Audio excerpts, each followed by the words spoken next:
In ancient times, at the dawn of the world, children of day and night respected and despised each other. Their battles, which began in the era of myths, were transferred to people, and now continue to this day. One day, a clown who was villainous in the city said that even an inveterate villain, while in hell, will dream of heaven. The police and civilians trying to stop him rushed to the sides in horror when Ralph the Clown used the death ball move. The entire road around where Ralph hit was destroyed, and he grinned in his own way and said it was a good shot. One of the policemen managed to survive and pointed his gun at the clown, but Ralph noticed this and took out an upside-down pin, which was a bomb. Ralph said that those bastards always survive who were not caught the first time, and fired his pin shot at the survivor, blowing everything up. During the explosion, the bandits robbed the people they took hostage while Ralph dealt with the police. Suddenly, a school bus arrived at the site of the explosions from Ralph's attacks, but the clown did not pay attention to this and valued the loot in the form of money. While the clown was enjoying the money, one of the bandits took the girl and child, who were being held hostage, onto a bus that had arrived, but it was closed. Having opened the door, the driver asked the bandit who this woman was, but he was more worried about why the child was there, and, as it turned out, they would give a large ransom for them. It was the governor's daughter, Jessica, and when the bandit was about to separate her from her mother, she screamed, but could do nothing more. The girl asked to let her daughter go, but the bandit threw her aside and told her to shut up and sit quietly, but Jessica began to cry loudly. The criminal dragged them both onto the bus, but when the driver heard the child's screams, he stood up and told him to let the girl go. The bandit who was carrying the child did not hear him, so the driver grabbed him by the head and pressed him to the floor, and the second bandit screamed and rushed to attack. In this world, there are people with superpowers. Some of them awaken the blood of the child of the night, and they become villains, committing crimes. They follow their own desires, like Ralph, who at that time wanted to get on a school bus and go to his base. Everyone cheered and shouted the name of Ralph the Clown, but when he was about to get on the bus, the bandit holding the hostages flew out of it, breaking the window. There are also people in this world who stand for order on the side of society, such as the bus driver who got out through the window. These people fight against the villains, receiving the support of society, and Ralph shouted that he did not understand how this masked man dared to do this.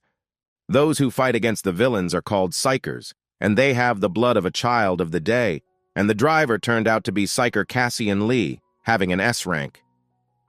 Cassian, who has the skill of fire, said that he had not seen Ralph for a whole year, but he only turned blue from fear and the surprise of his appearance. Someone in Cassian's earpiece began to say that he had ruined the whole plan, and he couldn't do this alone, but Cassian pulled out and burned the earphones.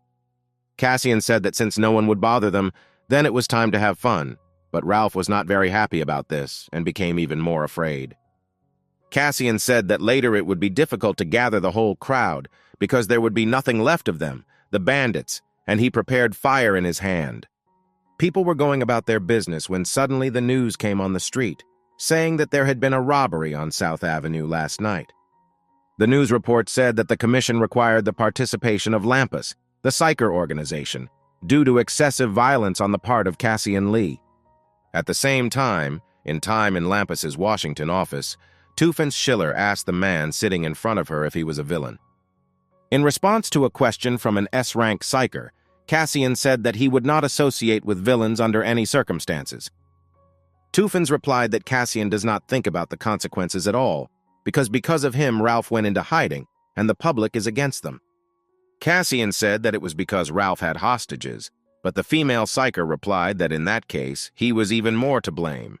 The guy replied that he could have saved them, but Tufens told him that he had to act rationally and calmly, like all psychers. She started shouting and said that in the end, Cassian's actions were similar to villainous ones, and the consequences were felt throughout the organization. Cassian only remained silent in response, but the woman calmed down and said that he was only on probation and he couldn't break off. Cassian left the office thinking that she was a real witch and not understanding how Jeff, his friend, became friends with her. He thought he should cool off with a drink from the machine, but suddenly the phone rang and he answered because it was Jeff. On the phone, Jeff told him to urgently fly to Rhodes, a city in Greece, and Cassian couldn't help but be shocked. Cassian did not ask why and believed Jeff because he flew to Rhodes, where the weather was good at that time. Having arrived, Cassian sat alone at a table in a cafe, thinking that he had not seen Jeff for a long time, although he connected many memories with him. Suddenly he became sad, starting to remember his childhood, and the first memory was his orphanage. Cassian, as a child, looked at the toys made of clay that moved and cried out in surprise. The other children were also surprised, but Jeff said that the toys are not really alive and move due to his strength. Cassian asked if Jeff, who had the power, would become a psyker, but he replied that he did not know, since his power was rather useless. Cassian listened to him carefully and, without thinking for a second, said that Jeff's strength was cool and he would succeed. Cassian smiled while sitting in the cafe because he remembered such wonderful times when he had no fears or problems. Cassian continued to sit in the cafe because it was the meeting place, but after waiting for Jeff until the evening, he achieved nothing. Cassian thought that Jeff was too late and wasn't answering his calls, and it was strange, but heavy breathing was heard from behind. The owner of the breath was Jeff, all wounded and stained with blood from the battle, and he called to Cassian to turn around. Cassian exclaimed who dared to do this to him and whether it was the work of villains, but Jeff said that it was not worth coming here. He wanted to object, but Jeff handed him a strange amulet in the shape of an eye, and Cassian asked him to explain everything. Jeff finally said that he was fine, but the necklace wasn't, but he didn't have time to finish and started coughing up blood from his wounds. He cleared his throat and told Cassian to quickly run away from here, because if he didn't run away, he would also be in danger, and there was no time to go into details. Cassian didn't understand what happened and told him to calm down. He would call an ambulance now, but he stumbled over his words due to a strange presence. A strange guy with a mask and a sword appeared behind them, and Cassian did not realize the danger, but Jeff's face darkened and trembled. Jeff pushed Cassian aside with all his strength, and the masked man began to run towards him, but Jeff only managed to turn around. The masked man ran up to the falling Jeff and made a vertical strike with his sword, hitting him squarely in the neck and killing him in the same place. Cassian could not do anything because he did not have time to protect his friend in time and fell to his knees in front of Jeff's bloody corpse. At this time, the masked man jumped onto the roof and began to run away, and Cassian stopped thinking about his friend and ran after the killer. They caught up with each other only late at night, resting on the embankment of the sea that surrounded Rhodes, and stood face to face. Cassian stood in front of a masked man with a sword and said that there must be a reason to kill Jeff or someone hired him. But suddenly he came to his senses and said that he actually didn't need to know all this, because the masked man would die by his hand right now. Saying that Cassian was still sharp-tongued, the assassin took off his mask and revealed himself to be Jack Khaled, an S-rank night-class psyker. In response to Cassian's question about why he killed Jeff, Jack told him that he was only eliminating a traitor to the organization. Cassian could not believe this, but suddenly a woman appeared behind him and told him that it was true. Having said that the organization confirmed that Jeff killed their colleague Lila, an S-rank and enlightened class psyker revealed her essence. Jack told him that if he did not want to be considered a traitor, then he should tell him everything he knew about Jeff.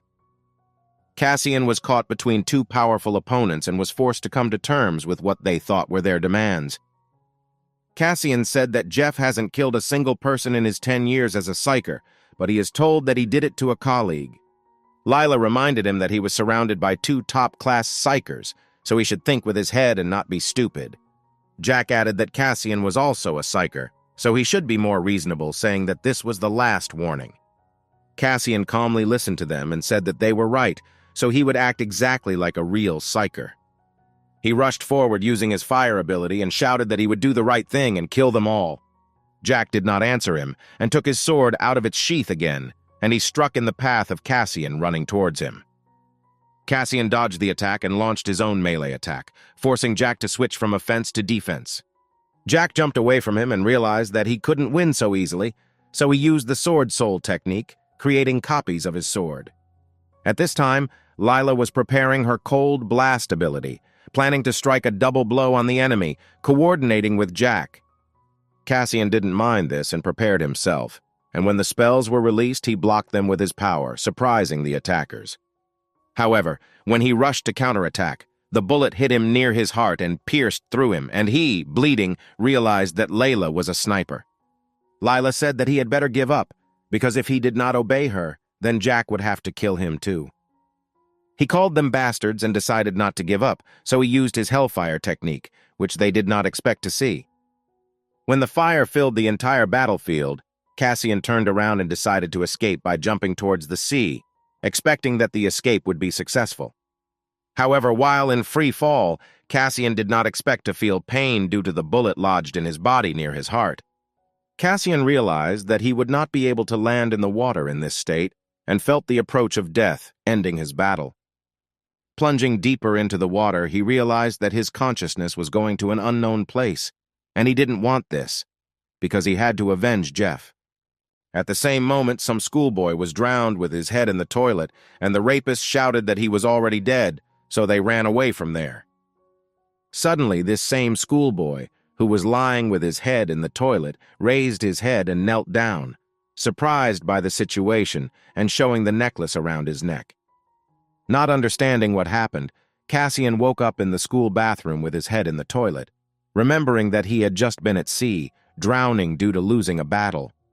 He didn't understand why his voice was so high and childish, but when he walked up to the mirror, he opened his eyes in surprise at his new appearance.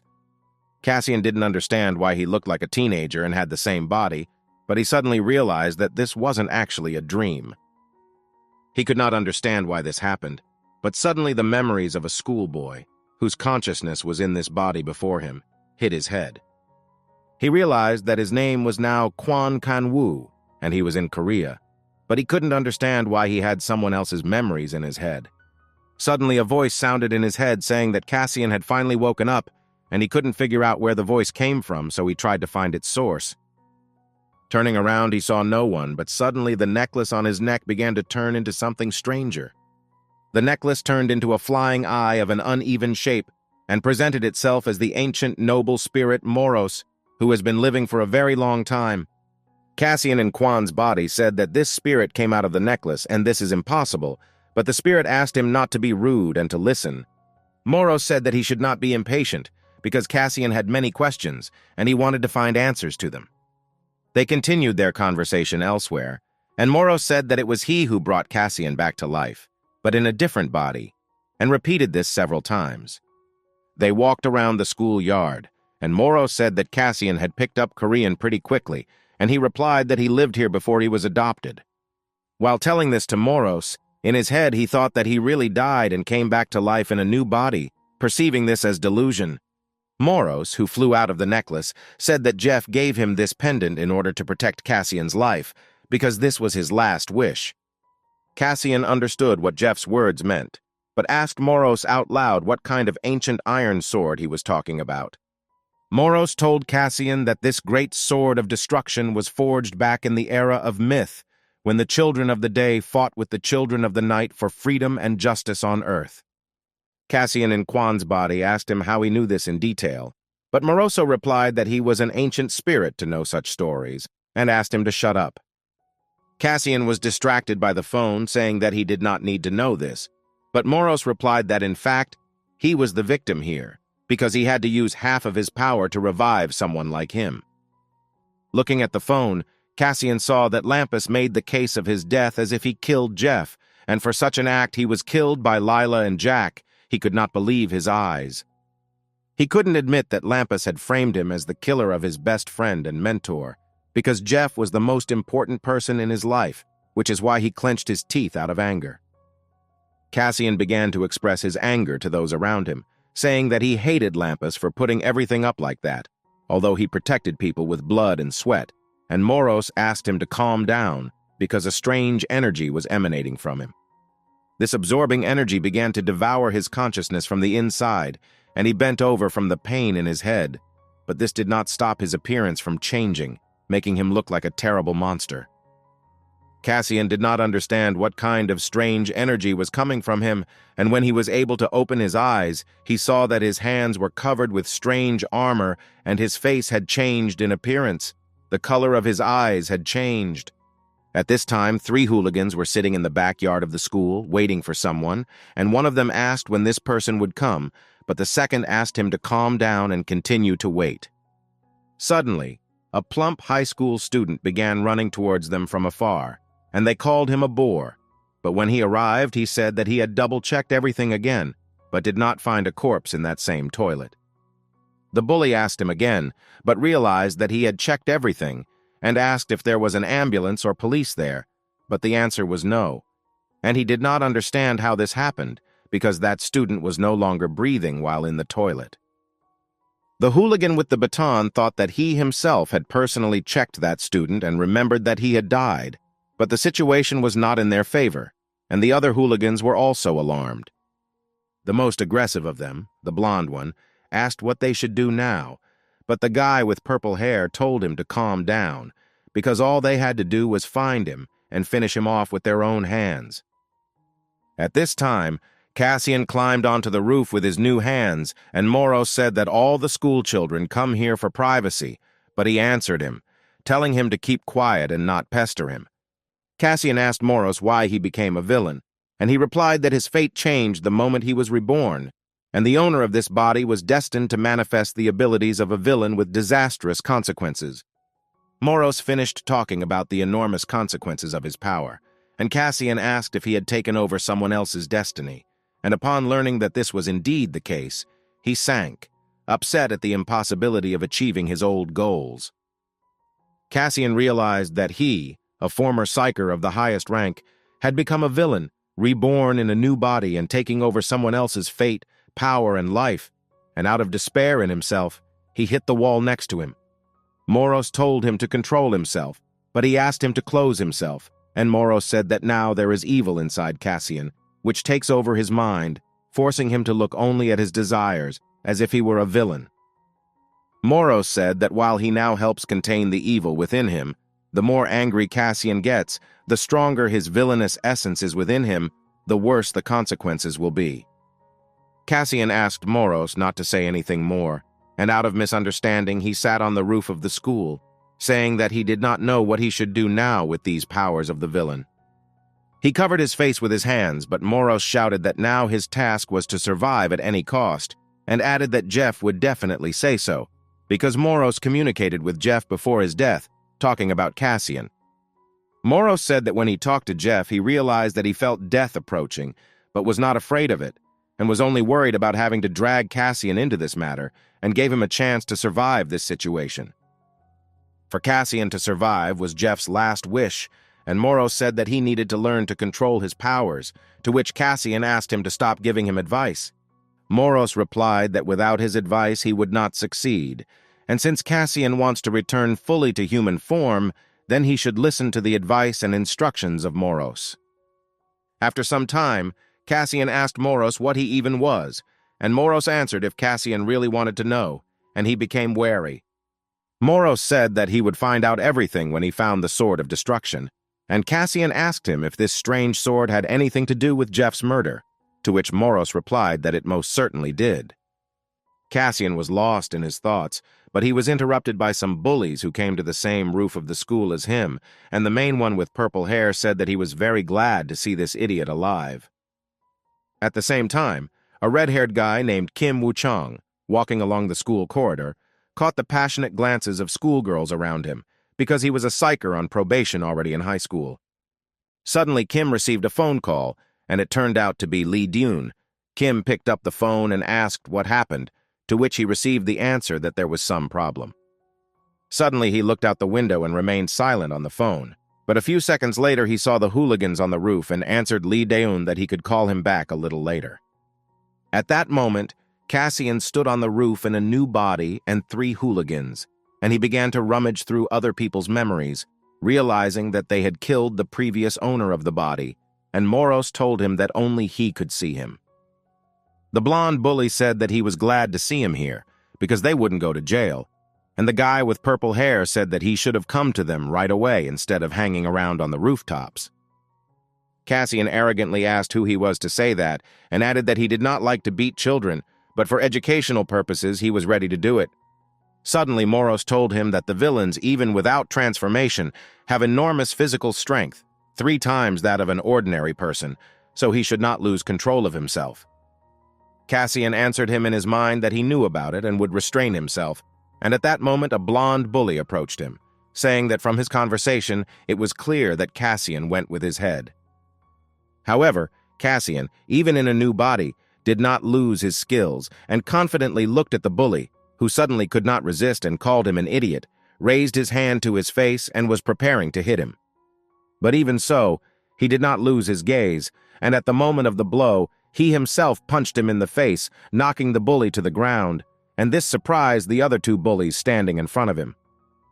While the main guy among them, the guy with purple hair, didn't understand where such a wimp got such strength and skills, another hooligan with a club ran at Cassian in order to avenge his friend. The bully ran up to him and swung his baton horizontally at him, but Cassian blocked the blow with his forearm and hit his opponent with little force, sending the second bully to the roof. While the remaining main bully was thinking about how he was able to defeat two of them in one fell swoop, Cassian approached him and asked how they were not tormented by their conscience for such actions. The bully was silent at first, standing in shock, but after a few seconds he replied that he doesn't know what conscience is, because he hates conscience and all other people, so he's ready to hit Cassian right now. Cassian listened to all this in silence, but then said that apparently the bully has no conscience, so this needs to be corrected, and his fist will help with this, because new foundations can be hammered into a person by force. Cassian did not wait for a reaction from the bully, so he immediately ran to attack him and dodged his blow, after which he himself struck him in the face, causing him to lose concentration. But he wasn't going to stop there, so he hit him in the stomach, after which the bully fell to his knees, cursing him, and Cassian said that now a conscience should begin to appear. The purple-haired bully said that he would not answer such a bastard, and Cassian realized that his conscience had not appeared, so he said that one blow was not enough, and he needed to strike again. However, at that moment they were interrupted by a student who came to the roof at such a time, who stood out with his red hair and asked what they were doing here. The bully realized that this was the same Kim Woo-chang, and Cassian let him go, telling Kim that it would be better if he did not interrupt their business. But Kim replied that one should not beat someone who is several times weaker than him. But even in this situation, the purple-haired bully did not give up, and decided that Kim's hurtful words needed revenge, so he attacked Cassian in his new body. However, Cassian was not so simple, and even while talking to another person, he was able to sense the threat behind him, and kicked the bully, causing him to fly back. Kim told him it was time to finish, but Cassian forgot about his condition and attacked Kim, hitting him with his elbow, but he managed to block the blow with both hands. Cassian tried to punch again, but Kim moved back, dodging and kicked Cassian, causing him to dodge, adding that he was very fast. At this moment, Moros, flying next to Cassian and invisible to others, said that his opponent was a psyker, so he needed to win. Due to the fact that Cassian was distracted by Moros's words, Kim found a gap in his defense and decided to strike, which hit his target and grazed him on the cheek, leaving a small wound. Cassian had a hard time believing that this kid was a psyker, but because of his speed, doubts disappeared, and the fight ended with Kim giving him a bandage, telling him that he was hurt, ending the fight of his own accord. Cassian did not listen to Kim, took the patch and left in the direction of the exit from the roof, because the battle was over, and Kim realized that Cassian was able to defeat the three hooligans alone. Kim realized that until that moment he had not met such strong students at school, but suddenly his forearm, with which he blocked Cassian's blow, began to hurt, and it was seriously bruised from the force of the blow. Cassian headed to the computer club, where his goal was to log into his account in the Lampus system, but as he expected, he was blocked, and he felt disappointed. Sometime later, Cassian met with Moros between two buildings and asked how he knew that Kim was a psyker, to which he received the answer that Moros had caught his waves when Kim touched him. Moros said that he could do more than that, and if he had time, he would have read Kim's color scheme and gotten more information, to which Cassian was surprised at his vocabulary.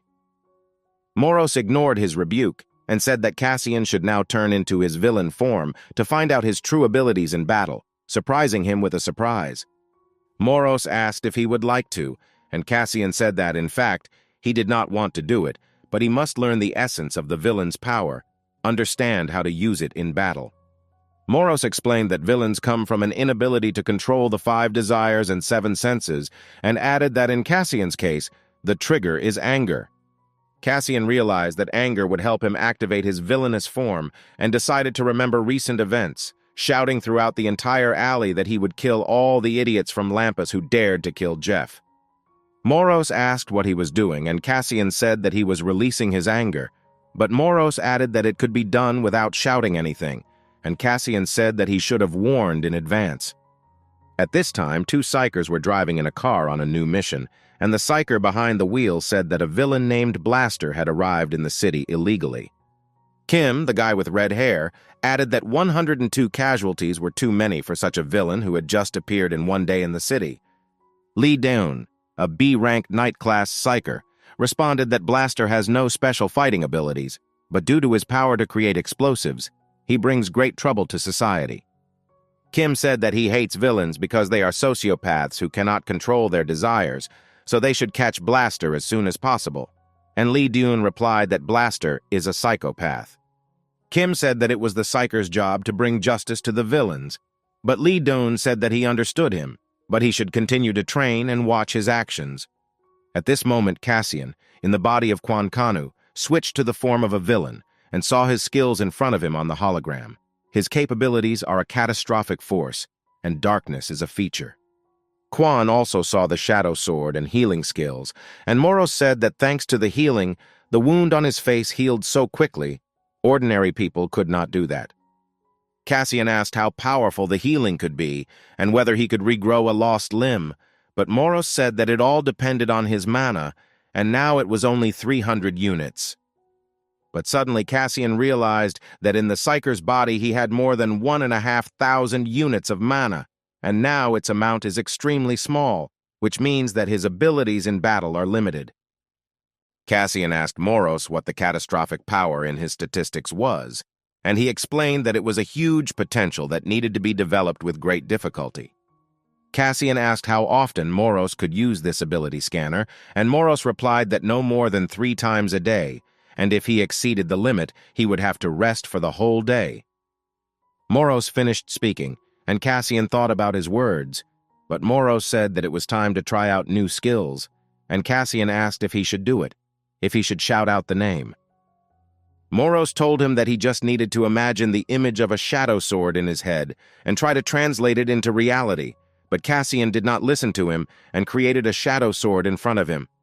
Quan Kanwu began to touch this sword, saying that even though this sword appeared from the shadows, it is very hard and quite sharp. It can be used as a shield.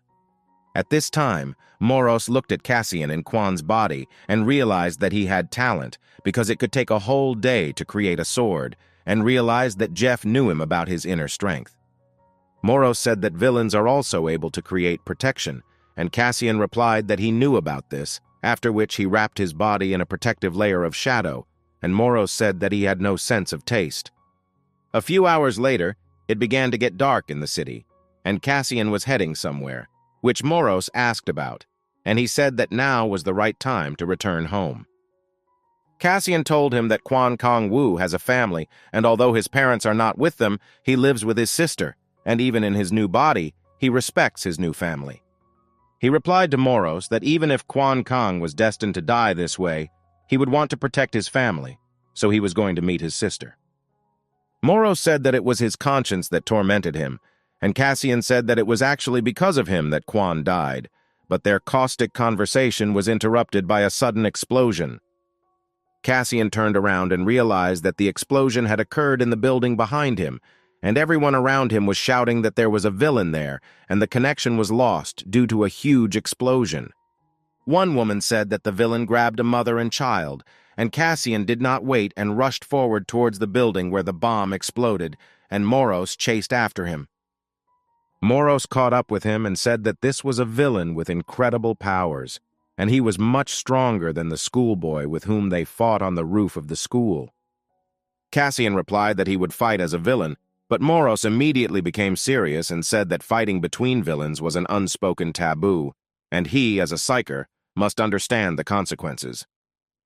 Moros said that he could not find out what was driving him now, but Cassian should not get involved in other people's fights. because he would incur the anger of all the villains by refusing to take revenge on Lampus. Cassian stopped running, stopping in front of the building, and said that this would not be a serious reason for inaction. Moros shouted that Cassian was no longer a psyker, and he remained silent, but then said that this was true, but the villain had a mother and child hostage. Cassian continued to walk up the building and also said that knowing someone is in trouble and doing nothing would be the last thing anyone would do. Moros suddenly stopped after these words, remembering how he spoke with Jeff when he was still alive, that Cassian definitely has a very complex character. Jeff sat with him by the lake and took out a pendant with a photo of him and Cassian together, and said that in addition to his character, he had a big heart, so he trusted him completely. Moros realized that Jeff chose Cassian and he chose Jeff, so he has no other choice, and Moros told Cassian to transform into a villain because he will help him. In a completely destroyed building with broken shop windows and stands, a mother and child were sitting, tied with a rope to a chair, and a villain was walking in front of them. The child was crying, and the villain maniacally calmed him down, saying that they were doing a fun thing and there was no need to cry. But after his words, there was only fear on the faces of the hostages, and the villain told them to smile, just like him, holding a bomb in his hand, which he constantly spun in front of their faces. At this time, Kim stood leaning against the car, thinking that the guy from the roof, Quan, is not as simple as he really seems. Kim picked up the ringing phone and learned that a task had appeared and informed his mentor Lee Dune, who had gone to the toilet, about this, adding that they were ordered to catch the C-rank villain Blaster. In the building at that moment, Blaster was asking a child if he had ever seen 5-colored fireworks over the pitch-black night sky. Blaster said that he had never seen anything like this either, feeling sad for a second, but then he said that he would let the boy see something more beautiful than this, smiling from ear to ear. Suddenly, he nervously said that the boy would be able to see how the insides of his mother, hung with dynamite and explosives, would fly away like fireworks, and he could not get enough of it. He asked whether he should start with his mother's arms or not, adding that he wanted to leave the head as a souvenir and the chest and neck for last, smiling strangely, but suddenly they all froze with a strange sensation. Blaster realized that another villain had arrived, so he took a break from the hostages and said welcome, after which he prepared bombs in his hands just in case. He added that the guests should not be shy and come out to play with them, and Cassian agreed, flying onto the floor through the window, preparing to hit the villain in flight. Cassian broke the glass in the window and flew onto the floor, after which he hit the uncomprehending Blaster right in the face. He did not have time to dodge the blow. The blaster flew 10 meters away from the impact, and Cassian asked what happened to the hostages, and Moros told him that they were still alive, but suddenly he shouted that there was a bomb on Cassian's body. Cassian realized the situation and ran as fast as he could from the hostages so that they would not be hit by the explosion, and he almost managed to jump out of the building, exploding far from the hostages. People on the street could not see the explosion because it was on the other side, but they still began to feel fear, asking where the psychers and the police were. At this time, Blaster recovered from Cassian's blow, saying that he did not know why he had come, but he had clearly acted like a tactless fool. He said that he wanted to make a beautiful firework out of Cassian, but he exploded before he needed to, and that made him very sad. Blaster created a bomb in his hand and told the mother and child that only they can satisfy this sadness, but he did not have time to kill them as he received a cut from the shadows, receiving huge damage. The Blaster remained on his feet even after this, but he did not have time to react again and was hit by Cassian, who fell with his fist on top of his torso. Cassian pinned him to the floor with his body, but Blaster decided to create another bomb, and Cassian grabbed his arm, saying that he would not fall for this trick a second time, and punched him in the face. Cassian began to hit him in the face, continuing to intensify his blows, and Blaster's face had already turned into bloody meat, but Cassian began to forget and continued to strike. Moros began screaming his name as Cassian began to lose control and only thought about the pleasure of the beating, and eventually he stopped, regaining a sense of reality. Moros said that he finally heard his urges, and explained that Cassian had lost control and his personality as his emotions got the better of him while he was beating Blaster. Moros told him that this might not be the last time, and if he loses control again, he could become a real villain, controlled by his desires. Cassian asked him to shut up and grabbed his head as he stood up, and Moros asked him if he was okay after the explosion, but he replied that his main concern now was the hostages.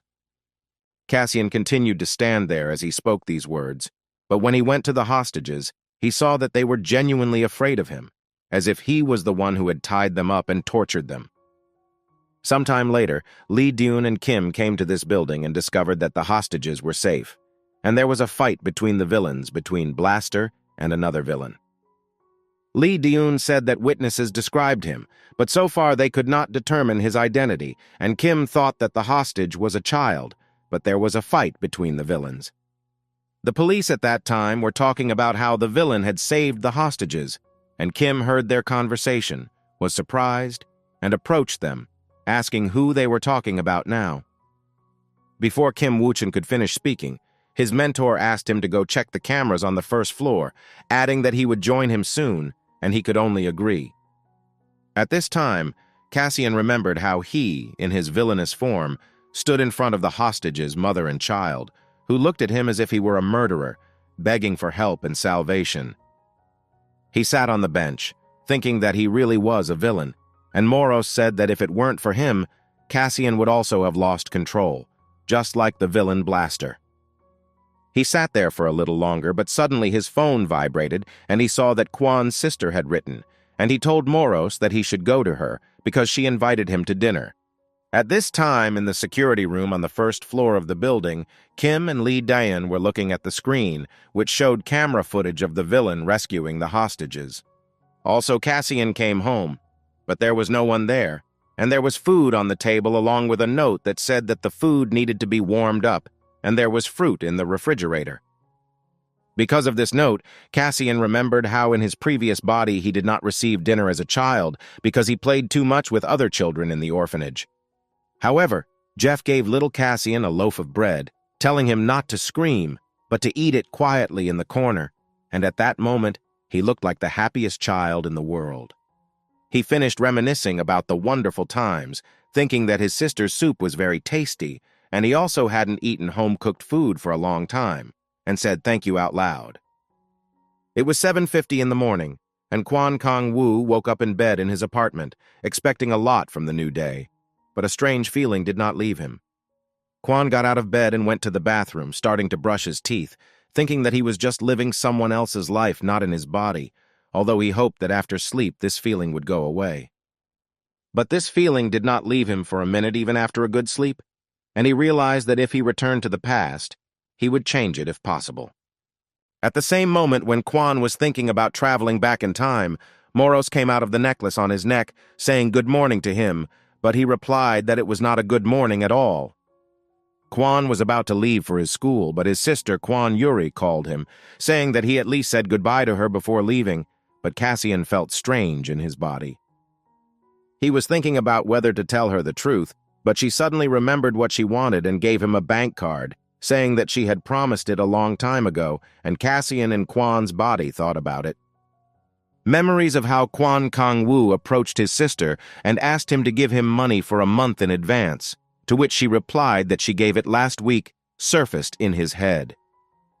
The bullies that Cassian had already beaten had asked him for money in the past using the pretext of friendship, and Kwan couldn't refuse, so he told his sister that he had lost his wallet. The sister turned away from the TV, saying that she understood him and would give him pocket money, but put it on a bank card, and Kwan froze in place from such an answer. Back in the present, Kwan told his sister that he would be careful, and his sister suddenly stopped him before leaving, saying that he had changed a lot. He suddenly got scared, but Yuri added that his hairstyle had changed and asked if he had a girlfriend, but Kwan ran off to school, saying that he had styled his hair differently. At the same time, in Class 3, Blonde, one of the hooligans, was sitting in his seat with a bandage on his face and bruises, and everyone was staring at him in surprise that the hooligan had been beaten. He realized that he was getting strange looks on himself, and shouted at those watching to shut up and turn away, and everyone was afraid of him, but the blonde thought about Kwan. While he thought that it was all because of Kwan, this same Kwan appeared behind him and asked where his desk was, to which the blonde, frightened, pointed his finger at 3 desks in front of him. Kwon sat down at his desk, and Moros told him that the blonde was glaring at his back while 3 of his classmates were discussing the fight between the villains. One of the 3 guys said that he saw the live broadcast at his part-time job nearby and added that there was a huge fight between the villains, which all 3 agreed with. One of them said that the world is becoming different, and the second added that a serial killer has now appeared, and the third confirmed, saying that he has information about the murder of a schoolgirl. One of them said he learned from the news that the killer was Driver, Wilzona's boss in the Kadam area, and Kwon wondered if Wilzona had been there before. The second of them also said that Driver was conducting experiments on people, and all 3 of them agreed that it was disgusting, and all villains should die a painful death. At this time, the hooligans gathered in the backyard, and the guy with purple hair made Kwak Daegu laugh, but asked him to control himself, and he asked him to let him laugh. Kwak Daegu asked the guy with purple hair what he should do, but he replied that he would not deprive him of the reward, handing him an envelope with money. While they were talking, the black-haired bully, who was now without a baton, thought that she did not want to deal with both of them. Kwak Daegu stood up from his seat and said that it is good to have true friends, grabbing the guy with purple hair by the shoulders and asking what this guy should break or should he be killed. The lesson ended and the bell rang, signaling a break, and Kwon Kang-woo walked calmly along the school corridor, but suddenly he was asked to stop. The one who called him was Kim Woo-chin, and he asked Kwon how his wound was, speaking formally since he didn't know his name until now.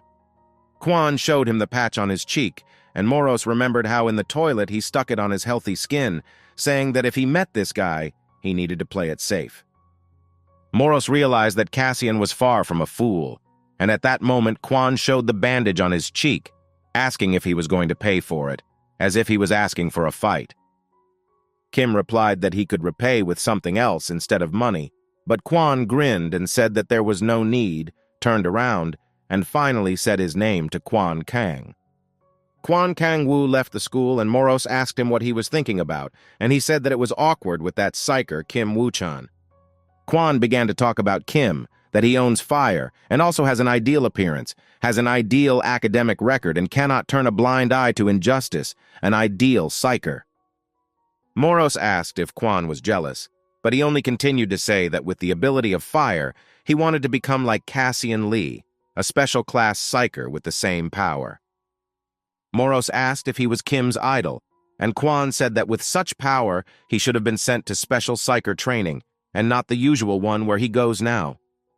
Moros suddenly noticed that while he was talking with Kwon, he was being watched from around the corner, and the blonde man who was watching him did not even suspect that they already knew about him. The blonde called the purple-haired bully and said that so far everything was going according to plan, and Kwak Daegu approached the bully, asking how everything was going, and the 3 of them set off. 2 hooligans were watching Kwon walking down the road heading towards Wilzona, and the blonde thought that this might cause trouble. Wilzona was an autonomous district of villains, and when the blonde thought about this, he was frightened from behind by Kwak Daegu, who got to the bottom of the words of his fear. However, the guy with purple hair asked where their victim was, and when the blonde pointed to the alley, there was no one there anymore, and they were all shocked that they had missed him. They decided that Kwon had turned left and ran after him, but the blonde was scared, because this road leads to Wilzona, where you can die at any second if you take the wrong step. They reached a dead end in Wilson, and Kwak Daegu got angry and kicked one of the trackers in the leg, saying that their job was just to follow the victim, and they failed at it. Kwak Daegu was about to beat up the silent bully, but stopped when Kwon Kang-woo appeared behind them, saying that they didn't find him, but he found them and cornered them. They stood facing each other without saying a word, and at that moment, the camera hanging on the wall behind them all started working, indicating that the guests who had arrived were being monitored. The one who captured the view from the camera was a man holding a screwdriver and also sitting on a chair wearing glasses of the same style, and he said that it seemed that there were uninvited guests in their Wilson. At this time, Kwak Daegu said that this impudent kid was not even embarrassed by the fact that they were present here and began to come closer to him, saying that he had completely lost his fear. Kwak Daegu asked Kwon if he attacked Cahoon, the guy with purple hair, but received silence in response, and said that he was giving Kwon 3 seconds to escape while he had the chance. However, Kwon remained standing where he was, while Kwak Daegu couldn't help the anger on his face, and his veins began to bulge in anger as Kwon continued to stand there. Kwak Daegu walked up to him point-blank and said that he was really asking for it, but Kwon Kang-woo looked down and asked if he could fight, after which he did something that the others did not expect. Kwon Kang-woo poked the bully in front of him in the eyes with 2 fingers, making him defenseless, after which Kwon grabbed him by the hair and slammed his face into the ground, causing him to lose consciousness. All the hooligans stood in shock at what they saw, but Kwak Daegu's friend, a huge thug, ran up and swung at Kwon, trying to take revenge on him for his leader. The goon struck straight at Kwon's head, but he dodged at the last moment, and when the goon was about to strike again, Kwon dodged again, kicking his enemy and knocking him to the ground. The goon was already on the ground and Kwon was about to step on him, but he said that he gave them a chance to escape untouched, but they did not grasp the opportunity to escape, so they will pay the price. However, his speech was interrupted by a scream that came from a guy with purple hair, and he turned in their direction, telling them to leave while they were still alive and able to stand. However, the scream came from Kwak Daegu, who stood up from the asphalt and, holding his head, said that now Kwon Kanwoo would become a corpse because he had made him very angry. Cassian in Kwon's body wondered if he had overdone his enemy, but Kwak Daegu took a fighting stance because he was second in the national Muay Thai competition. Ki-hoon, the guy with purple hair, thought that Kwak Daegu had finally gotten angry and would now punish Kwon, but Kwon himself, even in such a situation, remained calm and kept his gaze confident. Cassian in Kwon's body remembered how he, in his previous body, was in the gym where he sparred with C+ rank Psyker John Klaus, who had the striker class. While the bystanders were telling Klaus to go easy on the newcomer because he might kill him, Psyker Jack arrived, and the bystanders greeted him, saying that he was late. Jack asked them what they were doing, and the guys explained that they were watching the sparring that was now happening in the cage, and Jack also began to watch them. Jack wondered and told the guys why the attacker was without protection, and they replied that the newcomer refused protection, but Jack added that he meant that John needed protection. The onlookers were surprised by his words, but Jack explained that Cassian was a graduate of the Psyker Combat Training Agency, and the youngest one at that. Jack added that Cassian was a master of hand-to-hand combat and had never lost in a one-on-one fight, despite his enlightened class and fire skill. Cassian struck John, knocking him down, and at this time Kwon Kang was beaten by Kwak Daegu, who was arrogantly going to knock all the pride out of him, and Kwon put him against the wall on the ground. The thug got up from the ground, but saw Kwon holding his head by the face, lying on the ground, and Kwon thought that all they could do was attack school children, not knowing how terrible the world was. Cassian realized that if he had been a little stronger, then such hooligans would not have formed groups, and Jeff, Kwon, and himself would have been alive, because he would have been able to protect everyone with his strength. He realized that if he had been stronger, everyone would have avoided such a fate, and decided that he would become such a powerful villain that he could destroy Lampus and avenge Jeff. The bully, who was blonde, said that now was the right time to get out, but suddenly fell silent when he looked up above him, feeling a strange energy. The one who was emitting this power was Driver, a B+ rank villain who had the engineer class and the light skill, which meant that now they could all be killed by a villain flying on a huge screwdriver. All the hooligans paid attention to him and decided to run away while they were still alive, and even Kwak Daegu got up from the ground and backed away towards the exit from Wilzona. But despite all this, Kwon Kang remained standing in place, although even Moros flew out of the necklace and was about to warn Cassian from the danger to his life. The driver sank to the ground and said that he was going to help Kwon because they were going to beat him, but in the end his help was not needed because everything turned in his favor. Kwon Kang-woo replied that he didn't ask him for help, but Driver said that he shouldn't be so caustic because not everyone wants to fight with someone like him, and to confirm his words, he prepared a weapon. Driver pointed his screwdriver at Kwon, which turned into a light gun, and said that it hurts him how he pronounces his name without fear or fear. Driver became serious as he began to say that Quan Kong Wu should have been prepared for such an outcome of events and prepared to attack, but a flower instead of a laser protruded from his cannon, meaning that Driver was joking. Driver laughed, saying that it was a joke to scare Cassian, but then added, becoming serious, that next time it would not be a joke, and he would kick Quan's ass properly. However, Quan did not answer him and turned around, starting to walk towards the exit from the Wilson, and Driver asked him where he went, to which he replied that he was heading home, leaving him in bewilderment. On the way out, Moros began to tell Quan that Driver was too strong an opponent, and he had just almost gotten into a big mess because of his sense of justice. Moros explained that Driver had much more mana than Cassian, and he did not listen to him, leaning against a nearby wall as if he was sad. Moros told him not to be upset, because they would start training when he got stronger, but Quan suddenly asked him to tell him everything Moros knew about the Driver. Quan said that the best training is to actually risk your life while transforming into your villain form, and added that there is no way he can pass up such an opportunity. At this time, Driver was in Wilson, remembering Quan's movements during the battle, thinking about who this brat was, because his movements were clearly not like those of a beginner. Driver also remembered that Quan was not the least bit afraid of him up close, realizing that high school students had become very scary lately, but something began to approach him from behind.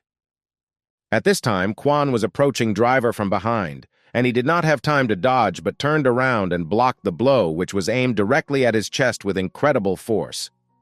However, Kanu did not wait for Driver to react and was about to approach him point-blank using his Shadow Sword skill, but Driver managed to fly into the sky.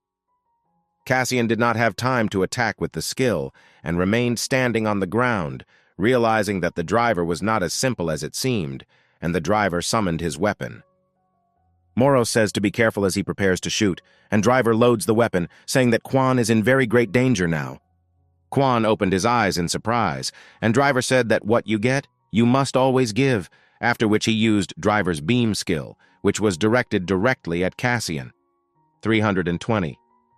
All the villains who were in Wilson at that time saw a huge beam of light that illuminated the area, and did not understand what made Driver use this skill.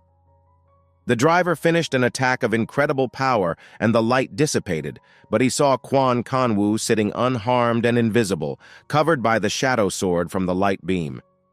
Moros flew next to him, remembering how he used his skill on the Driver, showing Quan its characteristics, and they saw that the Driver had 3 times more mana. Cassian, in Quan's body shrouded in shadow, said that in this case, the battle would be even more interesting, causing Moros to be surprised at such great self-confidence. At this time, the Driver realized that he had not applied enough force and was already preparing to attack again, saying that this time he would definitely not fail and would try. Driver swung his huge screwdriver with all his might, but Cassian dodged and continued to dodge while Driver tried to hit him. Driver didn't understand how Quan managed to predict all his movements and avoid getting hit, and wondered how he could not know a guy with such skills. Driver guessed that it was most likely he who killed Blaster, but when he continued to strike with enormous force, Quan caught one of them and stopped his weapon with his hand. Driver's screwdriver began to crack under the influence of Quan's power, but he did not lose his head and began pouring mana into his eyes, which is why red light lasers almost appeared from them. However, Cassian dodged and tripped Driver, causing him to fall, and as he ran towards him, Driver realized that Quan was fighting like crazy. After asking if Quan was a Mastral, Driver jumped back a few meters and decided to use his second most powerful skill, his mechanical arm, aiming it at the running Kana. However, Kanu did not stop and continued to run, summoning shadow swords that cut Driver's mechanical arm into pieces. Kanu approached Driver and delivered a straight punch to Driver's face, forcing him to block again with his already beaten weapon, throwing him back. The Driver realized that this was no longer a joke because Kanu's skills were at a different level, and they could not be developed like this without professional training and training in sparring.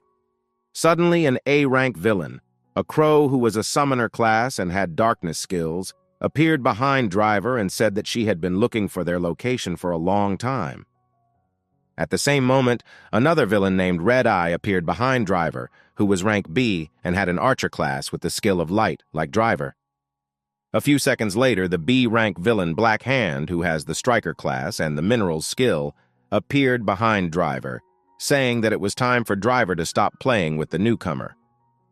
Kanu said Driver called his cronies for help, and Crow asked him if he was losing, only to be told that he was still in the process of losing. The Crow realized that their Driver was really losing, but the Black Hand could not believe that their friend would lose to such and such a schoolboy like Khan. Driver asked Kanu why he attacked, and Kanu replied that he wanted to test his strength and couldn't turn a blind eye to how he killed innocent people just for fun. Driver replied that perhaps Kanu was referring to the serial killer from the recent rumors, and Crow said that since he was a killer, he should cut off his head, surprising him with his stupidity.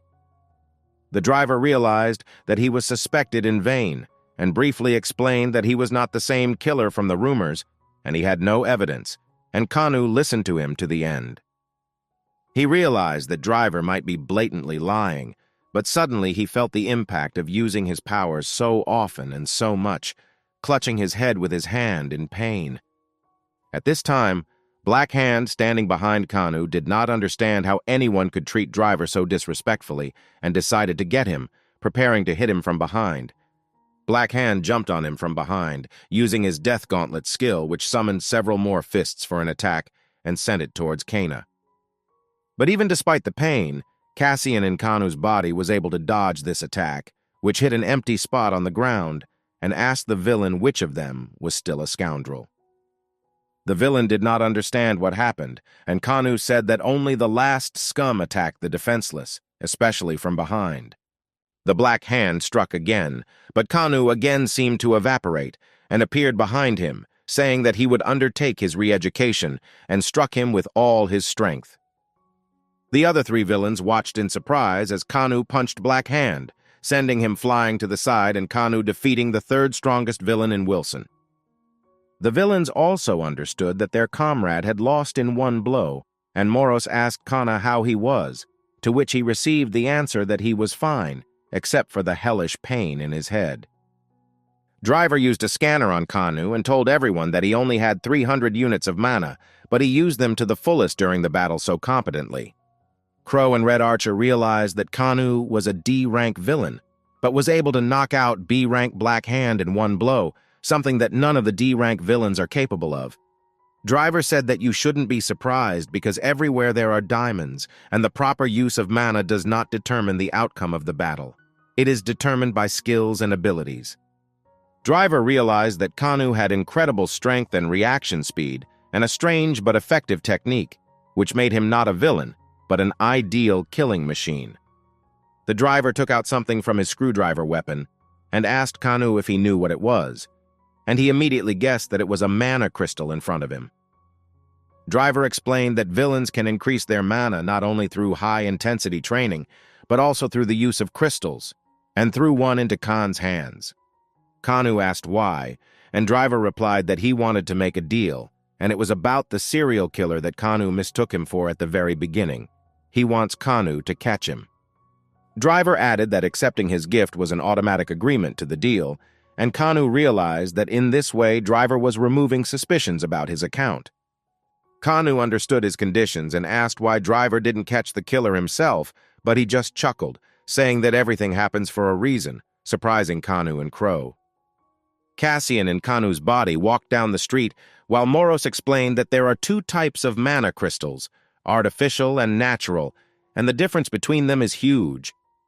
Moros said that he was sorry, but Cassian has an artificial stone, but even it will help increase mana, and Kanu said that he already knows this, because he holds this crystal in his hand. But Moros suddenly warned Cassian that it was important to remember that mana crystals can only be absorbed while in the state of a villain, to which he silently looked at the stone. After some time, Kanu climbed to the roof of the building and transformed himself into the form of a villain, holding a stone in his hands, and asked if it was really a mana crystal.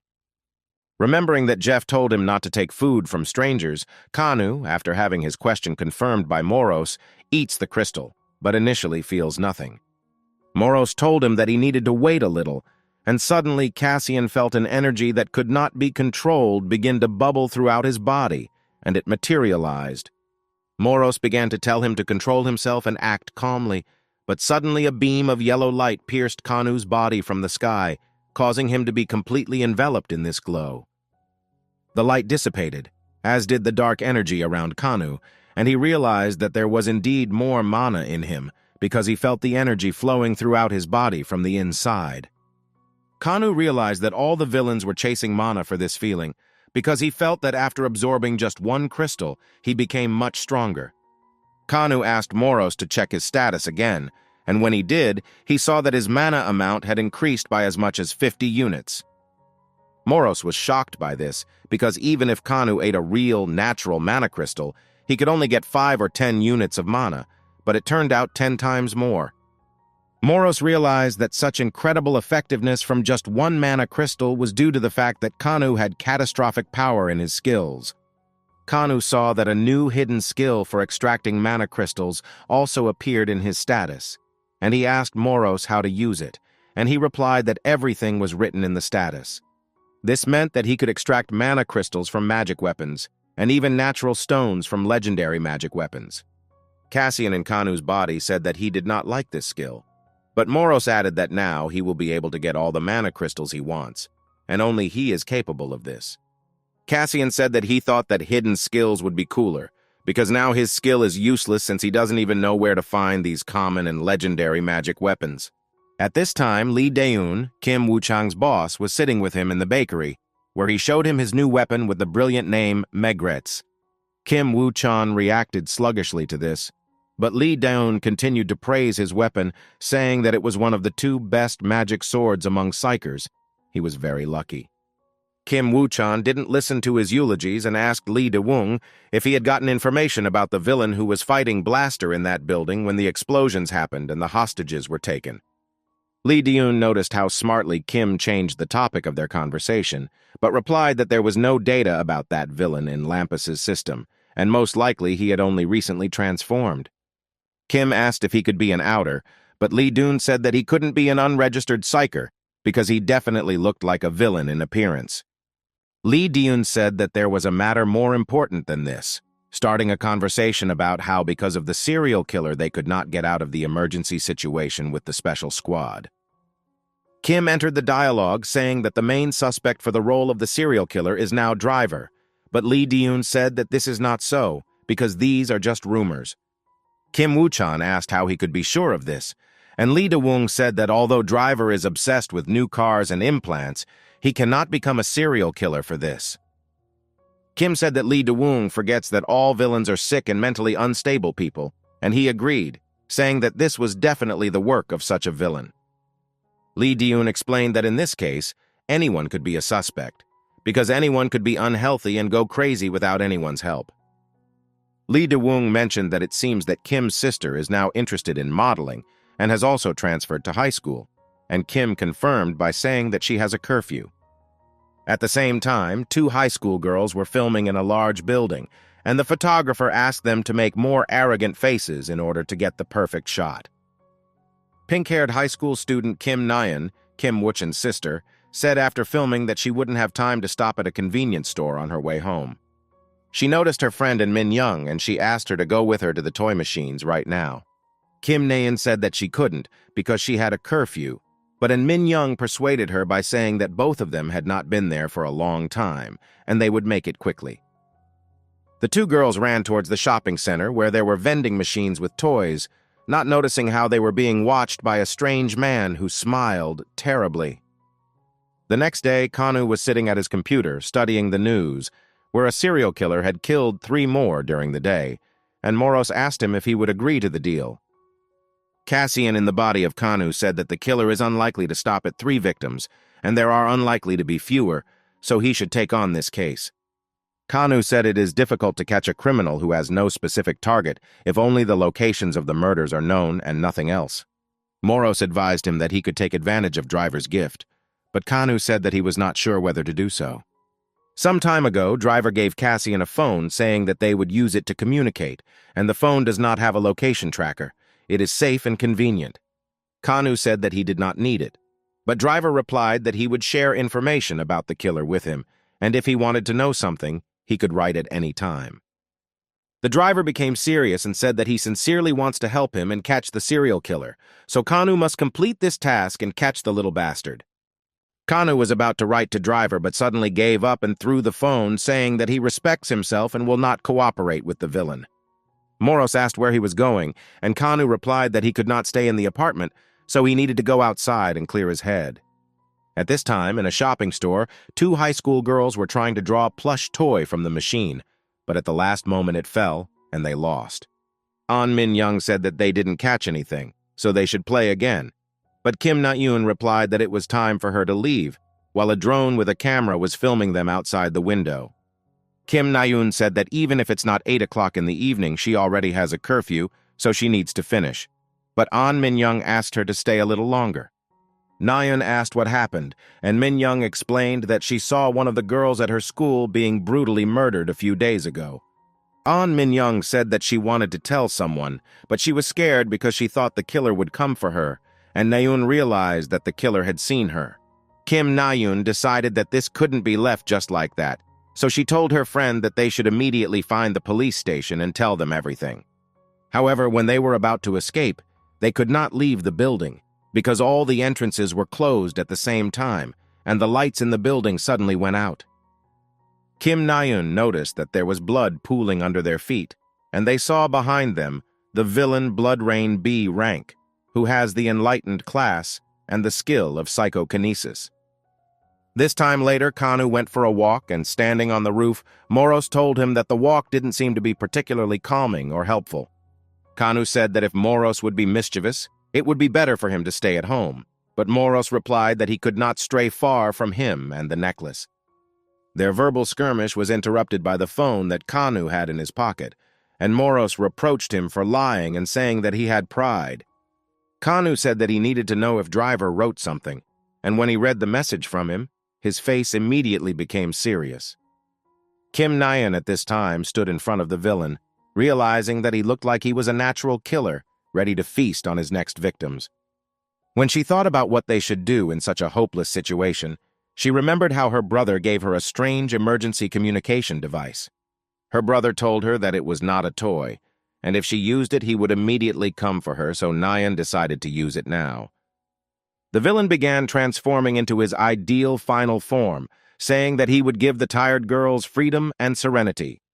However, his speech was interrupted by Kim Na-yoon, who said that since he is so cool, let him show what he is capable of, and showed her middle finger. She decided to stall for time because they needed to wait for her brother to come and save them, and asked the villain a question why he was killing people.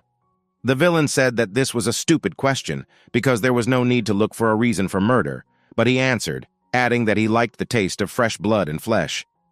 He said that this was his greatest pleasure and began to approach them, but Na-yoon screamed at him not to come closer.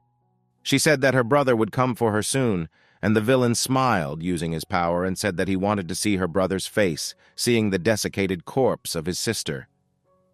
He said that he would be glad to see this, after which he launched a spear of blood at the girls, and it hit An Min-young, piercing her through.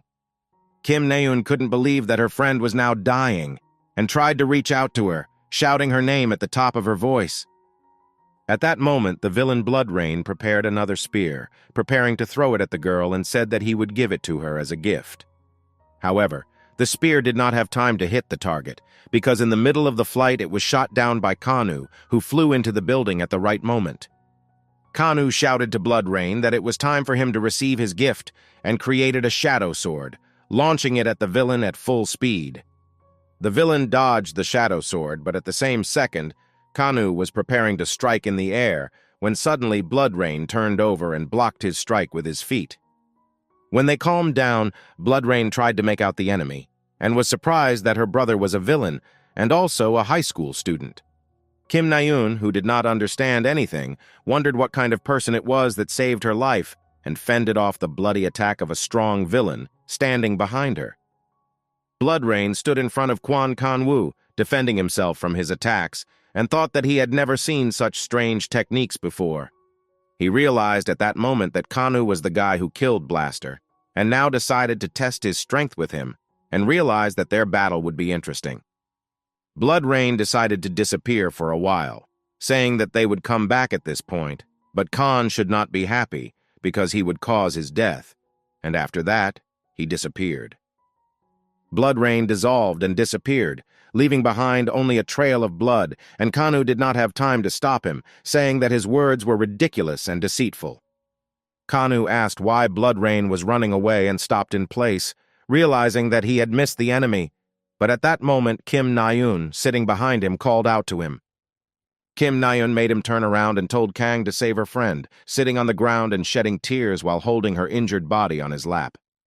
At this time, Kim Woo-chan was driving with Lee De-woong in the car to the place where Na-eun pressed the emergency button, and De-woong said that she might have pressed it accidentally.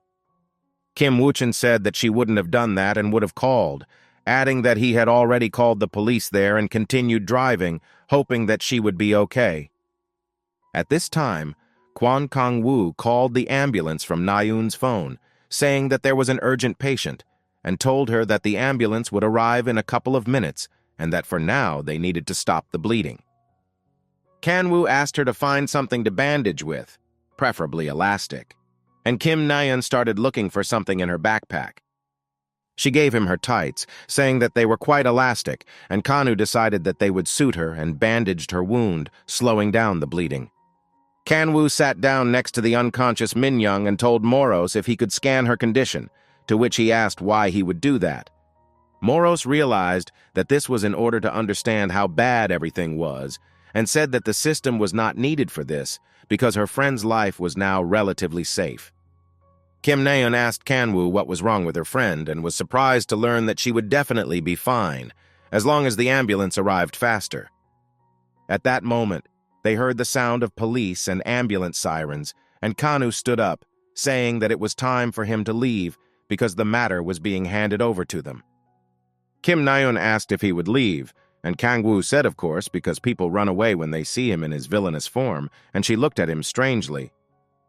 Kanu left the building and ran away as quickly as possible, moving along the rooftops, and Moros said that they arrived on time, because without Kanu, they both would have died.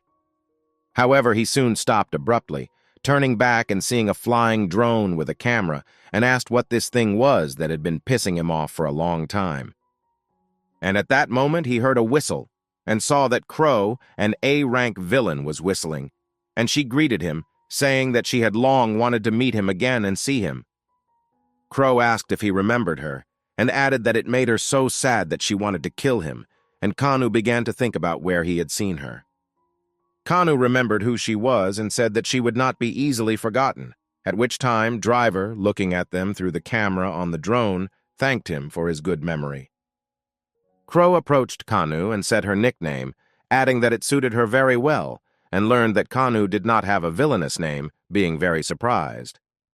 Kanu brushed her jokes aside and, turning his attention to the drone, asked what it was, and Crow replied that in this way the driver was trying to find a serial killer.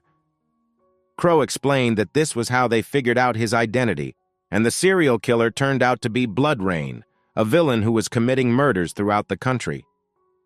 She said that from the very beginning he was under suspicion and they found the necessary evidence, and added that the internal side of the conflict could not be cancelled. She stopped, saying that she had said too much, and if Kanu did not remain silent she would beat him, because she did not want to do something that Driver, who at that time was looking for lost popcorn, did not like. But Crow changed the subject and said that Driver wanted to give something to Kwon Kong and took out a small box and threw it to him, saying that the explanation would come later. Kanu asked what it was, and Crow said it was his promised reward, and Kanu opened the box to see 3 superior quality mana crystals. Sister Kanu, watching TV the next morning, listened to the news as they talked about a serial killer attack that was thwarted by the Psychers. There, the presenter said that no casualties were avoided, but the schoolgirl who was attacked is now in the hospital, but her condition remains stable. Kanu finished listening and left the room, and his sister asked if he was already getting ready for school, and when she found out, told him to be careful, to which he peacefully agreed. Walking down the street, he thought that several weeks had already passed since his appearance in the body of Kwon Khan, and the most important thing for him now should be revenge on Lampus. Kanu was thinking that now he had to figure out how much he could trust Driver because of his sudden appearance in Wilson. He began to remember how the crow gave him a box with 3 crystals of the highest quality mana and asked why Driver was so generous with him. Crow told him that she didn't know, but explained that now, with his powers, he is not able to fight a serial killer, and the rest is decided by the Driver. Crow said that in the box there was a small tracker made by Driver and said that they had already located the serial killer. She added that it was not that they expected anything from Kanu, but told him that he should understand what would happen to him if he upset Driver. Kanu returned to reality, realizing that he could not understand Driver's intentions, and Moros said that the school was in the other direction, but Kanu continued moving. Kanu told him that he needed to go to another place because he analyzed the materials found by Driver and found information about the Sowa school. Kanu added that the 2 schoolgirls he saved were from there and they should check out Siowa school as they might find new information about Blood Rain. Moros told him that Kanu fancied himself an investigator, but he replied that he still needed to try to search, although it would take some time. Kanu said that one of the Levchenkos is the sister of Kim Woo-chang, a popular high school psycher, and decided to call the school, saying that he was sick and would sit at home. Kim Woo-chan was sitting in the hospital looking sleepy at the time, and Lee De-woong, his sunbae, greeted him, asking if he had slept and giving him a cup of coffee to cheer him up. After asking how Na-yoon was and learning that she had just fallen asleep, Lee De-woong said that he saw the case files involving his sister and explained that they were attacked by the villain Blood Rain. Lee De-woong confirmed that only Blood Rain could suck the blood from a victim, but the serial killer constantly abused the bodies of his victims. Lee De-woong said, clutching his head in despair, that for this reason, Blood Rain is not the one they are looking for, and in fact the serial killer is someone else. Kim Woo-chan mocked him, but replied with the same lost look that it was the villain who helped the girls escape, and Lee De-woong asked if it was the same villain. Na-yeon told him that the villain came there to save them, and Kim said that despite the madness of the villains, he saved the person, his sister. Kim Woo-chan didn't understand what was going on with the world of villains, and Lee De-woong said that he himself couldn't understand this strange, unidentified villain from the cameras. Kim Woo-chan, like his sunbae, wondered who this villain was who saved a man and defeated his fellow villain Blaster. At the same time, Kanu was standing near the store, looking at the school children passing by, and Moro said that now he was skipping school near another one. Kanu entered the store and took a soda from the shelf, while at the checkout 2 schoolgirls pestered the cashier with questions about whether he was definitely not a model. The cashier said that he was just a student on leave of absence, and asked the girls why they were so curious, as if he did not understand their interest and desire to know. Kanu approached the cash register with a gloomy face and asked to pay for a can of soda, to which the cashier replied that he would be happy to do so, and smiled suspiciously. A cashier with a model appearance knocked his soda, saying that Kanu had 3,201, and at that time Kanu noticed the book The Bride of Corinth lying next to him. Kanu began to suspect something, but he was interrupted by his grandfather, who entered the store asking if they handed over waste paper, and the cashier replied that he would help him now. The cashier took the cardboard and carried it to the exit, hitting Kanu with his shoulder, and at that moment Kanu felt that the cashier was not really who he seemed, and Moros also noticed this, but did not show it. Cassian, in Kwan Kan-woo's body, left the store and entered an alley, after which Moros told him that he had important news, and Kan-woo replied that he knew that the cashier was a villain. Kanu said that he immediately realized that the cashier was a villain when he saw his eyes, and Moros replied that unfortunately they could not find out if he was Blood Rain. Kanu replied that the Bride of Corinth lying nearby gave him away because before leaving, Blood Rain uttered lines from this famous novel about vampires. Moros said that he was surprised that he remembered such a thing from a past life, and Kanu replied that he had been reading all his childhood, and now they just had to see if they were lucky enough to guess Blood Rain's identity. Moros and Kwan Kang-woo waited for this model-looking cashier to finish his workday and began to follow him, not knowing where he was going to go. They continued to follow him and came to a crowded intersection. realizing that the cashier was walking along the road leading directly to the girls' school where Kim Na-eun and her friend studied. But his thoughts were interrupted by a strange feeling of danger, and he turned around, seeing a truck rushing towards the old man with waste paper, so he ran and jumped to the side with him. The van driver got out and asked if Kanu and the old man were okay, but he remained silent because he looked in the direction where the cashier was going, and there was no one there anymore. Kanu decided to go to the computer club, and in the toilet of the building he listened to Moro say that it was not worth taking the form of a villain here, and he replied that there were no other options. He locked himself in the booth because he decided to use the 3 mana crystals he received from the driver, and he swallowed them at once, emitting the same bright yellow light. Kanu asked Moros to check his status, and he saw that his mana had increased to 470, and 2 shadow movement and hiding skills had also appeared. Moros said that the number of skills increases with mana, and eating mana crystals gives him new skills, and Kanu thought that he could not do that as a psyker. Kanu noticed that the mana had increased by only 120, and Moros explained that this was due to the body's adaptation to them, and now Kanu would receive less and less mana from ordinary crystals. Kanu was upset, but agreed with Moros because otherwise both Blaster and Crow with all the villains would have long ago become invincible opponents. Kanu realized that if he wants to become stronger, then he cannot rely only on mana crystals. He needs to find another way to increase strength, for example, the same training. Kanu asked Moros to show Blood Rain's status, and he replied that this was the 2nd time that day, so he would only have 1 time left, but Kanu replied that he knew about it. Kanu examined its characteristics and thought about the Blood Step skill, but then realized that Blood Rain had used it at the beginning of the battle, when they met. He continued to look at Blood Rain's statistics, saying that he has psychic powers, and his distinguishing feature is hypnosis, and Kanu also added that this is bad.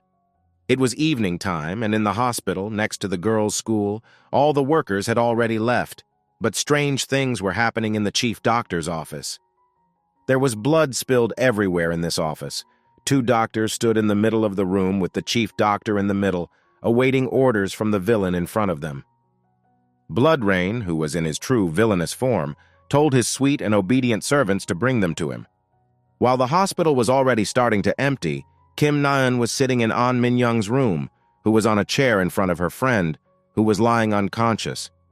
Kim Na-eun was holding a phone in her hands, in which she was looking for information about the villains on the official website of Lampus, but could not find anything about who saved her, trying to find out who he was.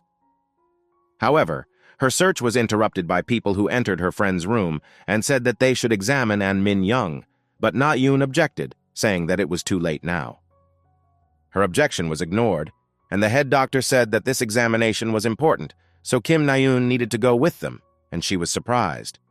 The doctors' faces twisted into smiles as Cassian tested his new skills in Quan Kanwoo's body, transforming into his final villain form. By moving with the help of shadows, Kanu realized that he could combine his shadow hiding and shadow movement skills, gaining invulnerability when moving. Moro stopped him, telling him that he was watching him, and Khan should spend less mana and use such skills only when necessary. Kanu stopped moving in the shadows and stopped on the roof, after which he took out his phone and saw that the driver's tracker was shown very close on the screen. Kanu realized that this bastard, Blood Rain, went immediately after his shift to the hospital where 2 high school girls were. Kanu saw this thanks to driver's tracker. Kanu realized that the schoolgirls were now defenseless against the villain, so he jumped off the roof and used shadow movement to rush there. At this time, An Min-young, who was unconscious, was loaded into the car by the doctors, and Kim Na-eun did not understand what was happening and asked why her friend was being taken away. The doctors did not stop after her words and only answered Kim Na-eun that this was such an important test that it was not carried out in this ordinary hospital. Her question was also answered by Blood Rain, who appeared from behind, saying that this was a test of loyalty, and greeted her, saying that he was glad to see his food. Kim Na-eun did not fear, but shouted to the doctors to run because there was a villain here, but the doctors did not listen to her. Their eyes glowed red, and they smiled strangely. Blood Rain said that these doctors are his puppets, and soon she will become the same obedient and sweet puppet. And Bloodrain approached her, touching her face with his finger.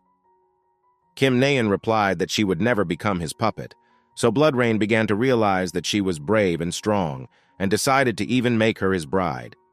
However, someone in the distance shouted that they would never allow this to happen, and Bloodrain and Kim Naeun tried to find the source of the voice, but Naeun heard in her head the advice to duck. 3 seconds later, Kim Naeun ducked down, and Kanwoo appeared from his shadow, flying with his foot right at Bloodrain's face, but he managed to dodge and the foot hit him in the torso. Bloodrain was slammed into the wall, saying that he had been thwarted again, and Kanwoo decided not to slow down, so he gathered his strength into his fist and rushed to strike him. Bloodrain saw the danger to his life in this attack, so he tried to dodge the first blow, but the first was followed by a hail of powerful attacks from Kanwoo. Continuing to dodge, Bloodrain became angry and decided to counterattack using his Blood Cutter skill, which extended his claws and pointed them at Kana. Kanwoo ducked under his attack and hit him in the chin, but Bloodrain managed to dodge again, and then Kanwoo fell on him, landing a punch right in the face. The blow hit the target, but Bloodrain suddenly stood up and stood face-to-face with Khan, after which he used his psychic hypnosis skill on him. Bloodrain thought that Kanwoo had succumbed to his attack, but just as he was about to ask him, Kanwoo suddenly moved his hand and pierced Bloodrain's eyes with his fingers. And here again, Bloodrain finds himself pinned to the floor by the hand of Kanwoo, who has come out of his hypnosis and now is definitely not going to let him go so easily. Kanwoo began to talk to Bloodrain, saying that all this time he lived as a villain without a care, but now punishment has overtaken him, and it's time to give him a good whack. Bloodrain began to laugh, and Kanwoo asked him about it, to which Bloodrain said that he could only laugh because Kanwoo could not defeat him. That's how he was made. Kanwoo did not believe the words of the vampire grinning under his arm and asked what he blurted out, holding his fist above his head, preparing to hit him. As Kanwoo made his speech, Bloodrain froze. His eyes glowed red, and he disappeared into bloody smoke, and Kanwoo tried to hit him. The bloody smoke disappeared, and there was no trace of Bloodrain, and Moros told Khan that he was a very annoying opponent because in a state of blood, physical attacks did not work on him. Cassian in the body of Quan Khan remembered his powers in his previous body and realized that now his fire would be very useful, but he had no other options. At this time, the doctor standing next to An Min Young came to their senses and asked why they were in the parking lot, and Kim Na-eun asked if they were okay. Kwon Kang-woo realized that they had woken up from hypnosis and told them to bring the nurses to take the patients back to the wards, but they fearfully cried out in response that he was a villain. Kanwoo decided that it was time to run away, and he did so, and when he ran out to the parking floor, he said that he needed to catch up with Bloodrain because he could not go far. But at the same time, Kim Woo-chin and Lee Daeun arrived at the hospital because Naeun pressed the button again, and when Kang-woo ran out, they ran into each other.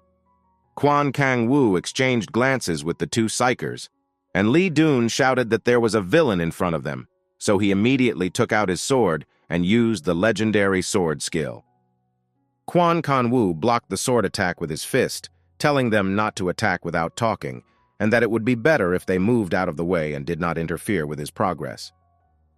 Lee Doon caught his magic sword, which was flying at him, reflecting and spinning off Kang-woo, and told Kim Woo-chin, who was standing nearby, not to have his head in the clouds.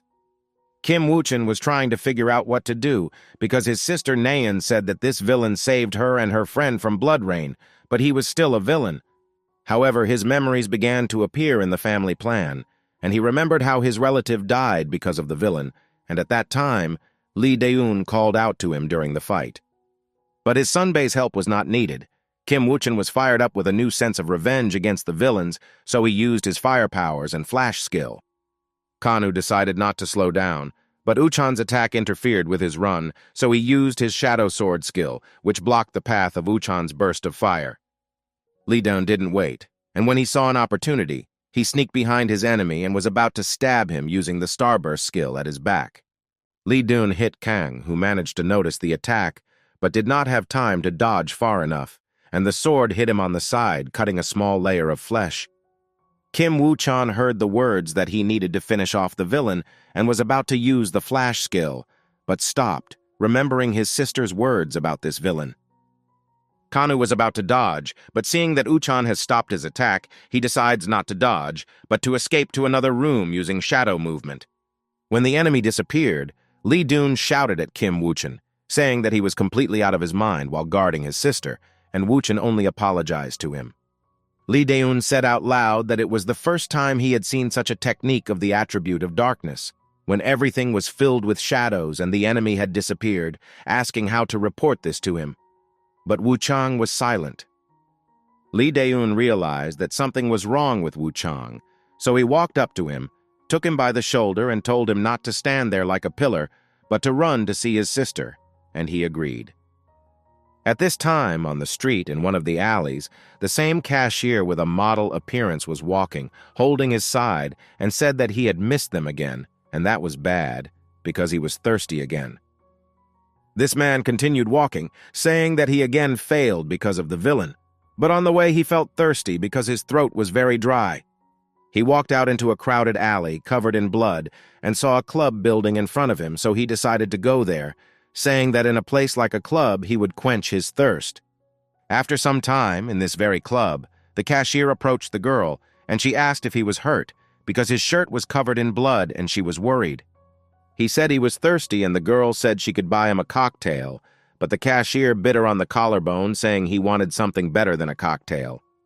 Lee Daeun was driving in his car, listening on the radio to the Red Juice Club's blood rain-like villain attacking the people in the club, and Lee Daeun screamed in displeasure. Wu Chang asked him what happened, and Lee Daeun explained that blood rain started attacking the locals again, and Wu Chang suddenly thought about something. Kim Woo-chan recalled how he and Lee Da-woong found Na-yoon, his sister, and he ran to her asking if she was okay, but she looked depressed. Kim Na-yoon answered her brother that she was saved again by him, or rather by the one who saved her last time from blood rain, and this villain disappeared again without explaining himself or introducing himself. At this time, Cassian in the body of Quan Khan stood in a night alley, hidden from view, and Moros told him that everything turned out well because everyone was alive. Moros noticed Kanu holding his side where he was wounded, and told him that today Kanu fought as if he was not himself, but he did not understand what he was talking about. Moros told him that Kanu behaved differently in battle today because he fights villains differently, and asked if it was because his opponents were psychers. Kanu realized his mistake and after thinking said that this would not happen again because his opponents were not only villains but also psychers, like all of Lampus. Moros told him that the wound received in the battle was almost healed, but Kanu was disturbed by the driver tracker in his pocket, which told him important news. At this time, in the Red Juice Club, two psychers saw Blood Rain sitting in the middle of a sea of blood, drinking a glass of fresh human blood before their eyes. Lee Daeun saw Blood Rain say that he had now quenched his thirst completely, and Lee Daeun told him that only a beast could do such a thing to people, but the villain asked him to shut up. However, Blood Rain, after asking him to shut up, said that he had better not interfere while he was recovering, and continued to drink blood from the glass. Blood Rain was still drinking blood from the glass, but Lee Daeun stopped looking at him and told Kim Woo-chan that they needed to evacuate the people and capture the villain. At this point, Blood Rain threw the glass and said that he had finished recovering, after which he began to create blood energy using the blood spear skill on the psychers. The spear flew straight at Lee Daeun, who managed to draw his sword before stabbing in front of him, cutting the bloody spear and giving them time to counterattack. Kim Woo-chan did not stand aside, so he ran a step forward and was about to use fire, but Lee Daeun stopped him, saying that this way he would harm people. Kim's delay gave Blood Rain time to attack, and he appeared in front of Lee Daeun, saying that now was not the time to worry about other people's lives. The attack of concentrated blood energy hit Lee Daeun, who managed to block but still caused him damage, and he flew into the wall. However, Blood Rain did not stop there and decided to finish him off by approaching Lee Daeun and using the bloody blow skill with full force in his face. While Blood Rain reveled in his victory over the swordsman, Kim Woo-chan approached him from behind, channeling a huge force of fire at him, hoping to avenge Sunbae. But Blood Rain was not so simple, so he managed to move behind Uchkan, saying that he has an excellent technique, but there is no point in it, because he cannot hit. Kim Woo-chan did not have time to understand how Blood Rain ended up in his blind spot and turned his body and face towards him, but an attack was already flying at him, cutting him on the chest 3 times. Succumbing to his instincts, Kim Woo-chan kicked diagonally, but Blood Rain managed to jump back several times, leaving the psyker at a loss. Blood Rain licked his fingers, which had Kim Woo-chan's blood on them, and said that this was not enough, and if he had hit more accurately, he would have broken all his bones. Uchkan realized that Blood Rain could not be defeated without fire magic, but the villain told him not to worry too much because the hostages only obey him anyway. Suddenly, Blood Rain said Kim Naeun's name, saying that she was his sister who was into modeling, and he inquired about her, causing Woo-chan's face to darken. He said that this sweet and brave girl with pink hair was able to deceive even him, because Blood Rain thought that her brother was a villain with black hair. He said that his sister should be punished for this, but Uchkan rose from his knees with renewed vigor, saying that if he even laid a finger on his sister, he would kill him. Seeing how he flared up, Blood Rain realized that Uchan had fallen for a trick, and he was already impatient to taste the blood of the furious psyker, because it was very special. Blood Rain decided to continue to play on his feelings and said that, seeing how he was inflamed, he decided to give Kim Woo-chan a chance to stay alive and fight again. They moved to an abandoned construction site, and Blood Rain said that this place was perfect for them, because here Uchan would be able to fully use his powers. Saying this while Woo-chan was preparing for battle, Blood Rain actually thought that the place was perfect for drinking his blood while enjoying the starry sky. Kim Woo-chan did not wait for the battle cry and ran to the attack, saying that Blood Rain would regret it, and used the flash of fire skill directly at the villain who was standing still. However, Blood Rain remained in place until the very end, but before the fire he jumped and did a backflip, smiling and preparing to attack. Blood Rain, using the power of blood, extended his arm and fingers, grabbing Uchan by the neck, and said that this is really all that this promising psyker is capable of. Blood Rain said that our psyker was not trying to win at all, and added that he had something to show, after which he threw Uchan into the wall with great force. At this time, Quan Kan Woo came to the Red Juice Club where everything was already empty, and on the wall he saw traces of quite strong magic used by Blood Rain. Kanu could not believe that Blood Rain could use such magic, but suddenly he saw the unconscious psyker lying to the side of him, who had attacked him today. Kanu approached him and asked Moros if he was dead, but Moros said that he was still alive, and Kanu remembered that the red-haired Kim Woo-chan should have been with him. Moros managed to notice some kind of sword next to him, and he interrupted Kanu from his thoughts, saying that there was a sword lying nearby, and Kanu saw it, realizing that it was Lee Daeun's weapon. Moros suggested that this sword was a magical weapon, and Kanu picked it up from the ground, saying that it was definitely a magical sword because he felt its energy. Moros said that this was his chance to get the mana crystals out of him, and Kanu replied that this was after all a psyker weapon. It belonged to him, and he thought about it. Kanu remembered that he had been wounded in the side by this sword, and decided that psyker would no longer need it, so he used the skill and took out 2 mana crystals. He swallowed 2 crystals at once, and suddenly the power began to condense around him in a different way than usual, and he felt a strange sensation of moving forward in power. Moros realized what had happened, and Kanu said that there was no need to use the system, because he felt that he wildly liked this feeling, as if the old power had returned to him. Kim Woo-chan tried to fight Blood Rain while 3 villains were standing on a construction crane, saying that they were late, they were tired of snacks.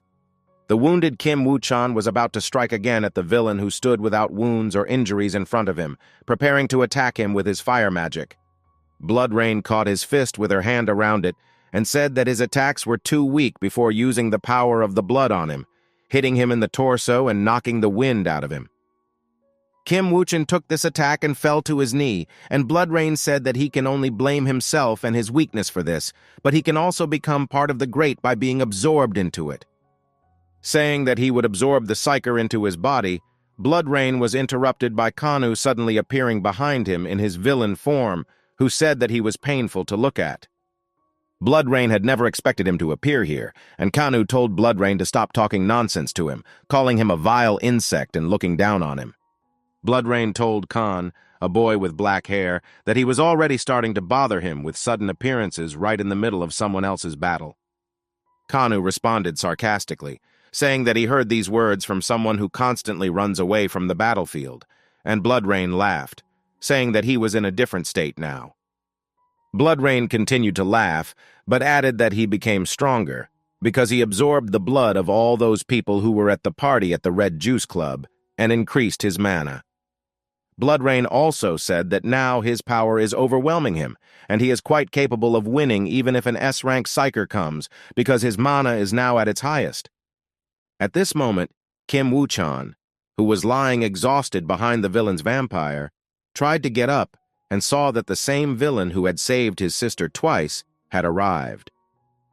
Bloodrain paid no attention to this and shouted for Kanu to see his invincible power, creating 4 attacks around himself from the blood power that overwhelmed the villain.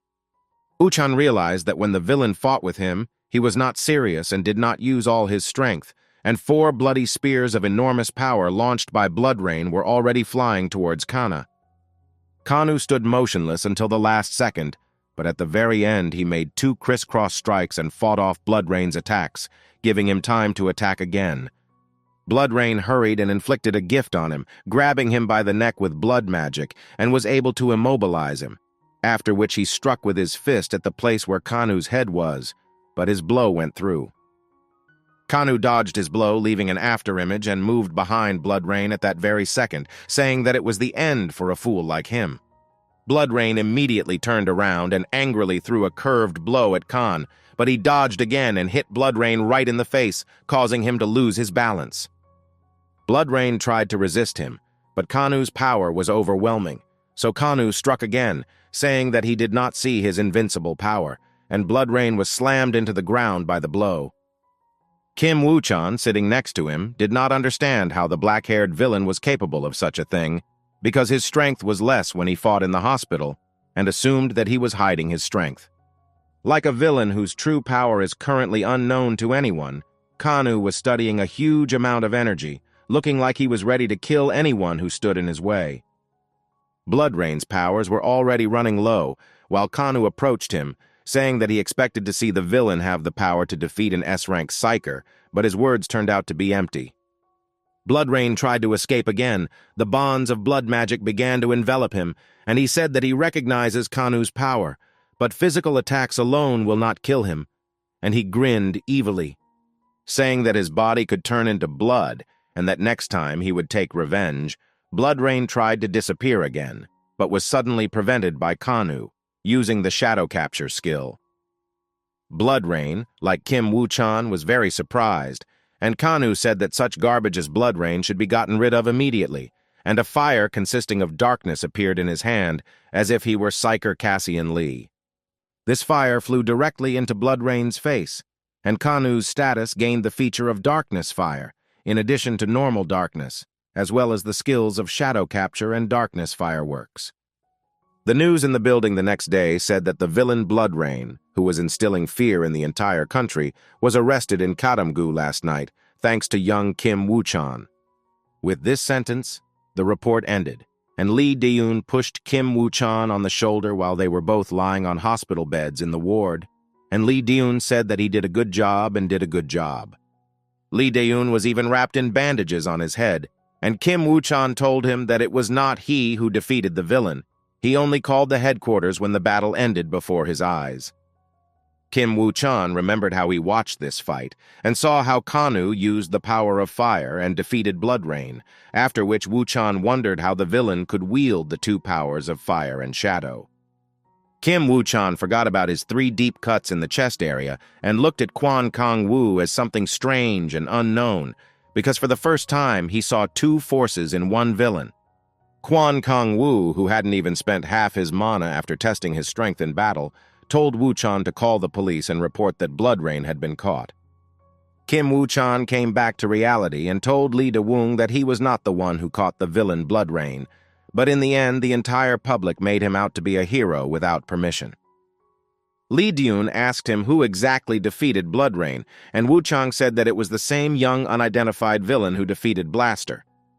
Lee Daeun asked Kim Woo-chan if he felt guilty for the fame that should not belong to him, and said that these were all trifles, he should calm down and rest. Lee Dun lay down on the bed, relaxed, and said that Wuchen shouldn't be upset about one loss. He can see many more villains. But suddenly Lee Deun rose to a reclining position and asked what happened to his sword after the battle, to which Wu Chang, calming him down, said that the police would take care of it. At this time, the bullies behind the school were discussing that yesterday Blood Rain appeared at the Red Juice Club and was caught by Kim Woo-chan, and they said that they were lucky not to go there. The bully with purple hair asked Kwak Daegu, sitting in front of him, if he remembered that guy, and he replied that he couldn't help but remember, because he hit him in the head so much that he was still recovering. The guy with purple hair told him that he would not buy medicine, and they should not leave everything like that, but gather the guys and take revenge on this nasty kid.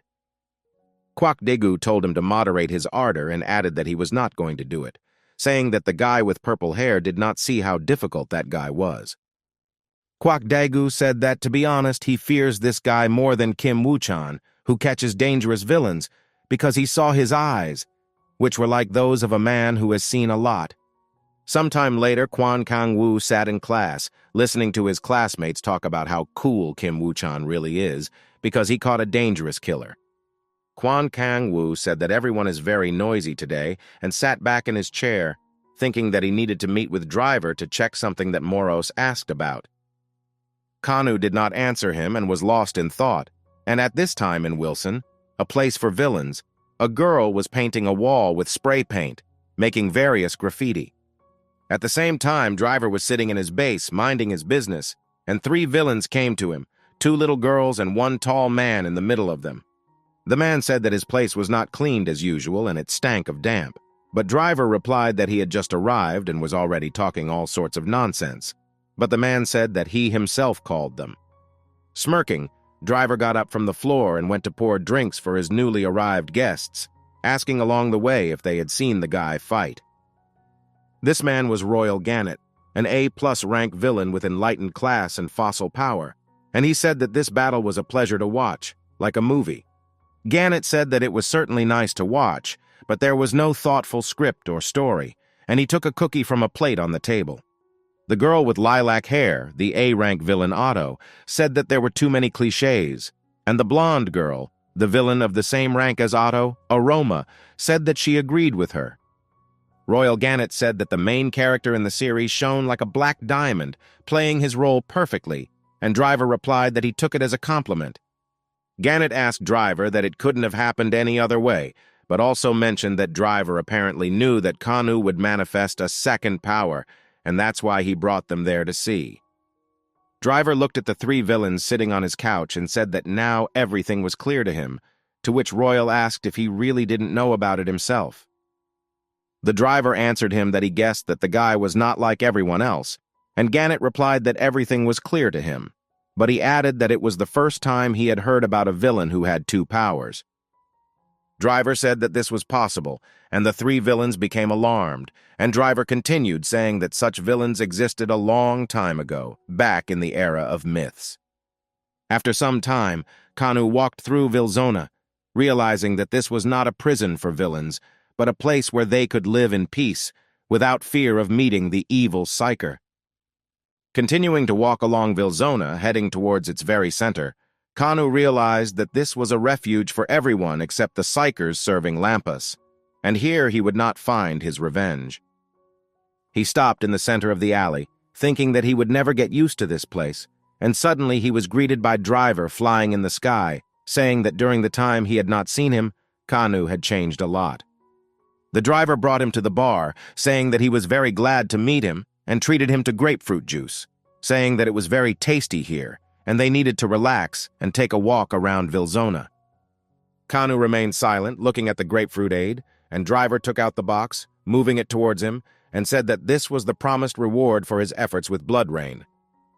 There were mana crystals in the box, and Driver peered at Kana and said that he had really found real mana crystals, because his level had increased significantly. Kanu told him that he couldn't get it out on his own, and took a sip of the juice, and Driver, using his instruments, continued to evaluate him, trying to find out how this happened. Driver learned that Kanu's mana had jumped over 500 units, and realized that Kanu could not have become so strong only thanks to his crystals, and tried to find out how he did it. However, Kanu interrupted his thoughts about his power with his own words, saying that he was wondering where Driver gets these mana crystals from and if he has a supplier. The bartender behind the counter answered these two questions by saying that it was him, and that guy turned out to be Yu Jaiha, a summoner class who had the order skill, and he smiled while rubbing the bottle. He began to move his hand using his strength and served the guests sandwiches with a strange chess piece on a plate with a face and hairstyle and said that it was a gift. Driver introduced him as the owner of the pub and also said that Yu Jaha Outer, a psyker outside Lampus, and Driver asked him to sell them crystals cheaper than before. Yu Jaiha said that the price is already below the baseboard, and Driver sweetly said that he could give a discount to his friends, but Yu Jaiha also replied, saying that he separates work and personal. Kanu thought at that moment that since Yu Jaha Outer was in Wilson, he probably had a very interesting personal story behind him. Kang Wu interrupted his thoughts and asked the pub owner if he could also buy crystals, and Yu Jaiha replied that of course he could if he was a resident of Wilzona. Kanu asked what that meant, and Driver said that he should just come live here, to which Kanu replied that it showed that he wanted Kanu to work for him. The driver ignored his barbs and said that first he would need to pass the test, and then it would be clear who was who, and perhaps Kanu could also become the boss. Driver ignored Kang Wu and answered Yu Jai's question about whether he was going to quit his position by agreeing, saying that he had been planning it for a long time. Kanu told Driver that he was not interested, and Driver replied that Wilzona's boss had a lot of privileges, but Kanu replied that then there was no benefit for Driver to resign. The driver began to talk about the advantages of the position, saying that he would have subordinates, that he would be able to give them any commands, and that he would have a huge training room. Kanu closed his eyes and said that he didn't care about it, but suddenly Driver explained that he would be able to buy any mana crystals on the black market. This took him out of potassium. Cassian in the body of Quan Kang Wu realized that most likely Yu Jaiha was a black crystal dealer, and he was confused by the people in uniform standing behind the bar, making a fuss in his thoughts. The driver continued to speak, then interrupting Kanu's thoughts, that the salary for the position of Wilzona's boss is also not bad, it corresponds to it, but this is secret information. But despite Driver's words that this was secret information, Kanu asked to tell him, and Driver whispered in his ear, causing Kanu's eyes to bulge, and he smiled. Sometime later, still in the same Wilson, the villain Black Hand was eating a sandwich, saying that it was completely tasteless, and then jumped up and swore that he wanted a burger. A rank B+ villain named Crash, a striker class with the strength skill, said that he agreed with the Black Hand, but he also wanted pizza, which he did not remember the last time he ate.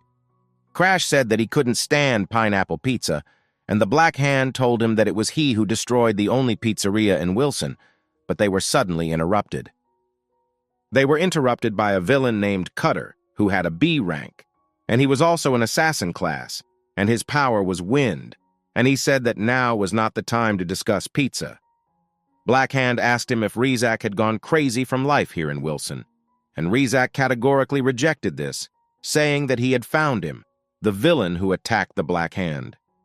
Black Hand remembered how Kanu humiliated him in front of the driver and asked the Cutter if he knew where that villain was now, to which the Cutter said that the driver had him. Cutter asked him if he planned to go after the villain, and the Black Hand replied that of course, because Driver had introduced a ban on fighting in Wilson, but today he would break it. A few hours later, Driver gave Kanu a tour of Wilzona, showing how the evil green dog digs the earth, and the janitor behind him removes every speck of dust. The driver said that now everything is in harmony, and such villains do not attack, but if something happens they can fight back. That's what Wilzone needs. Kanu realized that he had imagined Wilson differently, but it was all because of him, and asked why Driver didn't catch Blood Rain himself, to which he replied that there was a traitor. Driver explained that he needed to fool the traitor by choosing a man who had nothing to do with him or Wilzona. Driver continued to walk around Wilson with Kanu, starting to say that villains have the same divisions as psychers. Driver began to explain that villains are divided into those who follow all the rules, as well as those who spit on the rules and create their own coalitions, acting lawlessly. Kanu asked if this meant that there was a connection between Blood Rain and the traitor, and Driver replied that Blood Rain was just a pawn in a big game between the villains. Driver added that there were a lot of people behind this who wanted the end of Vilzone, and Kanu replied that he was not interested, but Driver replied that he knew he would say that. The driver asked him to become a resident of Wilson and said in response to his words that this is nonsense, that it is true, and he is putting his life on the line for this event. At the same time, parallel to the events in Wilson, Kanu's sister Kwan Yuri worked in a huge building, apparently in someone's residence as a manager. She was distracted from her work, thinking about how Kwan Kang was doing now and whether he had dinner, because since she gave him her bank card, they had not been able to talk. At that moment, one of the servants called manager Kwan Yuri and said that the director was calling her to talk to him, to which she was very surprised. At this time, the director was in his room talking on the phone with a person from a distant place, telling someone that she was an excellent employee and there would be no problems. The woman answered the director that this was a worthy person, and she was looking forward to meeting her, while looking out the window from her window in the room. The director told her that he was even sorry to give up such a valuable employee, and the woman replied that she was sorry for that. But at that moment, Kwan Yuri came. The director hung up the phone, after which I went up to Yuri and gave her the envelope, saying that she had received an invitation from the American department. Kwan Yuri didn't believe it, but the director explained that because of her hard work, she was sent to the main office, to which she, in disbelief, asked if it was true. The director told her that their company would pay not only for the flight to another country, but also for accommodation in the nearest apartment located near work. The director told her that this was a great chance for advancement in her career, asked if she would go, to which Kwan Yuri was going to answer right away, but thought about her brother Kanwoo. Kanu stood under the night sky, remembering the conversation with Driver, where he said that he was putting his life on the line and asking him to move to live in Wilson. Moros asked Kanu if he liked Psyker's proposal, but Kanu did not answer because he noticed the villains from Vilzona standing nearby. Crash told the Black Hand that this was the same villain, and Kanu approached him, saying that he saw how a rat had started among the villains of Vilzona. Cutter, who was standing behind the wall, realized that Kanu was an unusual villain the moment he said that he noticed one of them hiding, although it was difficult to detect. Crash said out loud that Kanu was pissing him off and he wanted to blow his head off right now, but the Black Hand told him to stand in line because he would be the first. Black Hand activated his fossil mana, telling Khan that he would now learn for himself what happens to those who humiliate and mock him. Kanu had absolutely no idea what he was talking about, and Moros told Cassian to be overly careful because all the villains could attack together. However, at that moment when the Black Hand ran towards Kana, wishing him death, a barrel flew into him, which stopped his fight and changed the situation among them. The villains did not understand what had happened, but a B-rank villainess named Yuak, who has the striker class and the strength skill, said that they should not treat guests like that. Black Hand was angry for such a vile act to interrupt their fight, but Wok said that she was just trying to remind them that this fight was against the law in Wilson. She said that in Vilzone it is forbidden to start fights by attacking in groups of villains, but the Black Hand replied that Kanu is not even a resident of Vilzone. But suddenly, out of nowhere, the voice of the crow was heard, saying that Kanu would soon become a resident of Wilzona, and all the villains turned their attention to the crow sitting on top. Everyone in the place fell silent, and Crow asked them if they were going to leave Kana alone, and the Black Hand, along with Crash, wondered if they should answer. Besides this strange conversation between the villains in Wilson, that night Kwan Yuri returned home after work, her head not working well due to fatigue.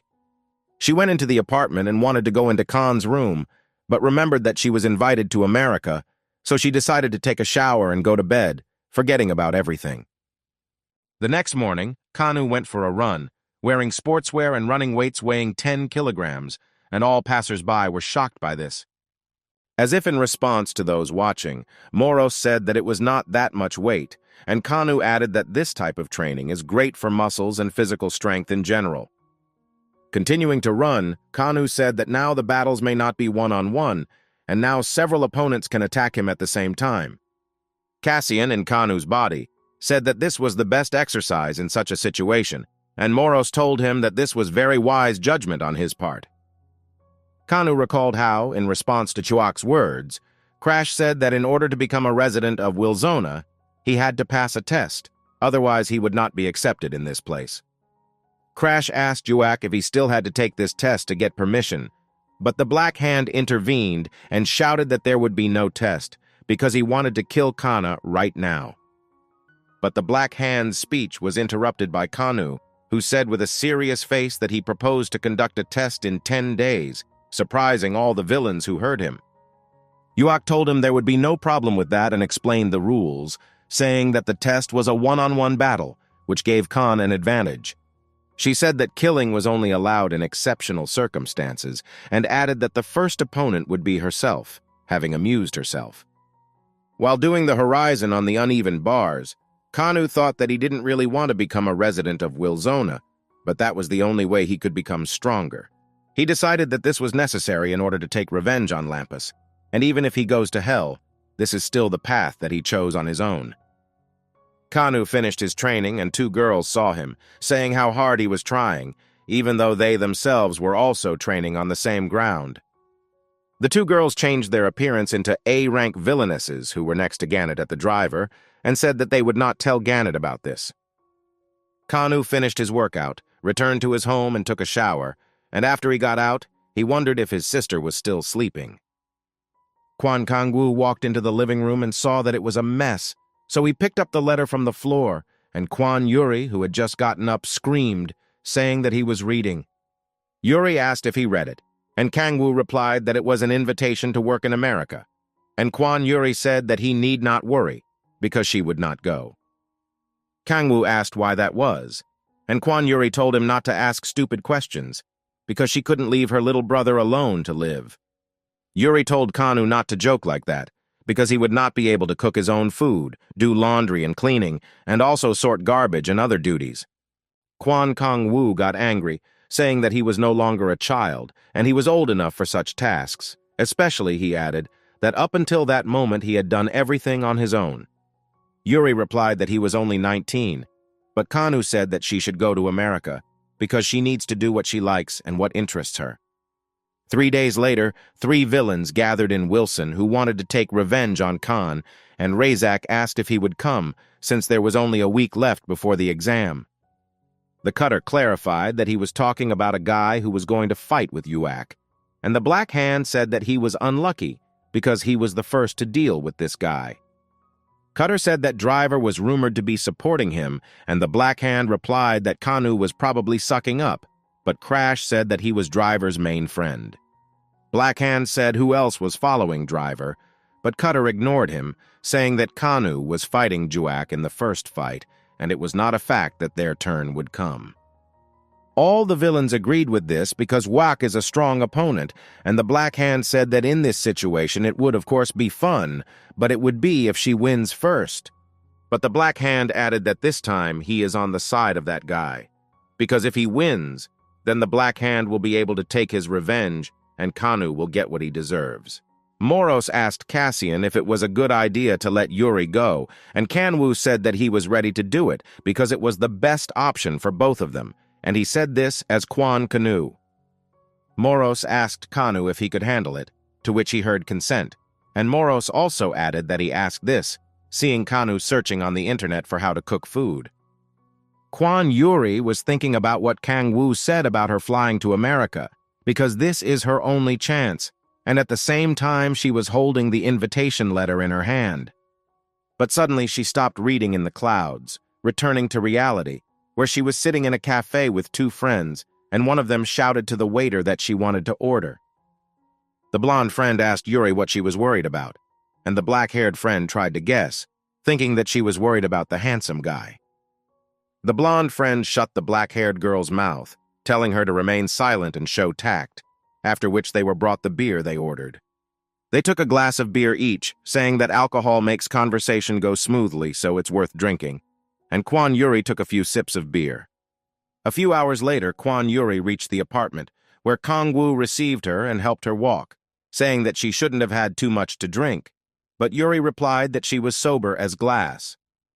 Kwan Yuri began pestering Kang, saying that her brother had grown up to be handsome, and Moros realized that his sister had drunk too much, while continuing to hiccup.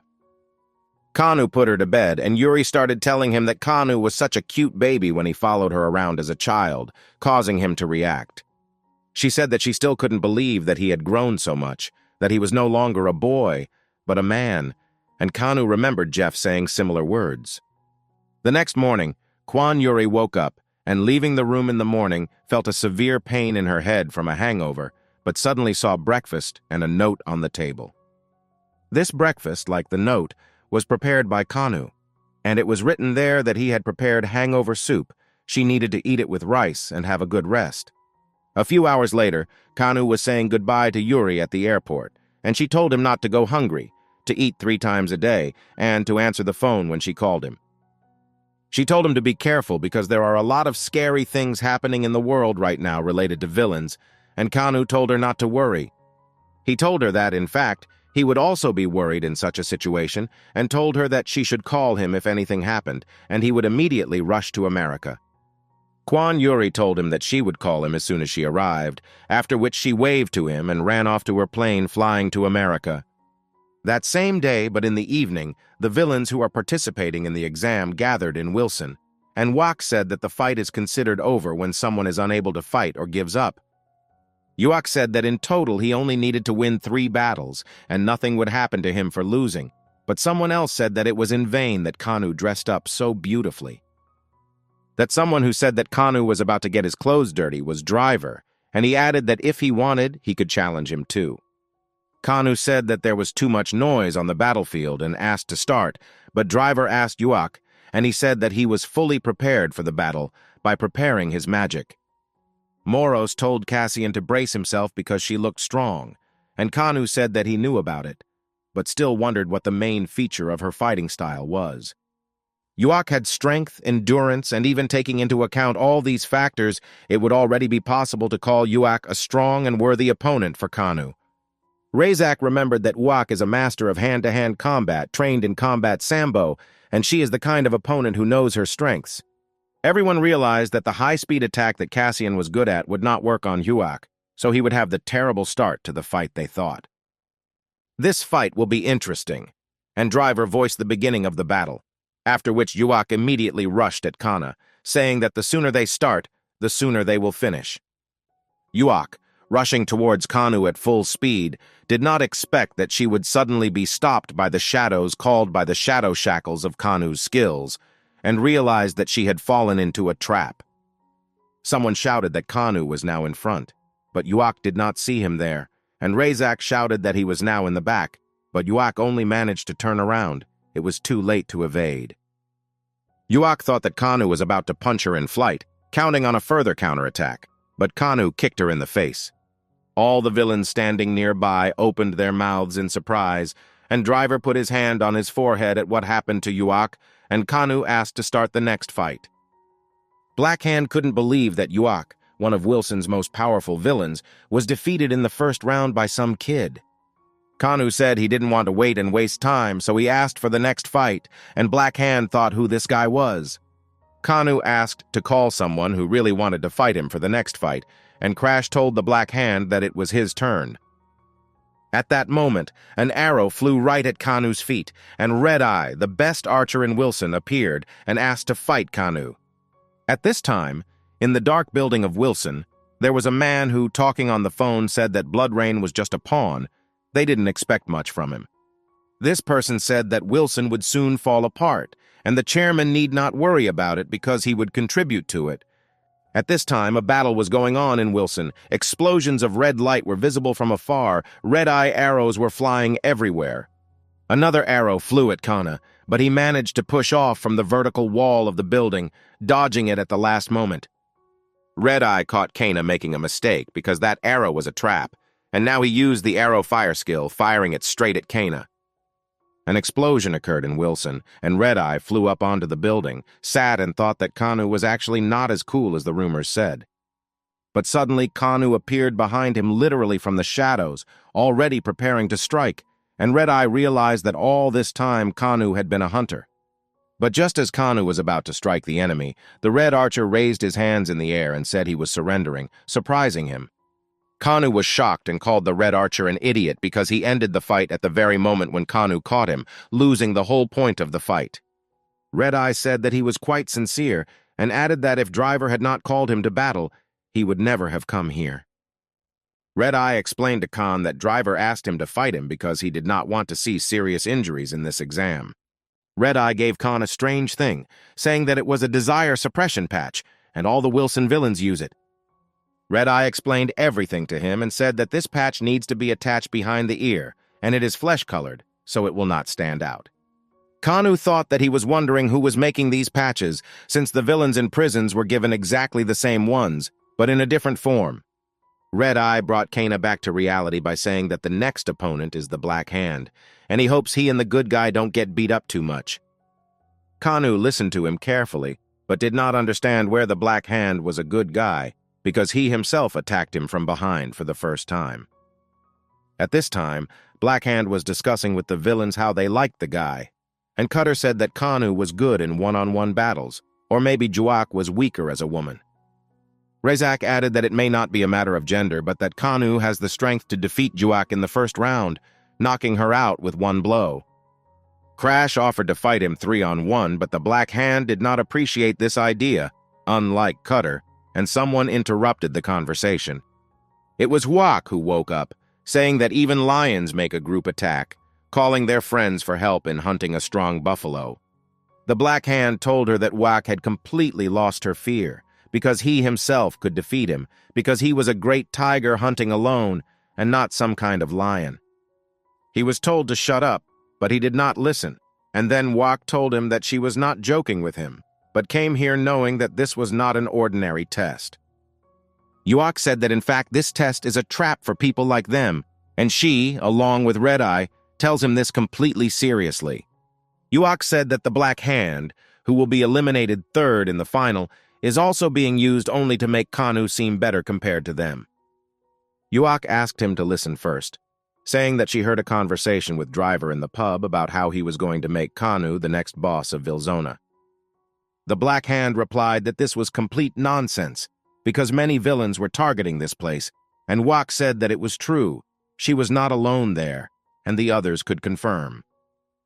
Juak got angry, saying that Kanu was an idiot, a stranger who did not know the laws of these places, and they could not give Wilson to him so easily. She said that one cannot believe that the Driver is patronizing him, because this is not the same Driver that was before. Now he is deceived by him. Juak said it was time to solve the problem, and they all needed to show this idiot where he belonged, and the villains wondered what they had to do with it. However, their questions were dismissed when Juak said that she brought people with her to make it more fun, and they stood behind her. At this time, Kwan Yuri was flying on the plane. They brought her dinner, and she began to eat, thinking about how long it would take her to fly to America.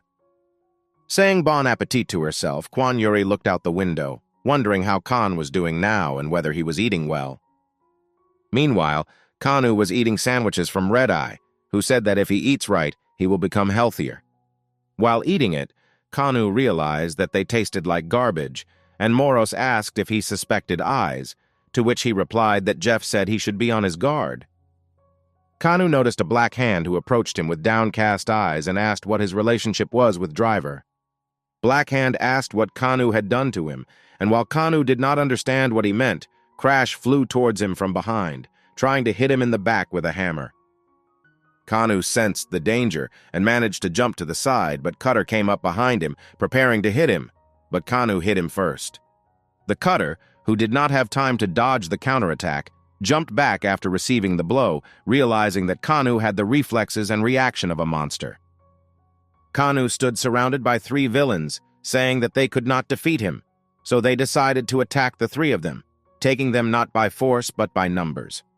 Kanu stood still, but suddenly a barrel sent by Juak flew at him, and Kanu realized that he was at a disadvantage. Juak ran out to the evading Kana and said that since 3 were not enough, then even more would be enough, after which she struck him with the drunken dash skill. At this time, Driver was sitting in the same place and asked Veronica that since the day had gone well, he needed to find out how his pet was doing. Driver said that the nickname Black Duckling would not suit him, and that he did not have a villain nickname at all, but Crow interrupted him. She tried to seduce him by saying that he would rather be interested in her as well, and she would repay him, but he ignored her and asked about a villainous name for Kanu. Suddenly, Red Eye arrived to them, and Driver asked if he was done with his work, but Crow ordered him to get out quickly. The driver asked that since Red Eye had done a good job, he should know how the Dark Duckling was doing, but he did not understand what he was talking about. However, the driver suddenly became silent, feeling a strange sensation, and used his glasses to enhance his vision, and realized that something dangerous was happening at the battle site. All the villains living or present in Wilson at that time felt a strange force in the battle area, and Kana was thrown into the wall. Kanu became seriously angry, and when Crash was about to hit the neutralized villain again, Kanu stopped his hammer with his hand and hit him with all his anger. Crash was defeated by Khan in one blow, but Khan was not allowed to catch his breath and rest. Black Hand attacked him from behind, intending to kill him. Kanu felt this attack and dodged the blow by going behind the Black Hand and grabbed him by the hair, kicking him with great force and speed. But the fight did not end there, because Kanu was seriously angry, and he hit the Black Hand, driving it into the ground, after which he fought off the newly attacking Crash. Crash was thrown back again, but before Kanu had time to come to his senses, Yuak attacked him from behind, hitting him diagonally with a barrel, but he managed to dodge the blow. Having escaped the blow with a barrel, Kanu did not wait and attacked in response, jumping into the air and pouring energy into his right leg, letting Yuak know that she was about to be hit by a blow of incredible power. The three villains were defeated despite their numerical advantage, and Black Hand looked at Kana, thinking that he was too strong, a pompous jerk. Black Hand was thinking that he couldn't lose to him, and Crash next to him woke up, saying that they were fortunately alive, wondering where such a monster came from. But suddenly two villains appeared, Hemoboy of rank C+, Archer class, and the skill of fossils, who said that hunting was more interesting this way, and Pointer of rank C, class of night, and with the skill of fire. Kanu noticed them and thought that there were more enemies every second, and said that it was time to deal with the midges, to which Pointer got angry. Pointer was unhappy with his words, saying that Kanu had no conscience, but fell silent when Kanu used his mana, releasing an aura and intimidating him. But at that moment, the villain Iron Mask of rank B+, striker class, and order skill came running, and he said that Kanu should be left to him because he would bring justice. Having said that he was doing this in the name of Wilson, he flew into Kanu at full speed, putting his hands in front of him, and Kanu managed to move away, but was shocked by his speed. Hemoboy immediately began his attack, shouting that the hunt had begun, and used the hammer strike skill, hitting the nail from his body with the hammer in his hands. Kanu reacted instantly, dodging the attack by diving forward and running with fast and sharp explosive movements straight towards the Hemo-killer.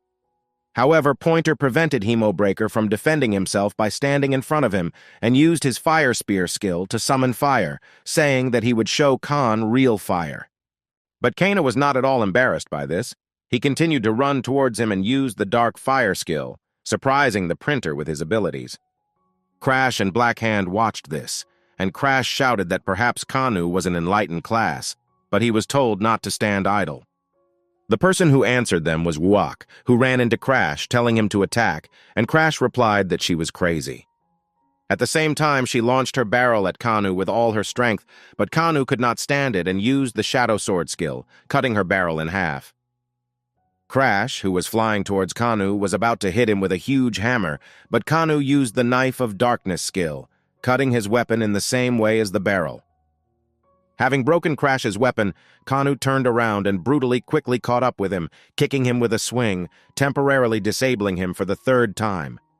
Black Hand gritted his teeth in frustration, thinking that there cannot be such a young villain, because Kanu does not hesitate at all in a fight with them, does not give up and attacks. The Black Hand thought that their situation was now hopeless, and realized that perhaps it was not they who were hunting Kanu, but Kanu who was hunting them. Kanu was about to finish off these remaining enemies, but suddenly his leg got tangled in something, and then his whole body also got tangled and was immobilized due to the bonds. The villain who made this trap was a B-rank binder with a support class and a dark skill, saying that he knew Kanu would fall into his net. The binder told Khan that he need not waste his time trying to get out because his webs bind not only his body, but also the desires and intentions in his head. The binder added that they both had the power of darkness, so he could not resist, but calmly accept the position and go to hell, and Kanu became worried. Kanu could not get out because his body did not obey him, and at that moment, Uak and Pointer jumped towards him, preparing to strike him while they had the chance. Kanu was able to move his hand and grabbed Pointer's spear, which intended to kill him by piercing him through, but he still suffered an unfortunate fate. At that moment, a voice was heard from behind, saying that all dirt should disappear from sight for the sake of peace in Wilson, and the iron mask flew into him from behind. At that moment, Wak said that she agreed with his words and punched Kana in the stomach, causing him to feel all her power on himself, to feel the gravity of the situation. Crash hit Kanu in the side, and Kanu felt that he was losing control of the situation. The fight turned into a beating, and Kanu stopped feeling the pain and retreated into himself. Kanu began to feel that something was changing in his head, and heard the voice of Kwan Kanu, the owner of the body, who said that Cassian was a weakling, since he was only capable of stealing his body. The owner of the body in his head said that if this was indeed true, then Cassian was truly better off dead, and Cassian remembered his death. Suddenly, all the villains stopped beating Kanu, because incredible energy began to emanate from him, which made even Moros surprised, and Kanu opened his eyes, burning with mana. At this time, Driver flew with Crow and Red-Eye on a screwdriver to the scene, and Crow asked if he was overreacting. The driver replied that it would be good if nothing bad happened there, and the entire exam would be completed without casualties or losses.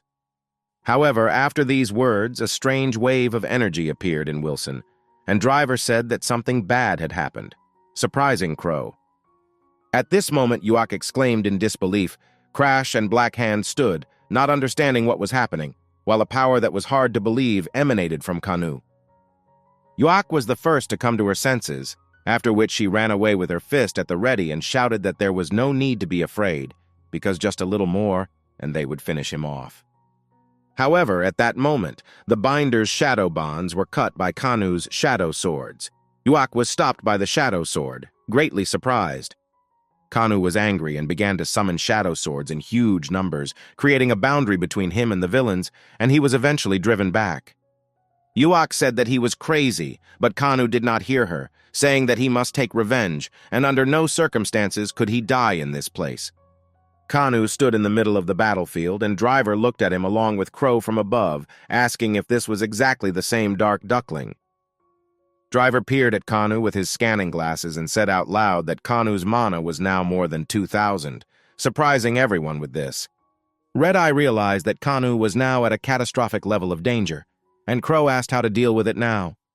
At this time, Moros tried to shout to Kanu, who was out of his mind, telling him to come to his senses, that he couldn't be that bad. Moros continued to try to return Cassian to his body, rejecting the villainous nature that played out within him, and telling Cassian to wake up. Moros fell silent. Cassian, in Quan Kanwu's body, returned to his previous state, but held his head with his hand, telling Moros that he should not think that he would lose control of himself forever. Kanu said that this couldn't happen, and pointed to the patch from Red-Eye that helped contain the power, and Moros thanked him for that in his head. Driver saw this and said that everything was fine, but Crow added that it was really a shame that they wouldn't be able to see his true power. Driver scanned it with his glasses and realized that his mana glasses had returned to the same, but he was confused about what kind of normal explosion it was in such a case. Kanu told Moros that he was fine, but his head was spinning, and turned his attention to the villains, asking if they would continue to fight.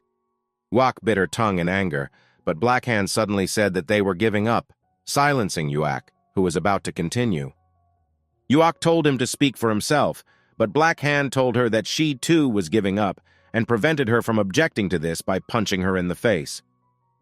He grabbed Uak by the collar and prepared to strike again, saying it was time for her to finally admit defeat in the fight. Blackhand asked if she had any pride left and told her that she would tell the boss about it, at which point Driver appeared behind them. Driver looked at them, then turned his attention to Kana and said that he congratulated him on his victory, grinning cheerfully.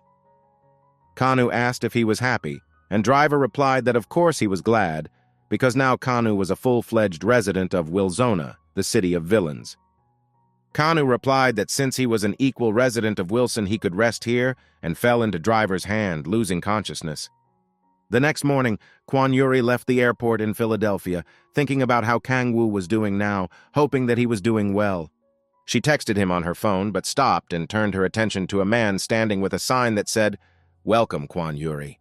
This man named Sean came to meet her, saying that this was her duty, and invited her to inspect her house, to which she agreed. Sean said that this is also his responsibility, and Kwan Yuri said that she was grateful to him, asking what kind of person is the boss. Sean told her that the manager really loves his job, and now he is on a business trip, from which he can return in 10 days.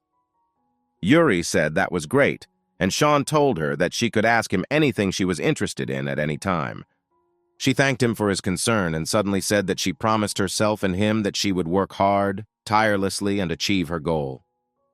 Suddenly, the action moves to distant years in someone's memories, and in an orphanage a boy told a man that he would become a psyker. The man replied that the boy wanted to become a cool villain, but young Cassian told him that these were dreams from his distant childhood. The man asked Cassian why he wanted to become a psyker, and he replied that he wanted to be on the side of good. That was the reason. A man named Hyun said that this was nonsense, and answering the boy's questions, said to listen to him carefully, because not all psychers are on the side of good. Cassian replied that this was strange, and asked Hyun who then was on the side of good, if not the psychers and not the villains.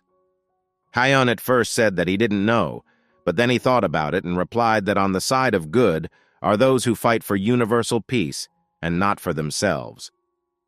Cassian listened to him attentively, and Hyun patted him on the head, telling him to be attentive to good and evil, remember his words, and appreciate what he has.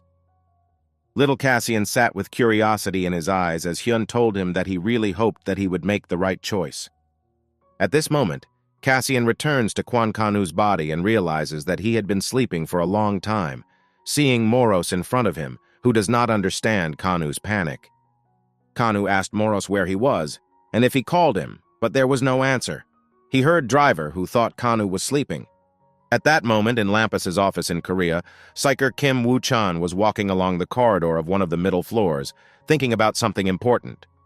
He went into his Sunbae's room, Lee Do-woong, saying that he congratulated him on his discharge but saw a gloomy picture there. Kim Woo-chan turned on the light, seeing Do-woong sitting over his sword, and Woo-chan asked him why he was sitting in his room alone, without a light. Lee Do-woong answered him by name, but then shouted, saying that his sword no longer worked, picking it up and showing it to Woo-chan.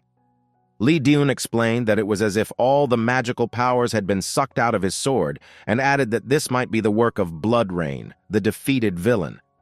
Kim Woo-chan stood and did not understand a word, while Lee Do-woong told him that Blood Rain, who ruined the sword, would still pay.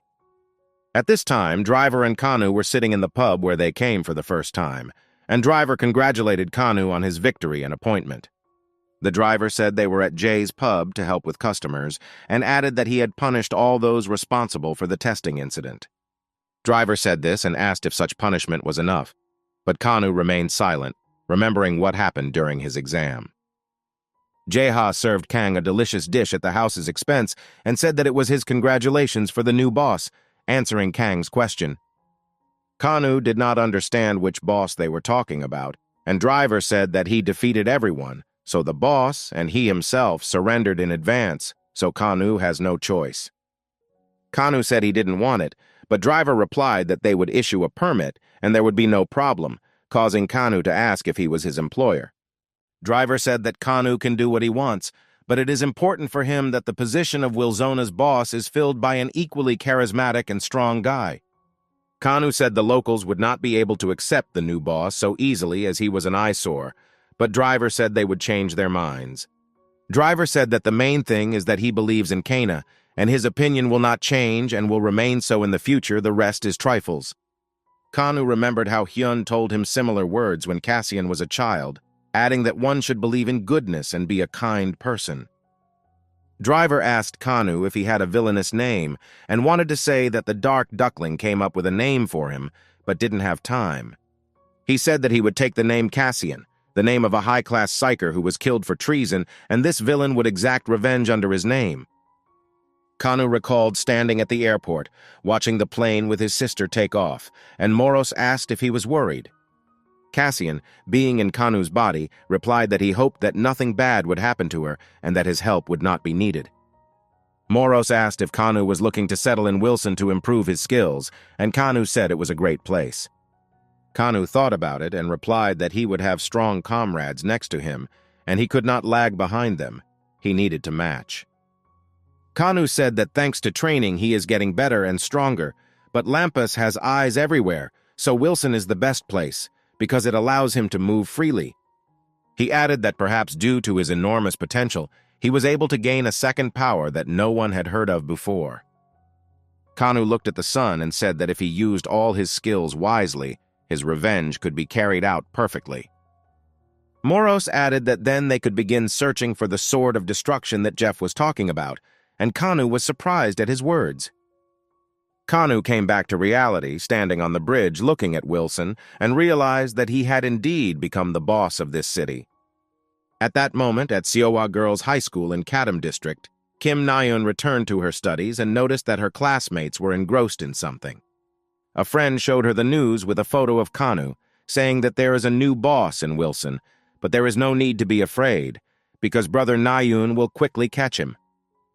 While her classmates said that it would be easier than Wuchen catching Blood Rain, Naeun was shocked that Kanu was Wilson's boss. At this time in Wilson, the Black Hand asked Crash to give him a list of the 6 best villains, but Crash replied that there was no need to be angry if he didn't make it there.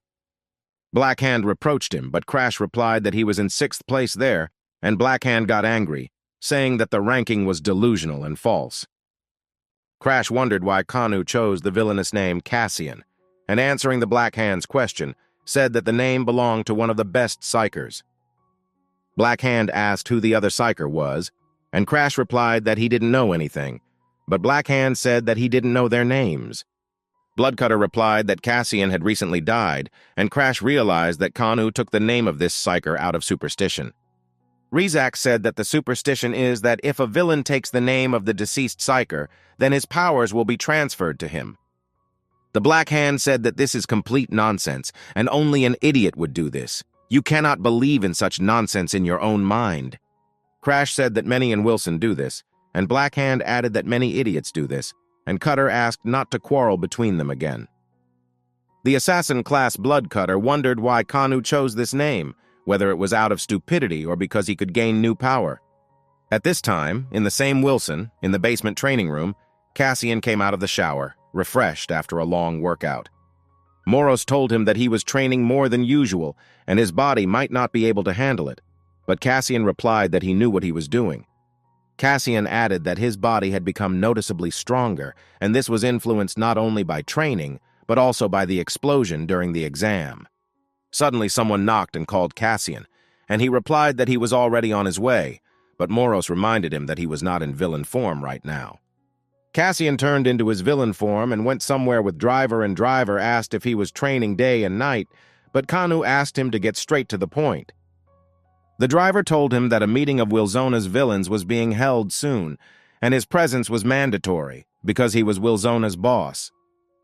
The reason was that prisoners escaped from the punishment cell, but the main problem is that they most likely went to the traitor.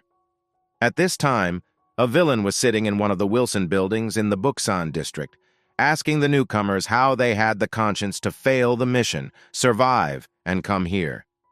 One of the women standing behind the villain in the chair called Yuak and Pointer rats, and they looked down as if in fear. Another woman said Wilson had changed bosses, and that Driver, a former thorn in their plans, was no longer such a problem. Barracuda, an S-rank villain with the striker class and the fossil skill, sitting in a chair, told them that he was giving them a week to make the Kadam district his. The Driver explained that 400 people live in Kadam, and only 100 of them are villains. The rest are simple homeless people. He added that although everyone gets along in a place in complete peace, such life is not ordinary. It cannot be called ordinary. Sometime later, at a meeting in the Kadam area, Driver said that he checked the trackers of the escapees, and they are now in the Buxan area. Cassian said that there were 4 areas with Wilsons in Seoul, and asked those sitting at the table why those who escaped went to Buxan. Driver said that Kadam has differences with them. They cannot understand that Kadam does not want to unite with them.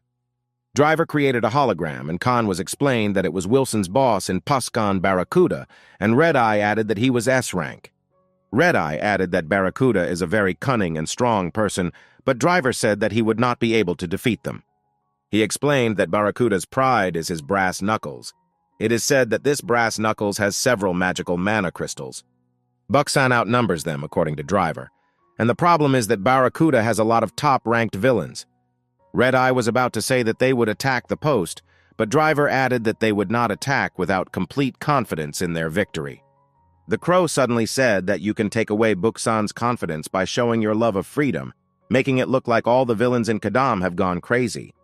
The Driver said that this has never happened before, but you can try, as long as it doesn't look too forced. Driver said that, in addition, Kadam has a secret weapon, but at that moment Cassian stood up and began to leave, saying that he was going home.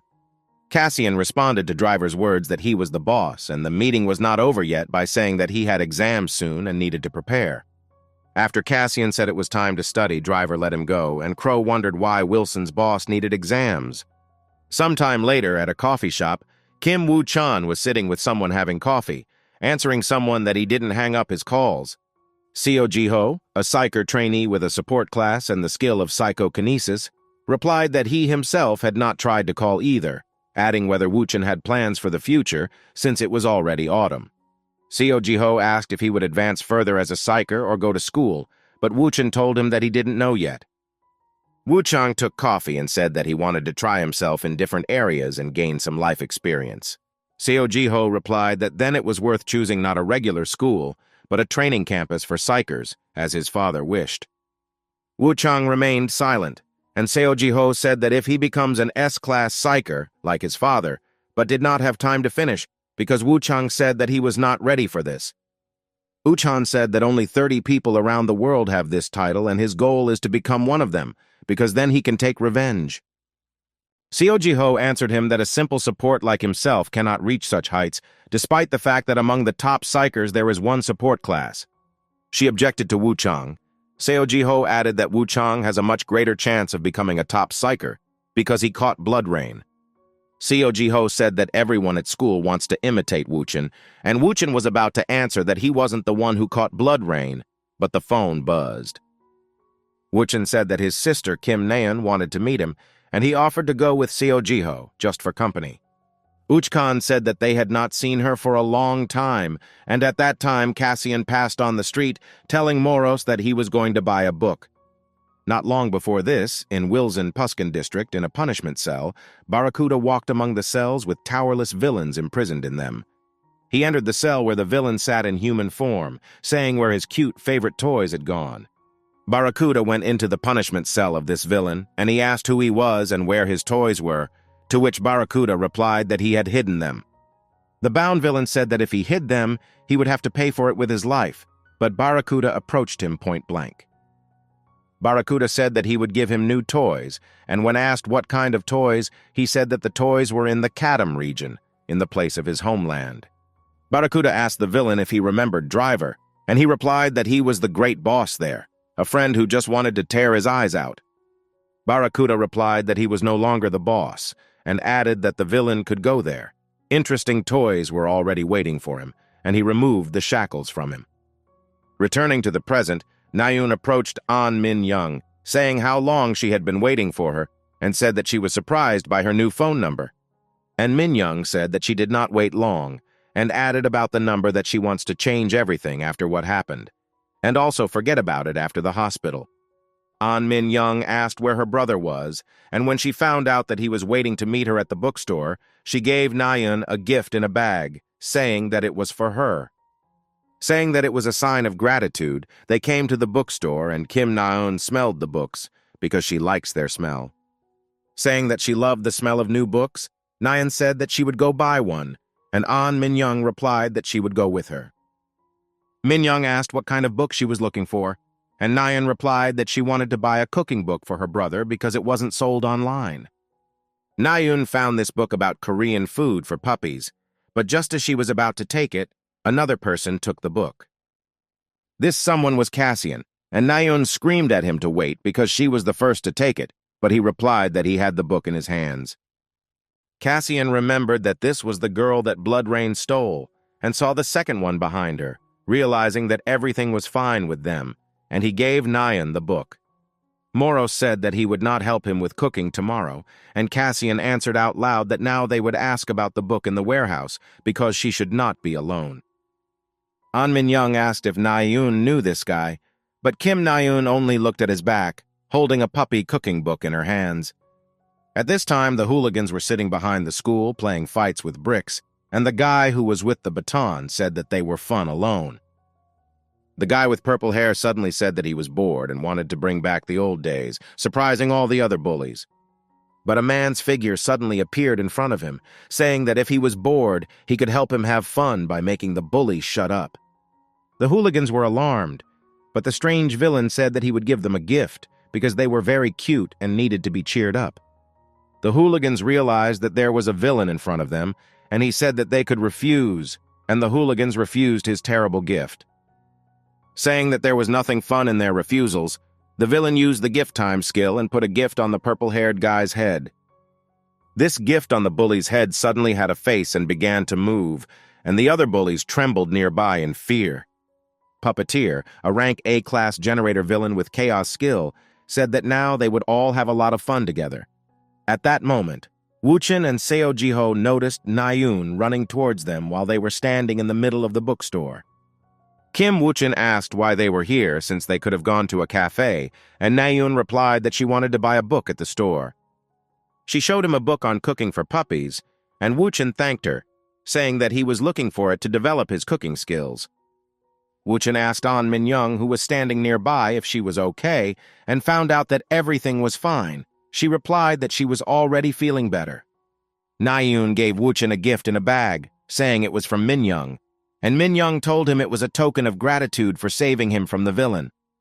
Nayeon noticed how Cassian stood at the checkout, listening to him being told that there was no more such book left because there was only one.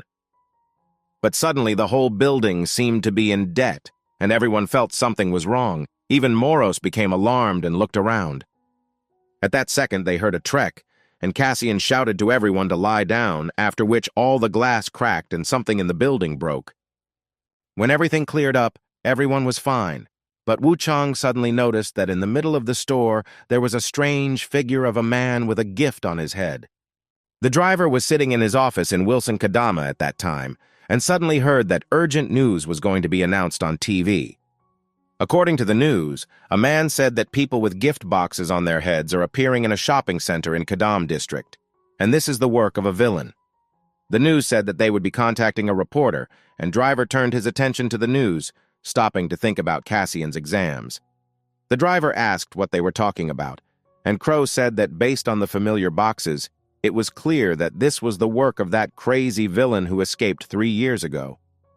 Meanwhile, at the shopping mall in Kadama, Woochen and Seo Jiho were looking at the man in the gift box, thinking that he was a villain. At that second, while the psychers were thinking, 3 plush-like toys flew out of the man in the gift. Kim Woochen and Seo Jiho fought off the 2 toys as if they were being hit not by soft plush toys but by cannonballs. The 3rd toy flew straight at Kim Nayeon, but it was knocked down by Cassian, who was standing nearby, hitting it with a book, and Nayeon said thank you. The man in the gift moved again, and Seo Jiho said that now something might come out of him again, while Cassian looked at the disappearing toy.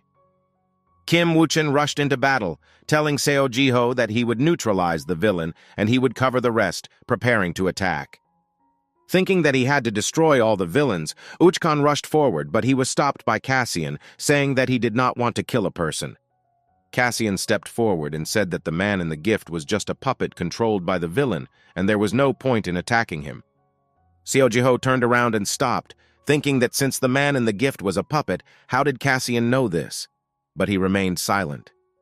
Cassian remembered being told in Lampus that if he was a psyker, he had to think like a psyker, be rational, and look from the outside. Cassian advised Wu Chang and Ji Ho that the safety of civilians was paramount, and they needed to look at the situation from different angles. Uchkan wondered how the man knew the psyker rule, but at that moment the villain was flying at him, and Cassian shouted for him to come to his senses. Wuchen turned around and barely managed to dodge the blow, after which Seo Ji-ho shouted for Wuchen not to touch the person in the gift box. Seo Ji-ho decided that since this was not a villain, but a controlled person, his magic would work, and he used the recovery skill on him. Seo Ji-ho hit the target with his skill, and the gift-wrapped man began to return to his normal face.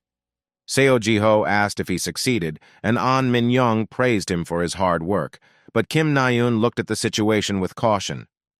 Cassian said that he was great. Under the mask was an ordinary person, and Ji-ho's restoration magic returned his ordinary face. Cassian began to punch the man lying on the ground in the face, which surprised everyone sitting nearby, but Kim Woo-chan was thinking about something else. At this time, complete chaos was happening in Kadam. People were running in the streets with gifts, and the villain puppeteer was standing on the roof of the building, content with the view from below. However, he suddenly stopped laughing, feeling that someone had offended his toy, and began to seek revenge for it and find the offender. His thoughts were audibly interrupted by Driver, sitting behind him, who said that he would not find anyone, forcing him to turn around. The puppeteer realized that it was the Driver, and he said that he had warned him that if he came into their territory, he would not leave him alone. The puppeteer replied that Driver's intimidation was too weak for him, and said that he was very glad to see him again. After his words about meeting again, the puppeteer said that he loved his beautiful, sparkling eyes, and the poet was going to snatch them from him with his own hands. The puppeteer attacked him, but Driver was prepared for this, so he used his large screwdriver as a club, hitting him from the side. After that, Driver said that these dummies annoy him, so he doesn't want to see them and might even get angry. At this time, in Seoul, in Wilson District of Buksan District, the news showed that there had been a terroristic attack by villains in the Gadam District. Barracuda, sitting among the villains, said that this was not enough, and the beginning for Gadam should be even more fun.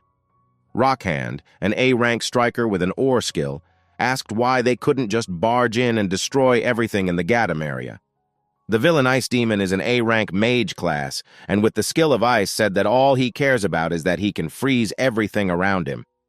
Barracuda suddenly said that he didn't care about the others. The main thing was that the drivers should be left especially for him, taking all the most delicious things for himself. Smoker, an A-rank villain with a magic class and wind skill, said that she wanted fried chicken, so she would take on Crow. An A-plus rank black ghost with an assassin class and a darkness skill said that he was interested in Cassian because they were both attribute of darkness.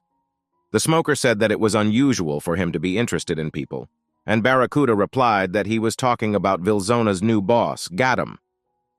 Barracuda answered Black Ghost's question by saying that he could do whatever he wanted, and he thanked him with an indifferent face. CSM asked what would happen to the puppeteer, the toy maker, and Barracuda replied that he would get rid of him because he had fulfilled his role by starting the war. Ignoring the fact that it was cruel, Barracuda said that this time he would surely capture the Gadam for himself, putting on a determined face. And in this very Gadam, people were running in gift boxes in the middle of the streets, and one of them was about to catch up with civilians. At that moment, Seo Ji-ho, together with Wuchen, caught up with the man and used restoration magic on him, returning him to his previous form. Wuchen said that they need to catch the villain, but Seo Ji-ho said that it would be better to wait for reinforcements, and Wuchen replied that he should not hesitate for a second. Seo Ji-ho asked who was behind this, and Wuchen replied that the villain was a famous psychopath, a toy maker. He saw records of him in Gadam's library of villains. Uchan said that the toy creator puppeteer is a dangerous psycho who is ready to take any risk and do anything for fun. Cassian took the phone and said that Driver had contacted him, and Moro said that apparently the creator of the toys was a problem since Driver asked for help. Moro said that there were too many eyes around, and Cassian replied that he needed to get out of here and disappear from people's sight. He was about to leave, but Kim Na-eun stopped him, saying that it was dangerous there, and it was better to wait for her older brother Wuchen, because he was a psyker. Cassian realized that it would be difficult, and Moros, as if confirming his thoughts, said that escaping from them was more difficult than it seemed at first glance. But suddenly the puppeteer appeared behind the girls, about to hit them on the head with a gift, and Cassian rushed forward, saving their lives. The puppeteer praised Cassian for his speed, and Wuchang suddenly noticed that he, his sister, and An Minyoung were thrown to the side because of the villain. The creator of the toys drew attention to the psychers, saying that he would punish them for damaging his toy, and Uchkan realized that the villain himself had come into their hands. The puppeteer said that he was very glad that after 3 years someone still knew him, and said that Uchkan should be rewarded for this. The villain created a gift in his hands with which he was going to hit the psychers, and said that this special gift was especially for them. The puppeteer rushed towards them, but Kim Wuchan was the first to attack, using his flash skill, forcing him to stop with his fire. The puppeteer threw the gift from his hands, and a plush fish flew out of the gift, which attacked Wuchang with water, forcing him to defend himself. The puppeteer was about to finish off Uchkan, who was defending himself from the fish, but stopped because a phone was thrown at his head. The puppeteer turned around and asked who was spoiling his fun, but then Uchkan had already managed to come to his senses and attacked the villain with fire in his fist. Wuchan punched the puppeteer right in the face, who did not have time to dodge the blow, and told him to eat all his fire. The gift flew out of the villain, and the puppeteer flew several meters away from the impact when Uchan said that all the villains must be destroyed. Kim Wuchang stood with his fist lowered, which he hit the puppeteer with, and saw a familiar phone in front of him, which prevented the villain. Moros asked if Cassian saw how Kim Nayun threw the phone at the villain without even hesitating, thereby helping her brother in the battle. Cassian noticed that a strange power was emanating from her at that moment, and realized that Kim Nayun was close to awakening her powers. But suddenly all of them, standing around the villain, saw how he came to his senses, lying on the ground after being hit by Uchkan, far from them. The puppeteer stood up as if he had become a new villain, and said that people are so naughty because you can't break his toys so carelessly. But he suddenly used his power and stuck out his tongue, saying that he still had many funny toys, and created a gift with a face in his hands. At this time in Lampus, Korea, Lee Diyun ran out of the building, apologizing to the psycher girl for the fact that he urgently needed to go to the toilet. He called this girl Sun Bai Nim, saying that she had a cool car, but she replied that a pain like him had better get into the car quickly. Ham Jisun, an A+ rank striker class psycher with the skill of physics, said that Gadam is densely populated, so delay is prohibited. She also said that the suspected villain is the puppeteer, and Lee Dyong said that he did not expect the toy maker to return. Ham Jisun said that his partner Wu Chang reported what was happening, and Lee Daeun asked if he was alone there now. She replied that psycher trainee Seo Jiho was with him, and Lee Dyun replied that he would call him now and tell him not to stick his neck out again. Ham Jisun told him to tell Wu Chang to wait in a safe place and wait for reinforcements without repeating the incident with blood rain. She said that she had a bad feeling because it was very strange for a villain who disappeared 3 years ago to suddenly appear again. Lee Dyun said that the villain probably got bored with hiding and started going on a rampage, but Ham Jisun replied that it was not that simple. She said that not only in Seoul, but also in every Wilson region of the country, strange activity of villains who have gotten out of control has been noticed. Psycher also said that it looks like someone is trying to stir up conflict by pitting the Wilsons against each other. Lee Daeun asked who benefits from this, and Ham Jisun replied that the one who wants to absorb all the Wilsons will benefit. Lee Daeun screamed, saying that Wu Chang's phone was turned off, and it was most likely the work of the puppeteer, but the girl told him to call again. Lee Daeun shook all over, saying that the second time there was silence, worried about his partner, and Ham Jisun told him to shut up and not interfere. During this time in Gadam, the puppeteer began to create many gifts, saying that it was time to have fun until they dropped dead. The puppeteer launched these gifts at peaceful people, and Kim Wuchan began to repel the attack, breaking every gift in his path.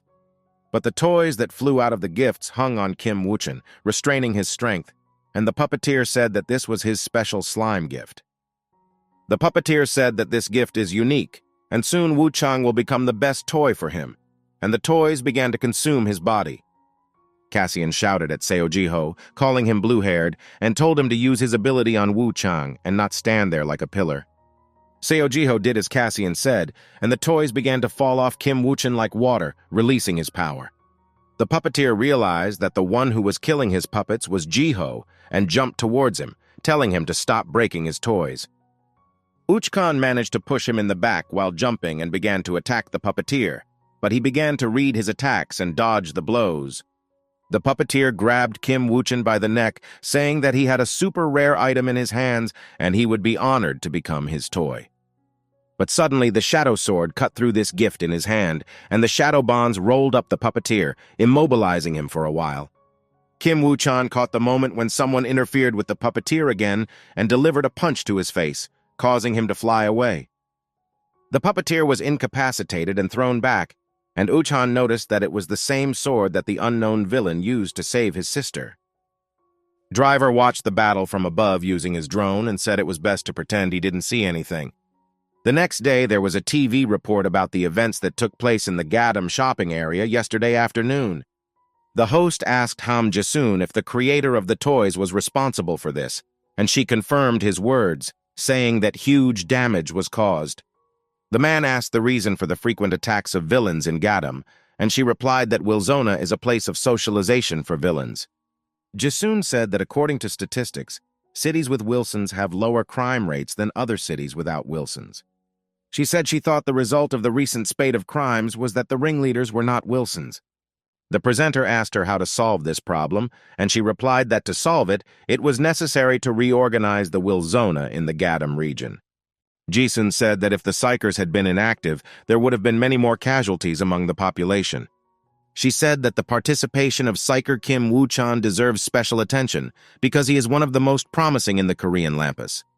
Jasun said that there were rumors about his internship being cut short, but then Kim Wuchen took the remote control and turned off the TV completely. He remembered how Lee Daeun told him after the battle with the puppeteer that he was proud of such a partner, and he could say that he had completed his internship.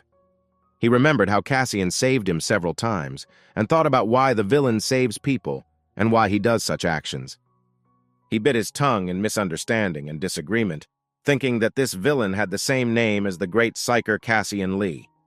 At this time, Driver spoke with the villains that a group had appeared that wanted to eliminate Vilzona Gadam, doing this through the press. Royal Gannet said that he thinks that soon Vilzona Buksan will declare that he wants to take over Vilzona of the Gadam region, making it his own. A villain girl with lilac hair sitting next to him said that this would be an official declaration of war on Vilzona. The driver asked him about the rest of the Wilsons of Seoul, and Gannet said that they were hiding like mice and waiting for the moment to attack. He said that in the future, in any case, they will get them, and Driver said that in other words, they know that everything is rigged. Driver added that they were made the first scapegoats, and now Wilzona Gadam looks like an easy target for others. The driver told Gannet that they couldn't do it without his help, but also added that he had his own secret weapon, and he asked where it was now. The yellow-haired girl said that she couldn't smell the new boss Gadam, and the second villain said that the new boss was just trash. Driver said that he was currently busy taking midterm exams, so he did not come and should be back soon, surprising Gannet. At this time, Cassian was standing on the roof of Gadam High School, talking to someone on the phone given to him by Driver. Eating meat pie, Cassian said that he was eating well, and his sister should stop worrying about him and think about herself. Kwan Yuri, who was walking through the residence, said that she could not help but worry because something dangerous happened in Gadam yesterday. Cassian in Kwan Kangwoo's body replied that he was not there and was studying for exams at home, so she was too worried, and Moros looked at all this with boredom. Kwan Yuri asked if exam time had already begun, and he replied that midterm exams had already begun today. Yuri asked if he was studying hard, adding that he should remember what would happen if his grades dropped, and Kanu replied that he would do his best. Yuri replied that he should always give his best because she wants to see the result, but the conversation was interrupted by Kim Woo-chan. He suddenly told her that he needed to go to the toilet and would call her back later, after which he put away the phone and turned to face Woo-chan.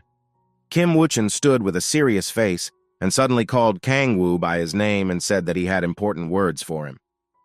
Meanwhile, in America, Kwan Yuri thought that her brother was nervous, and she should have told him to take some healing herbs from home.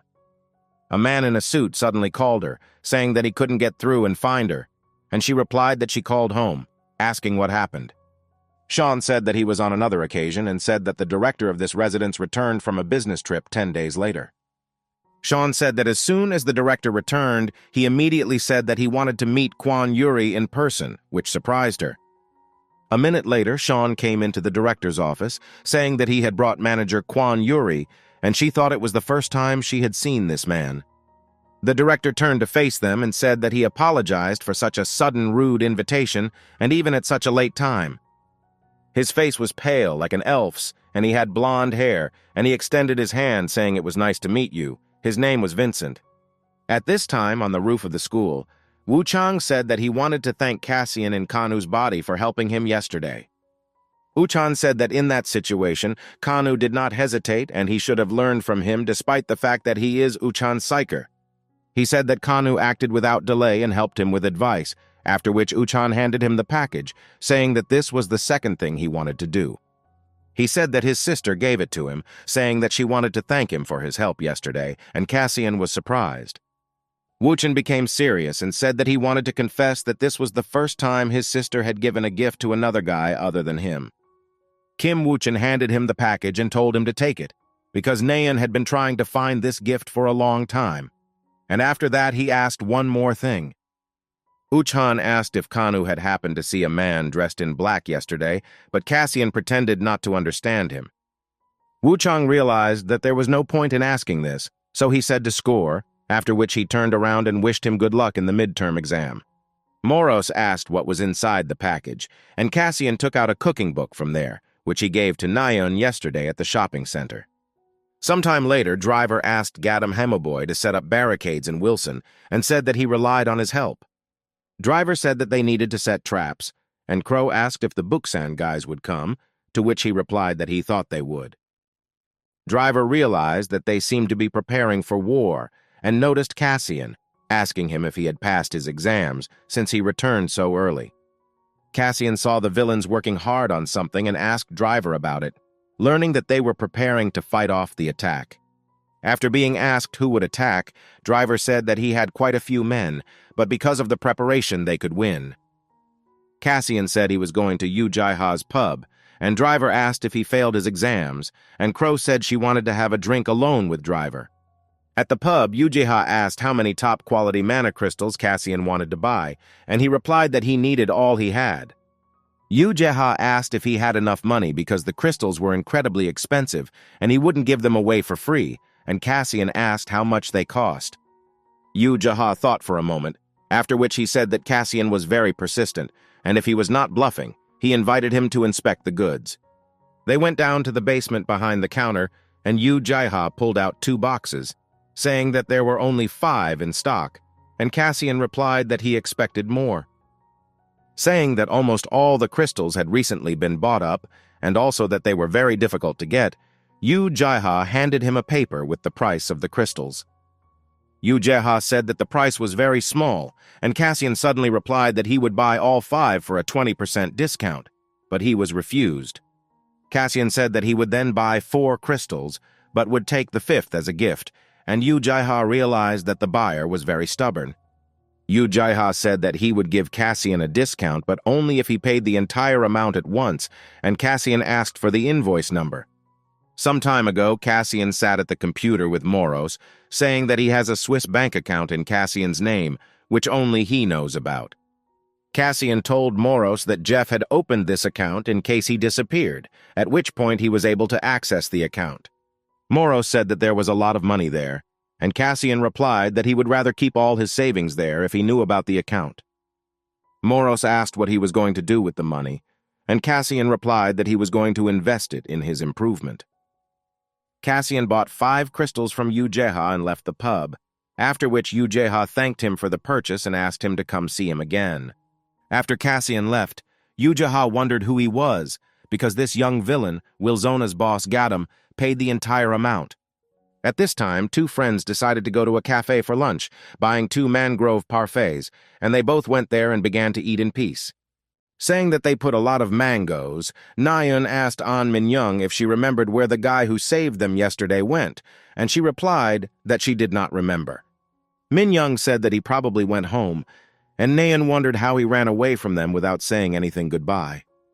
At that moment, Nayun suddenly realized something important, and her friend called her because she had dropped the parfait spoon on the table. Nayun tried to connect this guy with the villain who constantly saved them, and suddenly realized that this was actually the same person. Kim Nayun told her friend that she would go to the toilet at the end of the corridor, and while she was walking, she did not notice how the villain Black Ghost was chasing her. Kim Nayun thought that no one, not even her brother, saw anything in that battle. Only she saw how that guy helped her brother.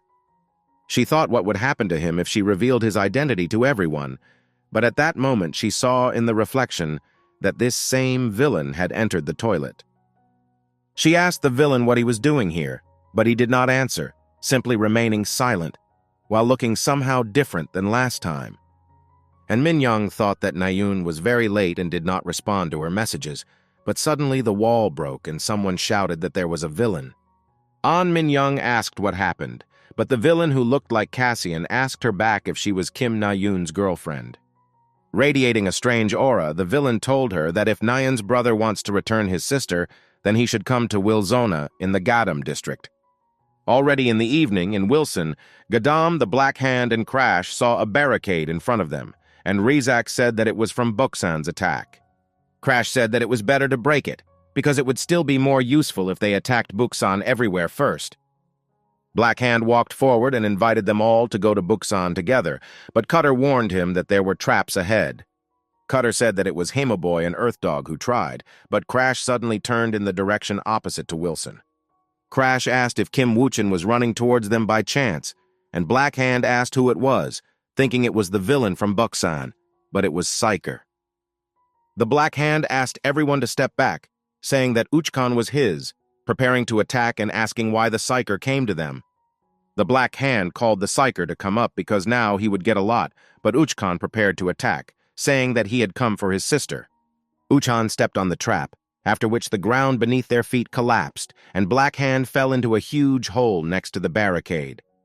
Crash, looking at everything that was happening, asked which of them was the bigger idiot, but Cutter, standing next to him, did not answer. At the same time, in Wilson Gadam District, in his personal training room, Cassian stood in the middle of the room. Cassian stood still, feeling the strange energy he always feels when he consumes mana crystals.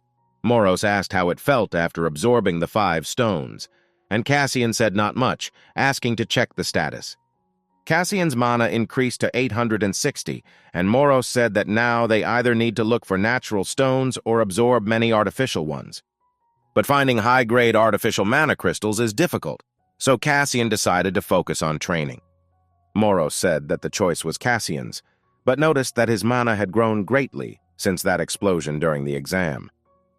Cassian asked what the numbers after the skills meant, and Moros said that it meant the skill level had increased. Moros said that during the battle with Blood Rain, Cassian used 2 shadow swords at once, and he said that it happened by itself. Cassian realized that by leveling up his mana, he could now level up his skill levels without training. He remembered that as a psyker, he had to develop his skills only through brutal training. Only a few, thanks to their diligence and efforts, were able to combine existing skills to create new ones. Therefore, Cassian decided to focus on training. Now he will not be able to use several skills like during the exam. But he decided not to give up and thought that someday the time would come, and he would become strong enough to take revenge on Lampus. However, Cassian's thought was interrupted by him thinking about combining skills, and his words surprised Moros. Cassian thought about what would happen if he combined the Shadow Sword with the Shadow Flame and made it a reality by creating a new weapon.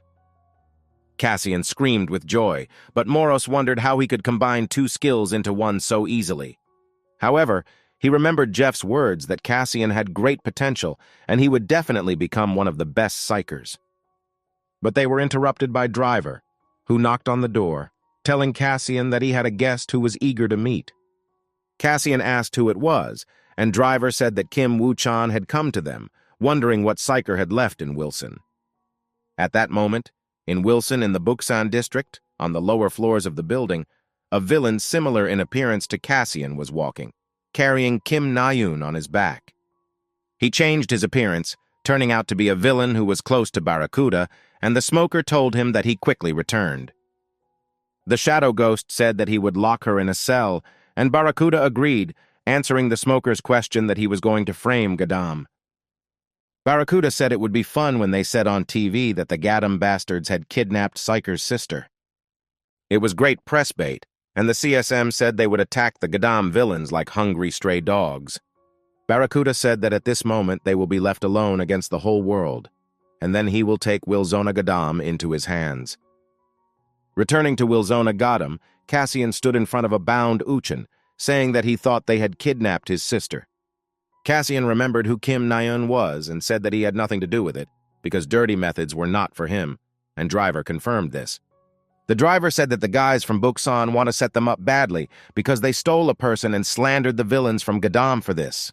Wu Chang told them not to fool him and tell him where his sister was, not feeling the truth in their words and not knowing the whole situation. The driver heard this and said that she would forget about Buksan for now. Now she needs to deal with the misunderstanding in the form of Uchan. Kanu, to the surprise of Driver and Crow, told him to untie Uchan because he was going to sort out this misunderstanding. Driver said that it was not in vain that they prepared, because Driver's cameras showed that Na-yoon was stolen by a completely different Cassian, the villain of Barracuda. The driver said that he recently sent a drone to Buksan for reconnaissance, and Crow praised the quality, asking if he had updated the camera. When asked who he is, Driver said that judging by his ability to transform, he is a villain nicknamed the Black Ghost. Cassian said that the Black Ghost did not look like him at all, but Uchan thought that it was an exact copy of him. Cassian said that everything was clear to him, and he added that since the culprit was known, he needed to be punished, and Driver asked if he wanted to do it right now. Cassian said that right now they should be punished for the kidnapping and framing, but when he went, he was suddenly stopped by Uchkan. Wu Chang said that if he was going to go to Buksan, then he would go with him, because he had to save his sister from there. Cassian approved of this decision, and Driver said that they would not go without him, and Crow confirmed his words, sympathizing with Driver. Driver said that attacking is more fun than sitting on defense, and cheerfully added that today they will destroy Wilson Bookson. However, at that moment, when Driver finished speaking, Blackhand, Crash, and Cutter burst into the room, saying that they were with them. Blackhand said that they couldn't allow Driver to go without them, and Cutter asked quietly if they could win.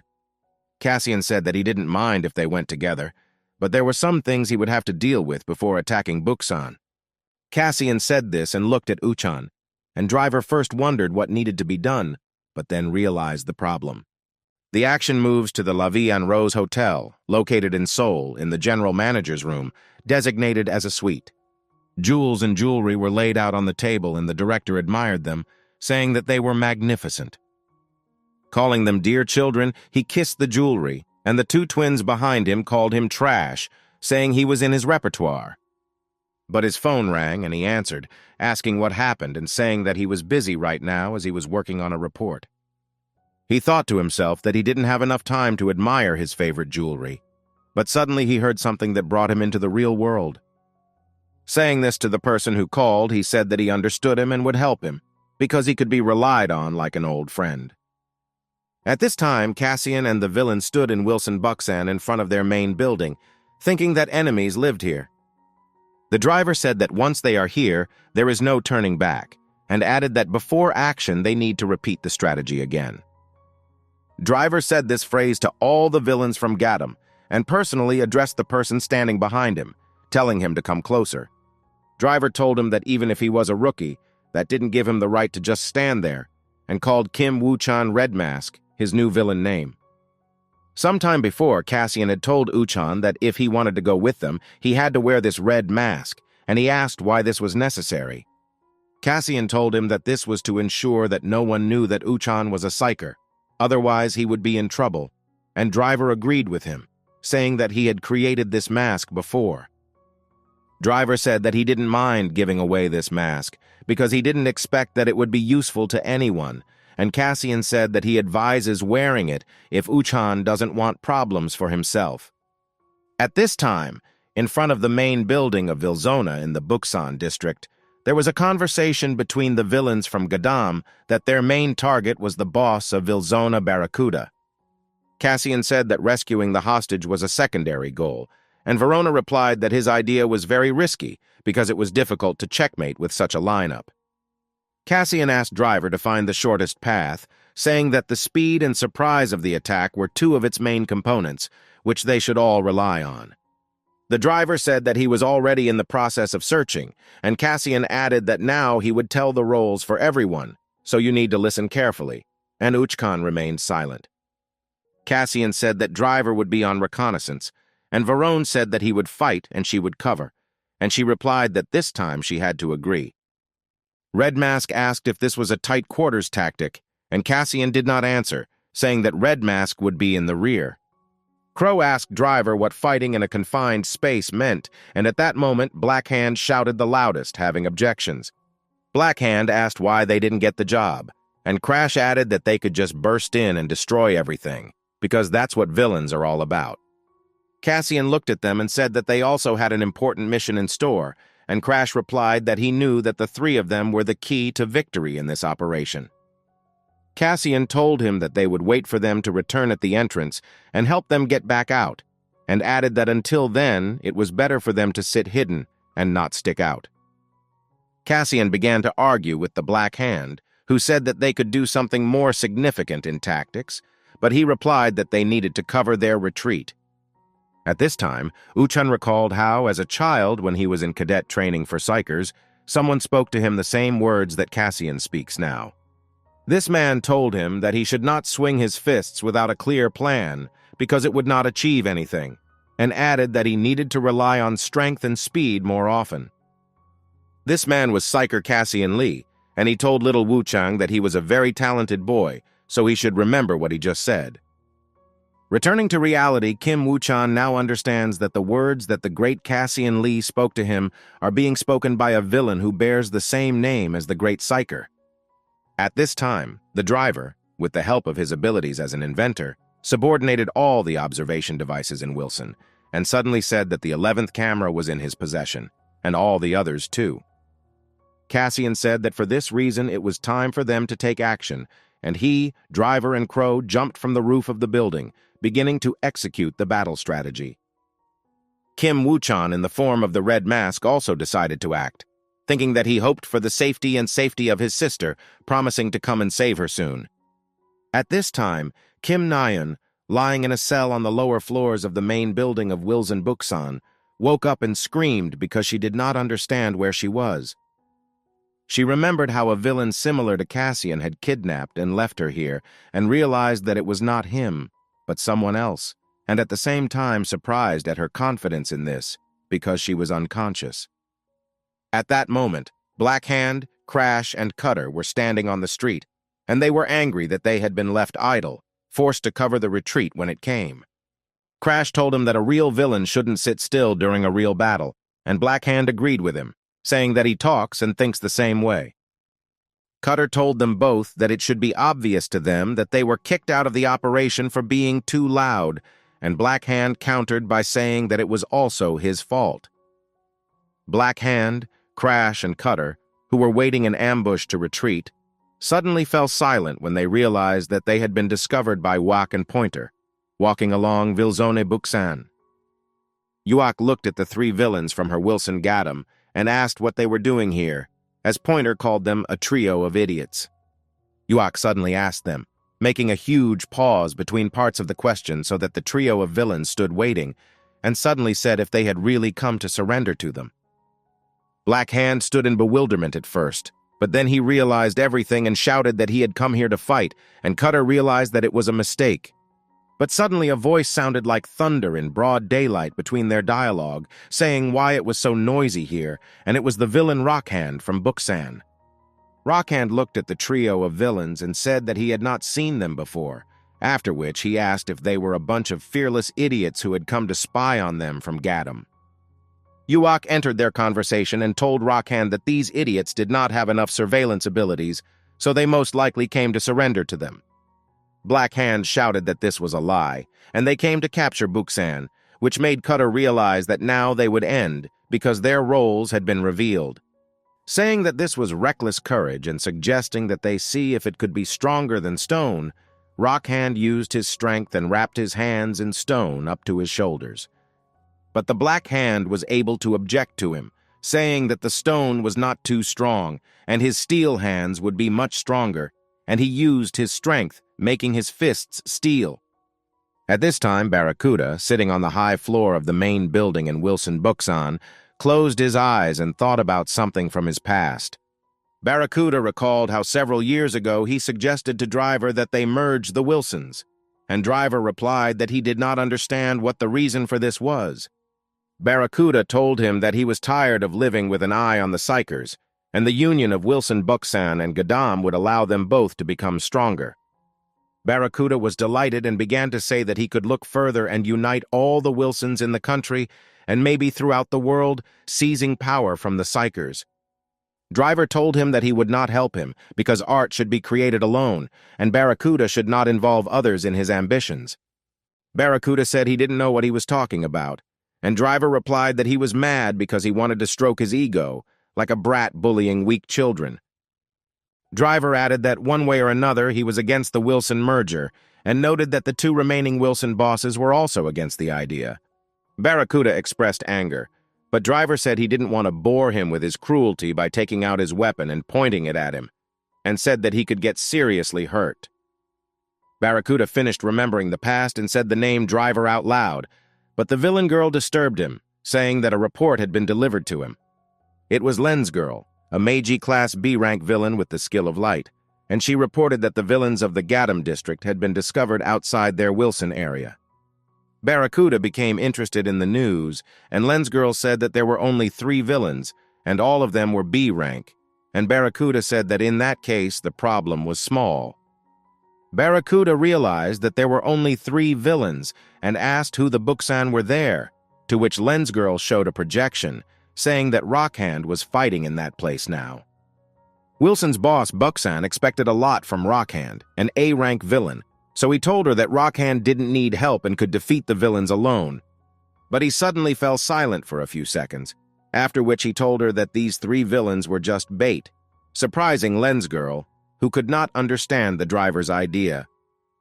Barracuda told himself that Driver's moves were too obvious, and such childish tricks would no longer work on him, activating Barracuda's brass knuckles on his hands.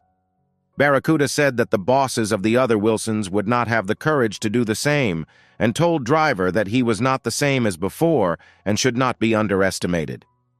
The 3 villains and the red-masked Psyker stood on the roof of the building, and Cassian said that they got there very quickly, to which Driver replied that it was his merit.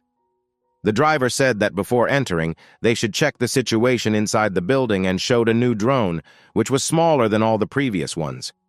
Crow flirtatiously asked the Driver to give her one, to which he replied that he would give a couple at home, and Red Mask thought that the 2 of them were very strange. But suddenly all 4 heard a strange sound, and Kim Wu-Chang in a red mask said that they had been discovered, after which Cassian got ready to deal with the problem. Cassian was about to go to the source of the sound, but suddenly smoke enveloped the roof of the entire building, stopping him, and uneven female laughter was heard. This woman asked where they were hiding, and suddenly Smoker, Vilzona Buxan's A-rank villain, appeared out of the smoke, and she said that she had found her scared rats. The Smoker was surprised, saying that she did not expect to see both Driver and Crow here, and Driver asked if she knew her, to which Crow replied in denial. When they finished talking, the Smoker said that Driver was the boss, so she would let him through, but she had the Crow in store for her lunch. Crow immediately responded to this provocation by stepping forward and telling her people that she had important business to do here, and they could go without her.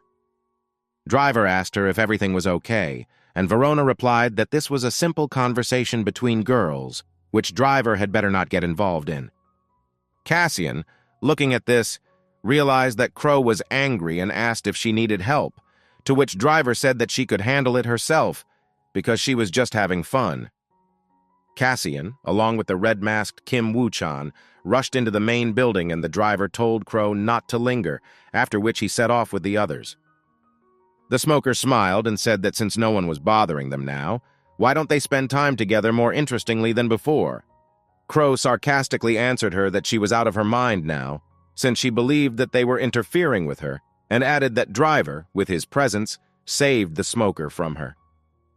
The crow took out his staff and bewitched a lot of crows, saying that now they are not being disturbed, so now they will go crazy until the hour of death strikes. At this time, in the main building of Wilson Bucksan, two villains and Red Mask were running down the corridor while someone outside the door shouted not to leave the invaders alive.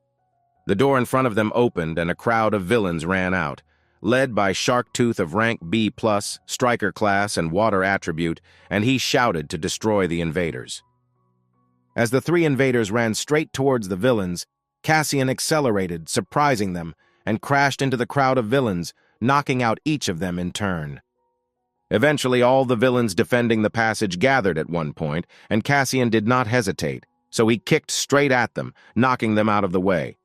Sharktooth, standing nearby, said that he fights well, but such blows will not work on him because his body is much stronger than the bodies of these small villains. Sharktooth shouted that he would kill Cassian with one blow and used the skill of hunting the victim, biting the place where Cassian managed to dodge and jump over him. Cassian dodged unnoticed by the enemy and jumped onto the wall behind him, after which he suddenly attacked in response, kicking directly into the center of Sharktooth's body. Sharktooth did not expect such a quick attack and did not have time to dodge, but Cassian continued the attack, hitting his hand directly in the villain's face, knocking him out. Driver praised him for his good work, but Uchan, as Red Mask, thought that Cassian was incredible because he was getting stronger every time. Cassian said that it was necessary to split up. He and Driver would deal with the leadership, and Red Mask would save his little sister, and Driver threw something into his hand. It was a device showing his sister's location, and Driver told Uchan that she was on the top floor of an underground building, because the drone had already figured out her location. Kim Woochen as Red Mask hesitantly thanked Driver and rushed to the place while Driver realized that Woochen was a true caring big brother. However, just as Driver finished his thought, more Bucksan villains appeared from behind, and he told Cassian that he should go on alone. The driver began to twist his weapon with a screwdriver and said that if he delays, there will only be more of them, and he needs to wait for Crow here at the entrance. Cassian did not deny this and only replied that Driver should try, after which he ran further while Driver replied that he would definitely catch up with him later. The villains came closer and closer to him, and Driver poured mana into his weapon, swung at them, and said that he would chat with those who remained alive. During this time, Smoking Girl, while fighting with Crow, said that she hated how they were compared together before, and she used the skill Breath of Death, firing it at Crow. The spell hit Crow, but she gracefully dodged every airblade that could cut her in half, and she skidded along the ground. The smoker said in surprise that she didn't expect Crow to be so good at dodging, as if she wasn't Crow at all, and said that she recognized her talent for dodging. The Crow answered boastfully that it was better to speak directly, that she dodged well, and the smoker realized that for the Crow, it was better not to speak of praise. The smoker said that Crow should have fun while she could, because now she could disappear, and she used the death chain breathing skill. However, when the skill began to approach Crow, she used her crowhead staff, creating the exact same head with the crow hide and seek skill, sucking in the smoker's spell. Smoker hovered in the air, feigning shock that her spell had been absorbed, and Crow stood up victoriously, saying that it was nothing. However, at that moment, a hurricane of dark smoke shrouded in lightning flew into the Crow, which touched one of the crows sitting on the villainess's shoulder. The smoker smiled evilly as she directed more and more smoke at Crow, saying that if she inhaled it, her blood would boil and her lungs would burn from the black house. The smoker continued to say what a deplorable situation the Crow was in, although just recently she seemed so cool, and directed more and more smoke at her. However, at that moment the smoker stopped grinning evilly, because from the center of the smoke the Crow's voice was heard, saying that she had committed an unforgivable crime. All the black smoke dissipated due to the Crow's powers, and she said, sitting on the ground, that the smoker in vain dared to touch her precious little Crow, the treasure given by the driver. Smoker's powers began to fade and be absorbed by Crow's powers, and she said that Crow couldn't have such powers, realizing that this was the awakening of her true villain power. The crow began to look as if huge crows were about to fly out of it, and she said that for such a crime, the Crow Court would now sentence her, pointing to the smoker. At this time, on the second underground floor of the main building of Wilson Buksan, Wu Chang in a red mask was running, thinking that he was now indebted to the villains who helped him. Thinking that they were helping him on purpose, Uchan, in the form of the red mask, looked at the device from the psyker, thinking that his sister was nearby, but suddenly someone froze the ground under him along with his feet. The villain in the ice mask asked Red Mask if he had come from the Gadam area, and said that it was not in vain that he stayed to guard the hostage, expecting that someone would come for him. However, Red Mask melted the ice on his feet with fire, allowing himself to move, summoned fire in his hand, and told the villain that he should shut up and get out of the way. The villain in the ice mask said that Red Mask's abilities are strange, matching those of a human, and he added that the fire ability fits his character perfectly. Having created Ice Claws, the villain in the ice mask said that their abilities are opposed to each other by nature, and a very interesting battle awaits them. At this moment, in Wilson Buksan, in every corner, all the villains heard a loud cry of pain and saw a purple light, and feathers from the crow were flying all over the sky. At this time, in the main building of Wilsona Buksan on the 12th floor, Cassian walked through the room and told someone to stop hiding and come out in front of him. From the darkness, in the middle of the room, a rank A+ villain Black Ghost appeared, who obediently answered Cassian that he was very attentive, and he had been waiting for this meeting for a long time. The ghost told Cassian that he had the same darkness attribute as him, and Cassian asked him if he kidnapped Kim Nayun, framing Wilson for Gadam. The Phantom did not answer the question and said that he had obtained a lot of information about Cassian.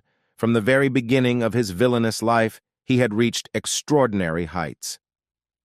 The elusive man said that as an unspoken rule, fights between villains outside of Wilson were prohibited, but Cassian ignored the rules and fought with other villains several times. He pointed his finger at Cassian, saying that he was an enemy of the people, and if he killed him here, then no one would even dare to mention responsibility for the murder of the villain.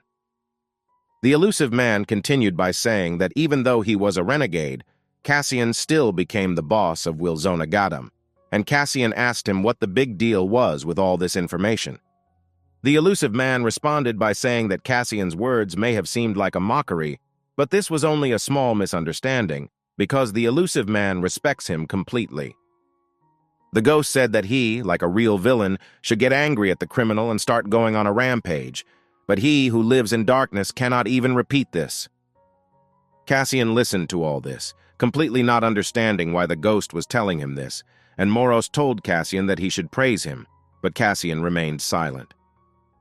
But suddenly the ghost said that he wanted to become like Cassian, and he activated his powers, taking out a strange weapon on a chain and saying that he wanted to become not a shadow, but darkness, like Cassian.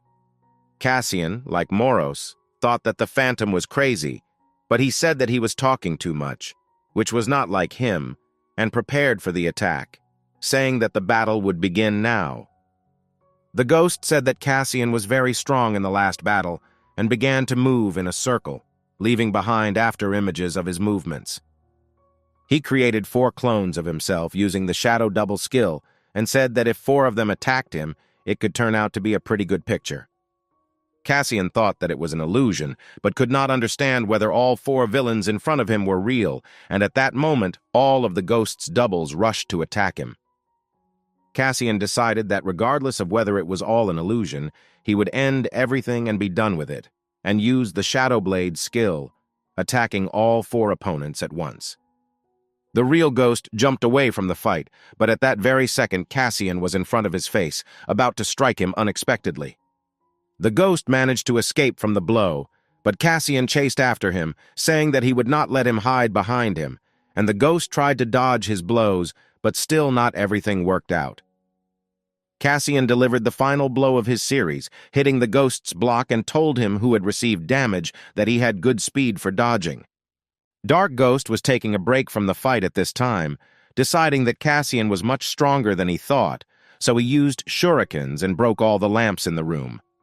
The elusive man only ended his surprise attack, which was not aimed at Cassian, until all the lights went out and Cassian found himself in a completely dark room.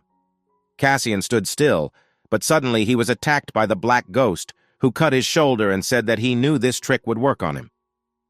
The elusive man's voice seemed to be coming from everywhere, telling Cassian that it was difficult to navigate in the pitch darkness, no matter who you were, and Cassian thought. The Phantom was an assassin, and he had the advantage in a knife fight, and he said that he would now show Cassian the fear of death in the pitch darkness that surrounds him. However, Cassian repeated after him, asking if he knew the fear of death, and told the elusive man that he was talking nonsense like a second-rate actor, and activated his powers of darkness. Cassian's eyes lit up with mana, as if he were made of energy, and he said that people like the Phantom would never know the fear of death, drowning in an impenetrable abyss. Cassian emitted light thanks to his mana, finding himself behind the Phantom, and told him that he had known both death and rebirth, and now he would show him what true horror is. At this time, on the second underground floor in Wilson Buksan, Barracuda's hideout, Kim Na-yoon sat in a cage like a prisoner, asking herself what kind of strange sounds were heard nearby. These sounds were the sounds of battle now. Kim Woo-chin, as the villain Red Mask, was dodging and breaking the ice attacks from the villain in the Ice Mask. The Ice Mask villain used the Ice Storm skill, causing a storm of ice shards, and Red Mask had to dodge and defend against this attack. Red Mask realized that the Ice Mask villain's attacks were balanced and had no downsides, because his fighting style was smooth and confident, his experience visible. Their fight stopped for a moment, and the Ice-masked villain told Red Mask that he was acting more collected than before, and it would be easier for him to win if he acted headlong. The A-rank Ice Demon, wearing his ice mask, told Wu Chang that his resistances would make him frozen more pleasantly, and asked him if he enjoyed burning people. The Ice Demon did not wait for an answer, and said that he likes to make ice cream out of people, first freezing the arms, then the legs, because it's much more interesting this way. The Ice Demon said that he loved to see the fear in the eyes of people whose limbs were being eaten by ice, and broke the ice-made toy of a man in his hand. Kim Woo-chan shouted that he was a vile villain, but then returned to the image of the Red Mask, realizing that he had just shouted these words to the villain and he did not appreciate them. The Ice Demon told Red Mask that he doesn't give off an aura of madness at all, and the hostage has an older brother, Psyker, which gives his words new meaning. But suddenly Kim Woo-chan stood up, burst into flames, and said that he couldn't believe that the great villain Gadam Red Mask was compared to some low-grade Psyker. Kim Woo-chan, forced to say such shameful words, rushed to attack the Ice Demon, and he immediately used the Ice Needle's skill, forcing Red Mask to defend himself. However, Red Mask smashed every ice spike that flew at him with his fire melee attacks, trying to rush closer to the enemy. Kim Woo-chang remembered how, before the attack on Buksan, Cassian called him to his training room and said that, getting straight to the point, Woo-chang had too much of a delay between attacks. Woo-chan listened as Cassian said that during battle he thinks too much, forgetting that he needs to think quickly and act immediately. Cassian said that it was better to see than to hear, so he instantly created a flash of darkness, squeezing the fire mana in his hand and launching it at the target, hitting it. A second later, a mannequin in the form of a man lay on the floor, and Cassian said that the path to mastery lies through speed, because one cannot allow the enemy to have time to defend himself. Cassian said that the best defense, as we know, is an attack, and Kim Woo-chan thought about why the villain tells the Psyker such important things in battles. Cassian looked at his hand, where the dark fire mana still remained, and said that the ignition method for the owner of the fire attribute was very unusual. Kim Woo-chan also looked at his palm while Cassian added that, whether Psyker or villain, by overcoming themselves, each of them can develop their powers. Cassian walked up to him and pointed his finger at his forehead, saying that you should not bind yourself to common sense, just as you should not limit your powers in this way. At this time, Red Mask fought off the ice needles, walked up to the Ice Demon and squeezed the fire mana in his hand, just like Cassian did, and launched a fiery flash at him. The ice demon sensed a danger to his life in this attack, so he decided to defend himself and used the ice barrier skill, enveloping himself in ice on all sides.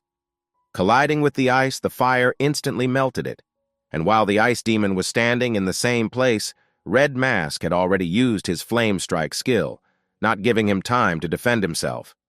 The ice demon, who was higher in level than his opponent, had to dodge, and Red Mask realized that he was succeeding, deciding that in this way he could defeat the enemy. The ice demon realized that Red Mask had changed his attack style, and he thought that until that moment he had been hiding his true powers, starting to take advantage. The ice demon was angry at such impudence and said that it was time to start fighting in earnest, so he stopped defending himself and used the ice hurricane skill. Red Mask did not expect such a counterattack, so his torso was frozen and hidden under the ice, and he realized that he had been too careless in his attacks. The ice demon descended to the ground and said that, as he said, freezing people was his greatest pleasure, and Red Mask realized that his fire was not activated. The Red Mask could not move in the ice shackles, and the ice demon said that first he should remove his mask, reaching out his hand to Wu Chang's face. At that moment, a voice was heard from the cell where Kim Na-eun was, shouting the question of who came to save her, and Wu Chen under the Red Mask drew attention to this. The ice demon stopped his hand and angrily asked if she could shut up, but Kim Na-eun asked to be pulled out of here, shouting it out loud while banging on the cage. The ice demon got divorced, repeating his words about her to shut up, and used his ice powers, sending a sharp ice spike at her, causing her to scream in fear. Kim Woo-chan, under his red mask, remembered Cassian's words that he must think and act quickly, without being bound by common sense. Kim Woo-chan thought about how the ice demon even dared to touch his sister, and the fire began to act, forcing the villain to pay attention to it. Acting as if he were Cassian Lee, Kim Woo-chan melted the ice shackles, freeing himself, and struck the ice demon, saying that he would not forgive him for this. Kim Woo-chan used the Hellfire skill, the same as the great Cassian Lee, and a huge wall of raging fire stood in front of the ice demon. At this time, on the 12th floor in Barracuda's shelter, Barracuda himself was thinking that something had happened, because by this time their victory should have been announced. At that second, the voice of the Black Ghost was heard from behind Barracuda, apologizing to the boss for failing to complete the task, and Barracuda turned back in shock. Releasing the elusive man he was holding by the head, Cassian turned his furious gaze to the villain before him, asking if he was Barracuda. At this time, in Wilson, Gadam on the roof of the Royal Gannet building told Red-Eye that it was strange that everything was going quietly and calmly, but Red-Eye replied that he loved calm, as if he were a psyker. Gannet replied that this was strange for a villain, and at that moment Yu Jaiha appeared on the roof with his guard, telling them that they had done a good job. His guard gave Gannet a lot of pizzas, and he asked where it came from because the pizzeria was destroyed, to which Yu Jaiha said that I bought them outside Wilzona. In the end, when all 6 villains sat down, Yu Jaiha asked if those who went to Buksan would be okay, and Gannet replied that Driver would not risk the lives of others in vain. Yu Jaiha countered that it was not Driver who was commanding the attack, but the newly elected leader. But Gannet replied that Driver was not more important in either case. Yu Jaiha realized that he believed in Driver very much and asked if it was because they were old friends. But Royal Gannet replied that there was another, more important reason. At this time, at the entrance to the main building of Wilson Buxan, Driver sat on a mountain of unconscious villains, saying that there were too many of them for such a building. But suddenly Crow came in here, calling Driver and asking what he was doing here, to which Driver replied that he was waiting for her return, making Crow very happy. Crow said that she had bad news, handing Driver a mechanical crow and asking if he could fix it, to which he replied, looking that everything was quite possible. Driver realized that if car was broken, then the crow most likely got out of control in the battle with Kurilshitsa, but now she looks quite adequate. But suddenly strange sounds were heard from below, as if the building was in debt, and Crow asked if there was anyone from Gadam below, to which Driver replied that there was a black horse Gadam, red mask. But in addition to the sound from below, the same sound was heard above the two of them, and Driver realized that Wilson's boss, Gadam, had also taken up his work, fighting Barracuda. Meanwhile, on the 12th floor of the main building, Barracuda told the black ghost lying in front of him that he had failed his expectations by losing to Cassian. The black ghost darkened his face, about to justify himself, but at that same second a blow from Barracuda's fist with brass knuckles flew into his face, causing him to break the wall with his body. Cassian told Barracuda that he treated his subordinates poorly, but he, stretching his shoulder after the blow, said that it was none of his business. Moros turned his attention to Barracuda's brass knuckles and told Cassian that his magical weapon was made from natural mana crystals, but he remained silent in response. Barracuda did not find Driver with his eyes and asked Cassian where he was, and Cassian replied that he would come soon, but he could handle him alone.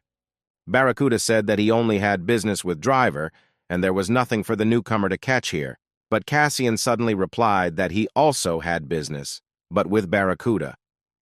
Cassian said that he knew that Barracuda had kidnapped a man and was trying to frame him, and he responded by asking if he should be paid compensation for moral damages. Cassian activated his mana, summoning the powers of the shadow in his fist, and told Barracuda that everyone owes responsibility for their actions and mistakes made to Cassian. Barracuda laughed at his words, saying that Cassian doesn't know his place and he shouldn't think he's cool just because he caught the black ghost.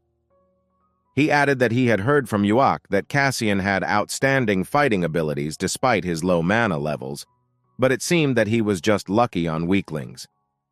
He just got lucky with the black ghosts, and Barracuda asked if the same trick would work on him, an S-rank villain, but Cassian also had an answer. Cassian said that it was all just because of magical items, and Barracuda asked who dared to say such a thing to him, to which Cassian replied that the Driver himself told him so, causing Barracuda to think. Barracuda asked Cassian if he was trying to piss him off because he wasn't strong enough to fight him, but Cassian replied that he hadn't even thought about it. Barracuda replied that it was very funny to respond to provocations, saying that he meant that he wanted to enjoy an appetizer before the main course in the form of Driver. After wondering how tasty this snack would be, Barracuda activated his powers, summoning spikes from his brass knuckles, and 2 spikes also emerged from his back. Cassian, as well as Moros, were surprised by the unusual strength of the villain before them, and Barracuda charged at Cassian, shouting that he was Barracuda, the leader of Wilzona Buksan. However, Cassian instantly moved behind Barracuda from the side and, asking what's wrong, hit Barracuda right in the face, forcing him to shut up. Barracuda did not dodge Cassian's attacks, and Cassian hit him again, hitting him square in the stomach with his fist and knocking all the breath out of him. Barracuda suddenly replied that it was nothing and said that his attacks only caused laughter, after which he grabbed Cassian by the hair and hit him in the face with his head. He struck right on target, and Cassian flew to the side, and Barracuda was about to strike again, but with his fist, but Cassian moved behind him. The Barracuda shouted where he was, and Cassian began to dodge the S-rank villain's furious speed attacks, preventing him from hitting himself, and rose into the air. Cassian was about to strike Barracuda from the back, but he suddenly froze in place, and Cassian sensed something wrong, after which the spike, enlarging from the back, almost pierced his head. Cassian realized it was close, and Barracuda activated his brass knuckles, shouting that these were his strongest weapon, Barracuda's fangs. Barracuda rushed into the fight using his homing spike skill, and 4 spikes erupted from the brass knuckles on his right hand, flying to pierce Cassian. Cassian dodged the first attack, but the spikes continued to follow him anywhere, and Cassian had to use shadow movement to evade. Cassian stopped for a second, saying that these attacks were annoying, and Moros explained to him that the Barracuda's magic item had the skill of tracking moving objects. Cassian thought about Moros's words and remembered what Driver had told him, and realized that if not for his words, Cassian would have had a much harder time dodging. Barracuda got tired of waiting and asked Cassian if he didn't say that he had business with him, because now he was only showing his evasive skills without trying to attack. Barracuda triumphantly said that since someone like Cassian became the boss of Wilzona Gatam, then he shouldn't expect anything more from Driver himself. Cassian listened silently as Barracuda said that comparing their levels was simply absurd, and he had no chance of winning this battle. Barracuda added that no matter how hard he tried, the dog was no match for the tiger, but Cassian suddenly said, sitting in front of him in a strange position, that his attacks were too predictable. Cassian angered Barracuda by saying that he was only repeating his opponents, because until that moment he had only fought with weaklings. Cassian added that he lacked combat experience, and said that Driver was right about him, saying that without magic items he was worthless. Barracuda repeated to himself that he was an empty place, and said that Driver told him that he could lose his place and lose his position if he scratched his tongue too much. Moros told Cassian that, judging by the level of power, if he wanted to piss off Barracuda, then he did it very well, and Cassian became wary.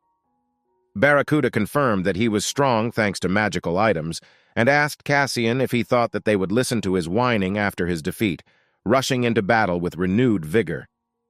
Cassian rushed towards Barracuda in response, and he used the homing spike skill, and spikes burst out of the brass knuckles again, but with greater speed moving towards the enemy. Cassian slid under all the spikes, which were faster and thinner than the previous ones, and kicked Barracuda from underneath, knocking him off his footing. Barracuda said that Cassian was being cunning, simultaneously releasing spikes from another brass knuckles, and Cassian began to dodge, after which he used the Shadow Blade skill, cutting all the spikes of the villain. Barracuda was surprised by so many blades, but Cassian did not give him time to rest, using shadow movement, appearing behind him and telling him to look around. In the place where Barracuda was, Cassian landed and broke the floor of the floor against the concrete slabs below him, and Barracuda became angry, again launching spikes from his brass knuckles at him. However, Cassian was not in his original place. He managed to disappear and appear in front of Barracuda, and he used the skill Flash of Darkness, directing a pillar of fire at him. Barracuda didn't expect a fire-type skill from Cassian, so he decided to play it safe and defend himself by creating a barrier out of all his spikes using the spiked shield skill. Barracuda withstood the attack but received damage and said that Cassian had two attributes, and this was not possible because he had never heard of such a thing. But Cassian replied that it was him. Barracuda did not understand Cassian's words, but he told him not to judge other villains by himself, adding that he, Cassian, was on a completely different level.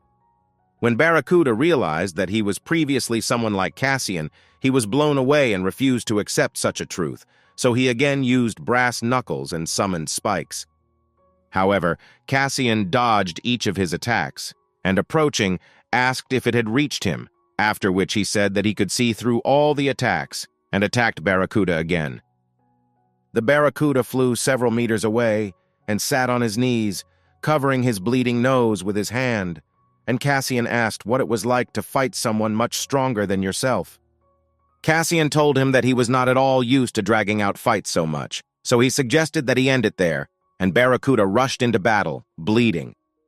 Barracuda shouted that no one dares treat him like that because he is the boss of Wilsona Buksan, an S-rank villain who has several powerful magic items with him.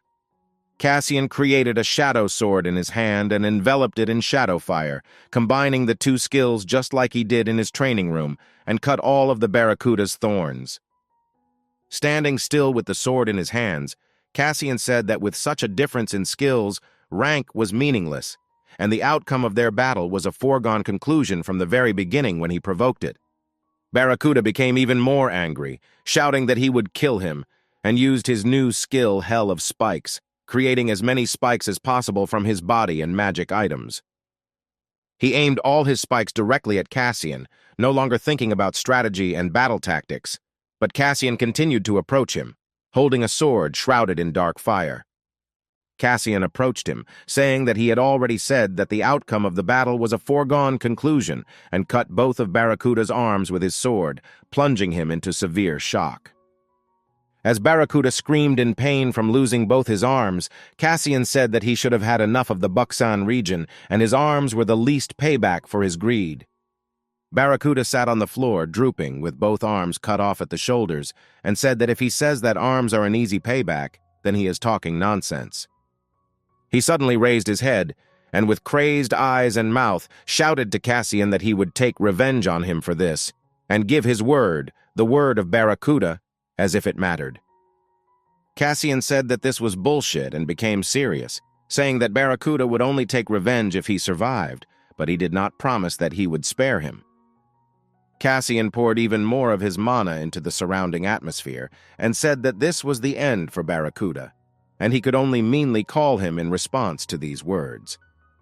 But at that second, Cassian felt a strange energy behind him, after which he turned around and only managed to block the strange laser, which threw him far behind the wall of the building. The one who attacked Cassian so suddenly and unnoticed was Lens Girl, the villainess who served Barracuda, and she turned her lick to its normal position, ending the attack. Barracuda told her that she was great and asked her to help him escape, and Lens Girl replied that she would now create a portal so that they could get out of here. Lens Girl used her jump spot skill, using her lenses to create a portal that looked like it had no passage, but they entered it and the portal closed behind them. Cassian returned to this place at this time, saying that he did not expect that he would have any allies left, and asked where they had gone, to which Moros said that they used the portal to move. Cassian realized that he had fallen into a trap without even noticing it, and realized that this girl, Lens Girl, was by no means the ordinary villain she might seem at first glance. Moros asked Cassian if he would follow them, but Cassian told him that she did not know where Barracuda and Lens Girl went through the strange portal.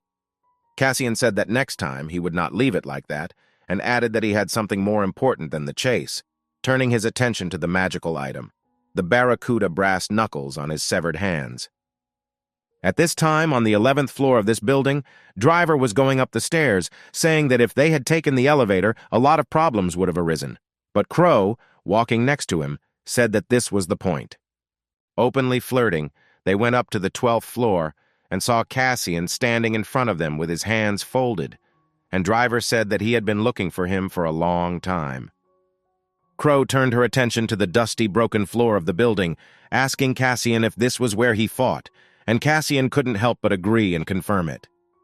Cassian said that he had punished Barracuda well, but Driver asked what that meant, and Cassian replied that he had missed it because another villain had interfered with him. Cassian said that he was prevented from finishing off Barracuda by a villain with lenses. He added that this was no longer important, and asked Driver what was going on with Kim Woo-chan, the undercover Red Mask. The Driver replied that there was no need to worry about him, after which he projected it with a drone and showed Cassian that Uchkan was now getting out of there with his sister. Cassian told Driver that it was time for them too. They needed to join those guarding the back exit and leave Buxan with them, but Driver already had words on this matter. The three villains fought with Rockhand, and Driver said that they seemed to have some problems, and Cassian said that they need to help them. Cassian and Crow had already started to descend, but Driver suddenly told them that he had unfinished business here and convinced them to go without him, saying that he would catch up with them soon. At this time, in Wilson Buxan, in Barracuda's hideout, Barracuda himself was sitting on the floor, saying that he could not believe that Wilson was no longer there, and he had lost his dream of conquering the whole world. Lens Girl approached him and said that if he started treatment right now, the situation could still be saved, and Barracuda said that both arms were cut off, and she replied that she would be back soon, going to get some tools. Lens Girl moved away from Barracuda and created a portal with her jumping skill, intending to teleport behind the instruments, but a strange energy was suddenly felt behind the door. Lens Girl was about to enter the portal when suddenly the door flew out and hit her straight, sending her into the opposite wall as Barracuda looked on in fear. Suddenly a strange voice, familiar to Barracuda from the past, was heard, who said that he had been looking for him in all places for so long, crawling through every corner of Barracuda's base. Barracuda realized that it was Driver who found him, and he said that he clearly asked in the past not to tire him with his cruelty, and asked why he ignored these words. Saying that he was very disappointed with Barracuda's actions, Driver used the deactivation of restrictions, and his status changed. Now he was an S+ rank, emitting incredible power. His weapon, a huge screwdriver, began to glow with strange magic circles, corresponding to the strength of the owner, and Driver, smiling, asked how Barracuda would choose to take responsibility.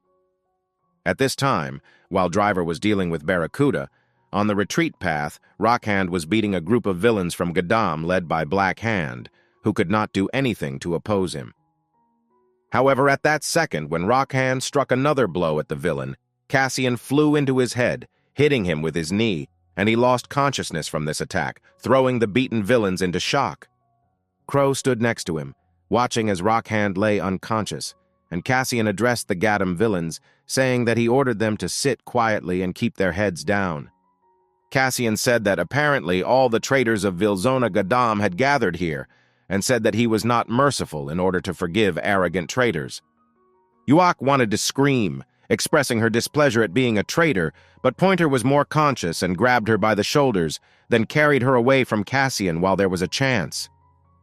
Black Hand screamed in anger at Cassian, saying that he had captured his prey, which he had almost finished off, and Cassian responded that he was more like the prey himself than Rock Hand. Crash was sitting on the ground at this time and asked why they returned from Buksan so early, and Cutter asked how Cassian went in the battle with Barracuda. Cassian replied that he had escaped, and Crash asked if he or Barracuda had escaped, but Cutter immediately realized that it was Barracuda who had escaped, and Crash, along with him, widened his eyes in surprise. Cassian remembered that he was prevented from finishing off Barracuda by a villainess with lenses, and Black Hand also widened his eyes in surprise, not believing that Cassian made Barracuda escape. Cutter and Crash asked where Driver was and why they came without him, and Crow answered them both by saying that Driver had unfinished business in Buksan. Crow remained silent and thought that since she knows Driver and his dark past very well, he is now most likely busy punishing Barracuda. Driver began to approach Barracuda, listing all the problems, starting with Blaster and ending with the kidnapping of Kim Nayun, and pointed his gun at his face. Driver said that Barracuda simply wanted to pin all the evil rumors and consequences on Gadam, and asked him how he would be held responsible for these actions. Barracuda began to stutter from fear, but Driver suddenly approached him, saying that he was not able to answer for his actions, and asked who was behind all this. At that moment, Lens Girl, who was thrown by the door, stood up and told Driver that, as he said, he was incredible, and Driver wondered how she was still standing after his blow. Lens Girl used the jump place skill to create a portal, saying that he wanted to meet with Driver, and Driver replied that he greatly dislikes unplanned meetings.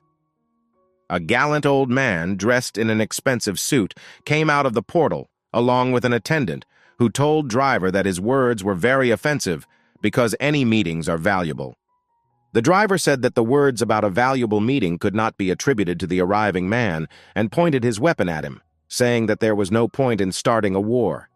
The old man said that he needed to be understood correctly, because he came here not for the sake of a fight, but to pick up the small Barracuda, and, at the same time, to look at the driver. Driver haughtily said that apparently the matter was so important that it required the man's personal presence, and he replied that he valued his servants, even if they were hopeless idiots. Driver was offended by the man's servants' inability to do their jobs, and asked him if the man was the one who ordered Barracuda to take over Seoul. The man laughed and arrogantly replied that Seoul was just the beginning, and soon all the Wilsons in the world would be under his control, speaking to the S+ rank Driver as if he had no idea. Driver replied that even if this man is one of the 4 lords of evil, it is possible that he will not succeed, and he invited Driver to come over to his side, but he refused. The man accompanying the old man looked at Driver, and one of the 4 lords of evil said that Driver would help him regret his choice, but he said that this was unlikely to happen. The Master of Evil told Driver that even if he says so now, in the end everything will be exactly as he planned, but Driver did not agree with this. Driver replied that he also had a few words in response, and told the Lord of Evil not to interfere with them, otherwise he would make him regret it, and Driver prepared the technique for the attack. The Lord of Evil exchanged a glance with him, and at this time in Gadam, in Cassian's personal training hall, he stood and looked at the natural mana crystal, thinking that he did not expect to receive it. Moros asked Cassian why he was staring at the mana crystal, and Cassian said that it was actually strange to hold the item in his hands. Moros replied that it was better for him to know that the natural magic stone obtained from weapons is different from the natural mana crystal found in nature, inferior in the strength of the effect. Moros said that Cassian would receive a little less mana from such a stone, but also the mana crystal from the weapon would contain qualities belonging to the weapon. Cassian understood what would happen if he swallowed this mana crystal, and Moros finished the deal for him, saying that Cassian would receive qualities like the fangs of the barracuda. Cassian said that he was sorry that the crystal was inferior in power to many mana stones, but Moros added that this was compared to natural mana stones. Cassian made up his mind and swallowed the magic crystal, after which memories from the battle began to emerge in his head, and new energy began to emanate from him. The next morning, Kim Woo-chan sat in the building, watching the news on his phone that yesterday there was a battle between the Buksan and Gadam Wilsons, where the villain Red Mask appeared. While Kim Woo-chan was watching the summary of news from last night, Dayun came up to him and asked why he looked like he hadn't slept all night, and tossed him a can of soda. Kim Woo-chan looked very tired, and Lee Dyun asked him how Naeun was doing, to which Woo-chan replied that his sister was currently sleeping in her room. Lee Dyun said that this morning on the news, it was said that there was a rumor among the villains and psychers that the Gadam smashed Wilson Buksan to smithereens. Lee Dyun said that he did not expect Cassian to make such a sudden attack on Wilson Buksan, and apparently this Cassian was not short of aggressiveness.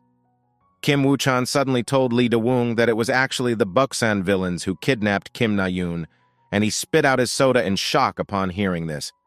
Lee Dyun calmed down and said that this could not be, and that according to his information, Cassian, the villain from Gadam, kidnapped his sister, but Woo-chang said that this information was planted by the scoundrels from Buksan. His Sunbae became wary and asked how he knew this, and Woo-chan said that he was there last night and was helped by the villains from Wilson Gadam. Lee Da-woong asked if he was joking, and Kim Woo-chan said that he had no choice but to accept help from the villains because he wanted to save his sister. Kim Woo-chan calmly said that fortunately, everything ended well, and Lee Dyun at that time could not believe his ears, spinning the idea that the villains helped Psyker. At this time, in Wilson, Gadam, a D-rank villain Fury, screamed out of misunderstanding of who turned off the voltmeter, because he was almost promoted thanks to him. Suddenly, Yu Jae-ha came up to him and said that there was such a problem with electricity throughout Wilson, and also that someone had stolen all the speakers and TVs. The cleaner said that his tablet had also disappeared, and Fury screamed about who dared to steal in Wilson in broad daylight. Red Eye, who arrived in response to the scream, said that this was the work of the driver, because yesterday during the fight he lifted the restrictions, and the disappearances are a side effect. Red Eye said that driver always walks around with a smile on his face and no one even knew it, but this guy is scary when he goes crazy.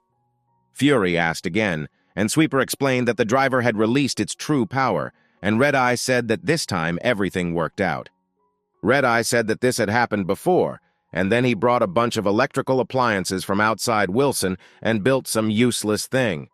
Yu Jae-ha asked Red Eye what kind of useless thing he was, and he hesitantly answered that it was a spaceship for flying to Mars with an autopilot. Yu Jae-ha realized that this was a really scary thing, and Cassian was watching it all from the roof of the building when Moros said that it was too noisy today. Cassian leaned on the fence and told Moros that it was time to talk openly, and he expressed misunderstanding, but Cassian added that he wanted to know the truth about Jeff's death. Moros realized that the time had come and said that he had previously told Cassian that Jeff's death was connected to the Sword of Destruction, an ancient artifact. Moros said the only clue to finding the Sword of Destruction was a platinum disc that a man was spinning in his hand while sitting in a chair at Neo Factory in Seongnam City, Gyeonggi Province. This man was the Money King of S+ rank, Striker class, and Physics attribute, and he said that he wanted to find the Sword of Destruction, a great power that would give him the whole world.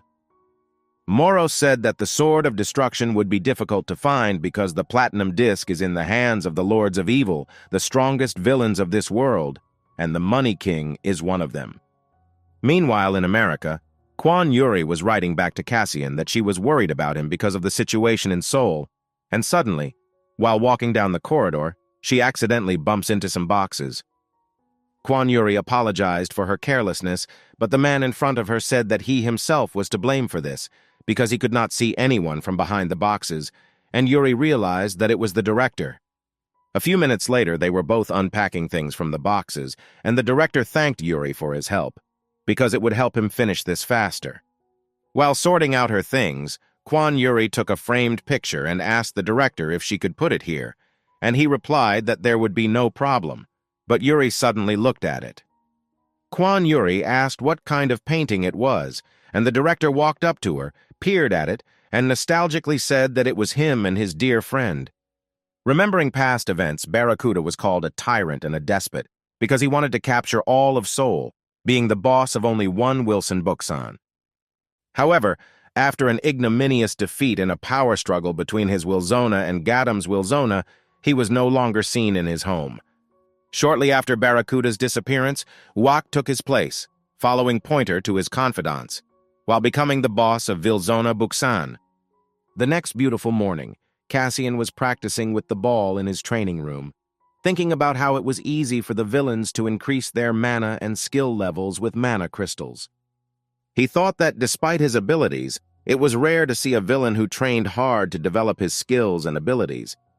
Because of this, their combat effectiveness is often low, and Cassian at that second summoned Shadow Blades, which themselves cut the ball in half. Moro said that a homing attribute had been added to the Shadow Blades, and Cassian added that an armor attribute had also been added thanks to the Barracuda's fangs. Speaking of villains, there are exceptions who are obsessed with developing their powers, and the most prominent of them are often called monsters. Such crazy villains have an unchanging goal. They only need strength and power. They are different from ordinary villains from birth. Therefore, they are difficult to contact, and such villains are called the Four Lords of Evil, the strongest of all the villains in the entire world. Cassian circled the word Platinum Disc on his board, saying that it was the key to finding the Sword of Destruction, and that he thought the top four now had it.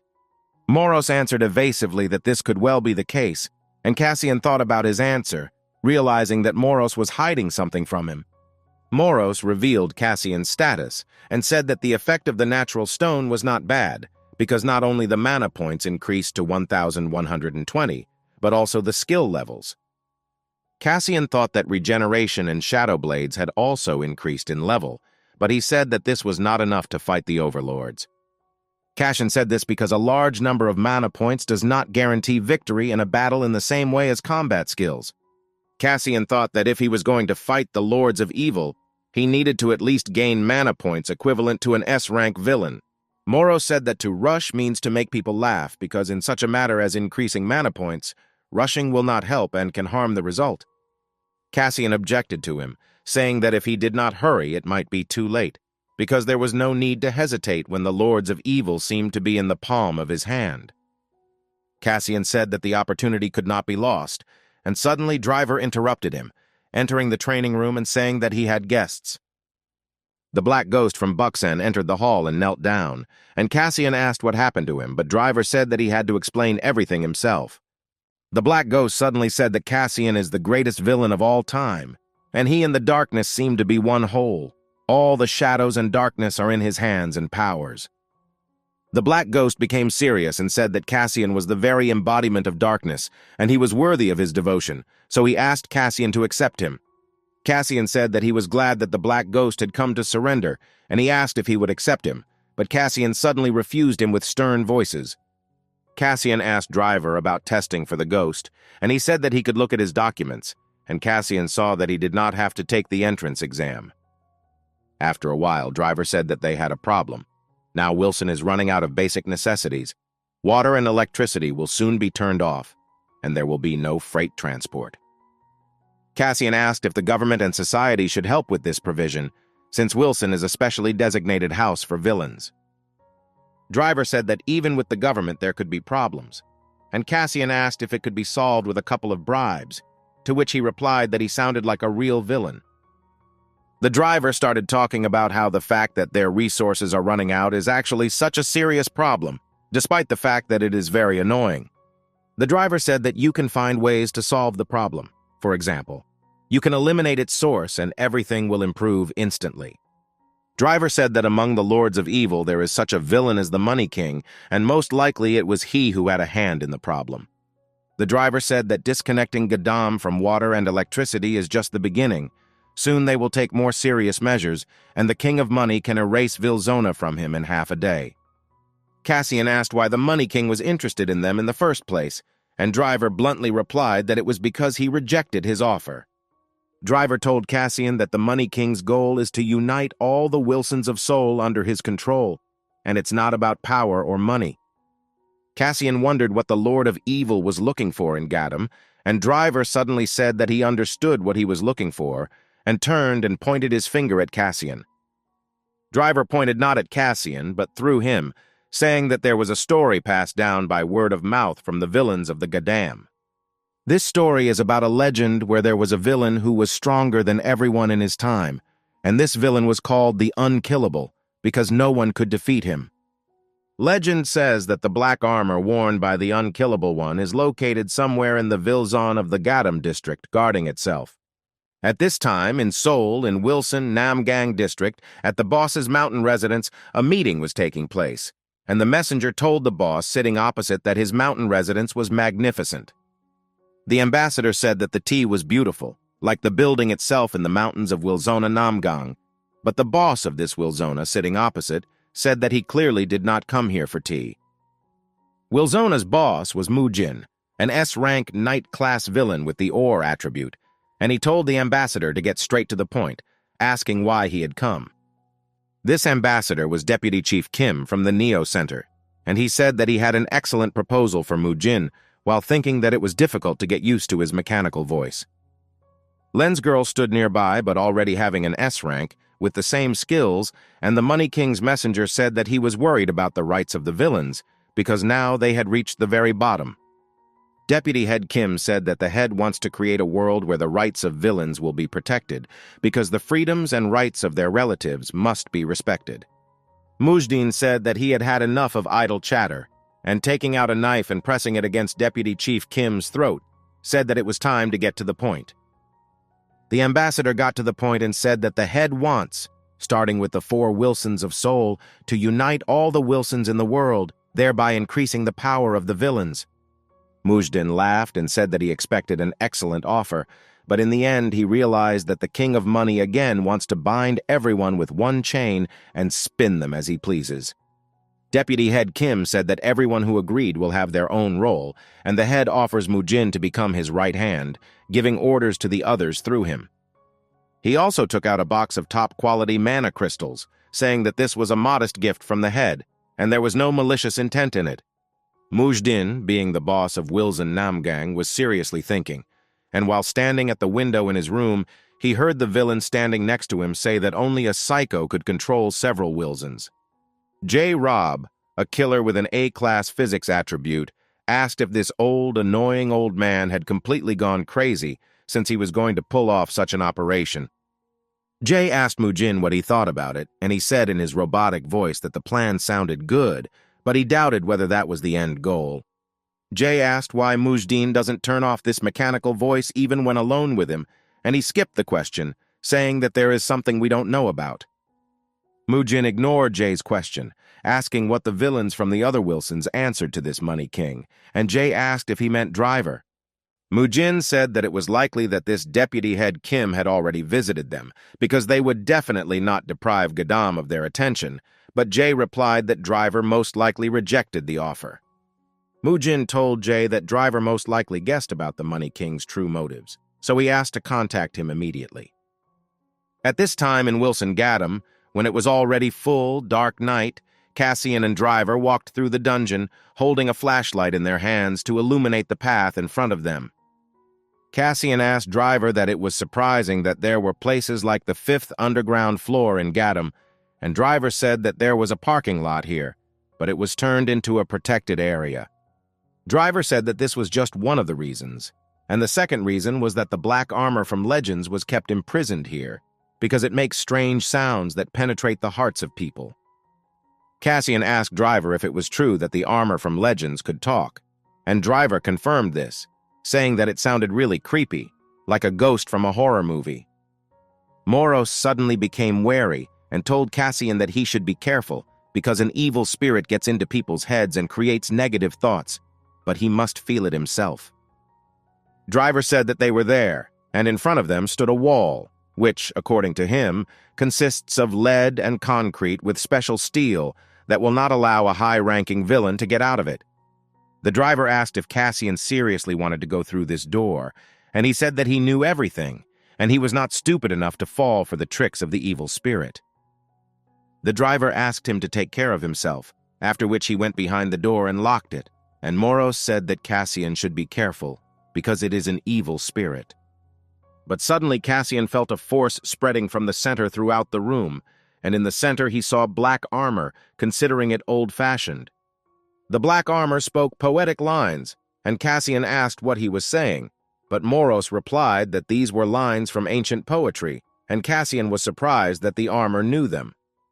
The even armor suddenly spoke again, muttering 2 stanzas from the verse, and Moros said, looking at the spirit, that his master was clearly a difficult one, because he was completely saturated with anger.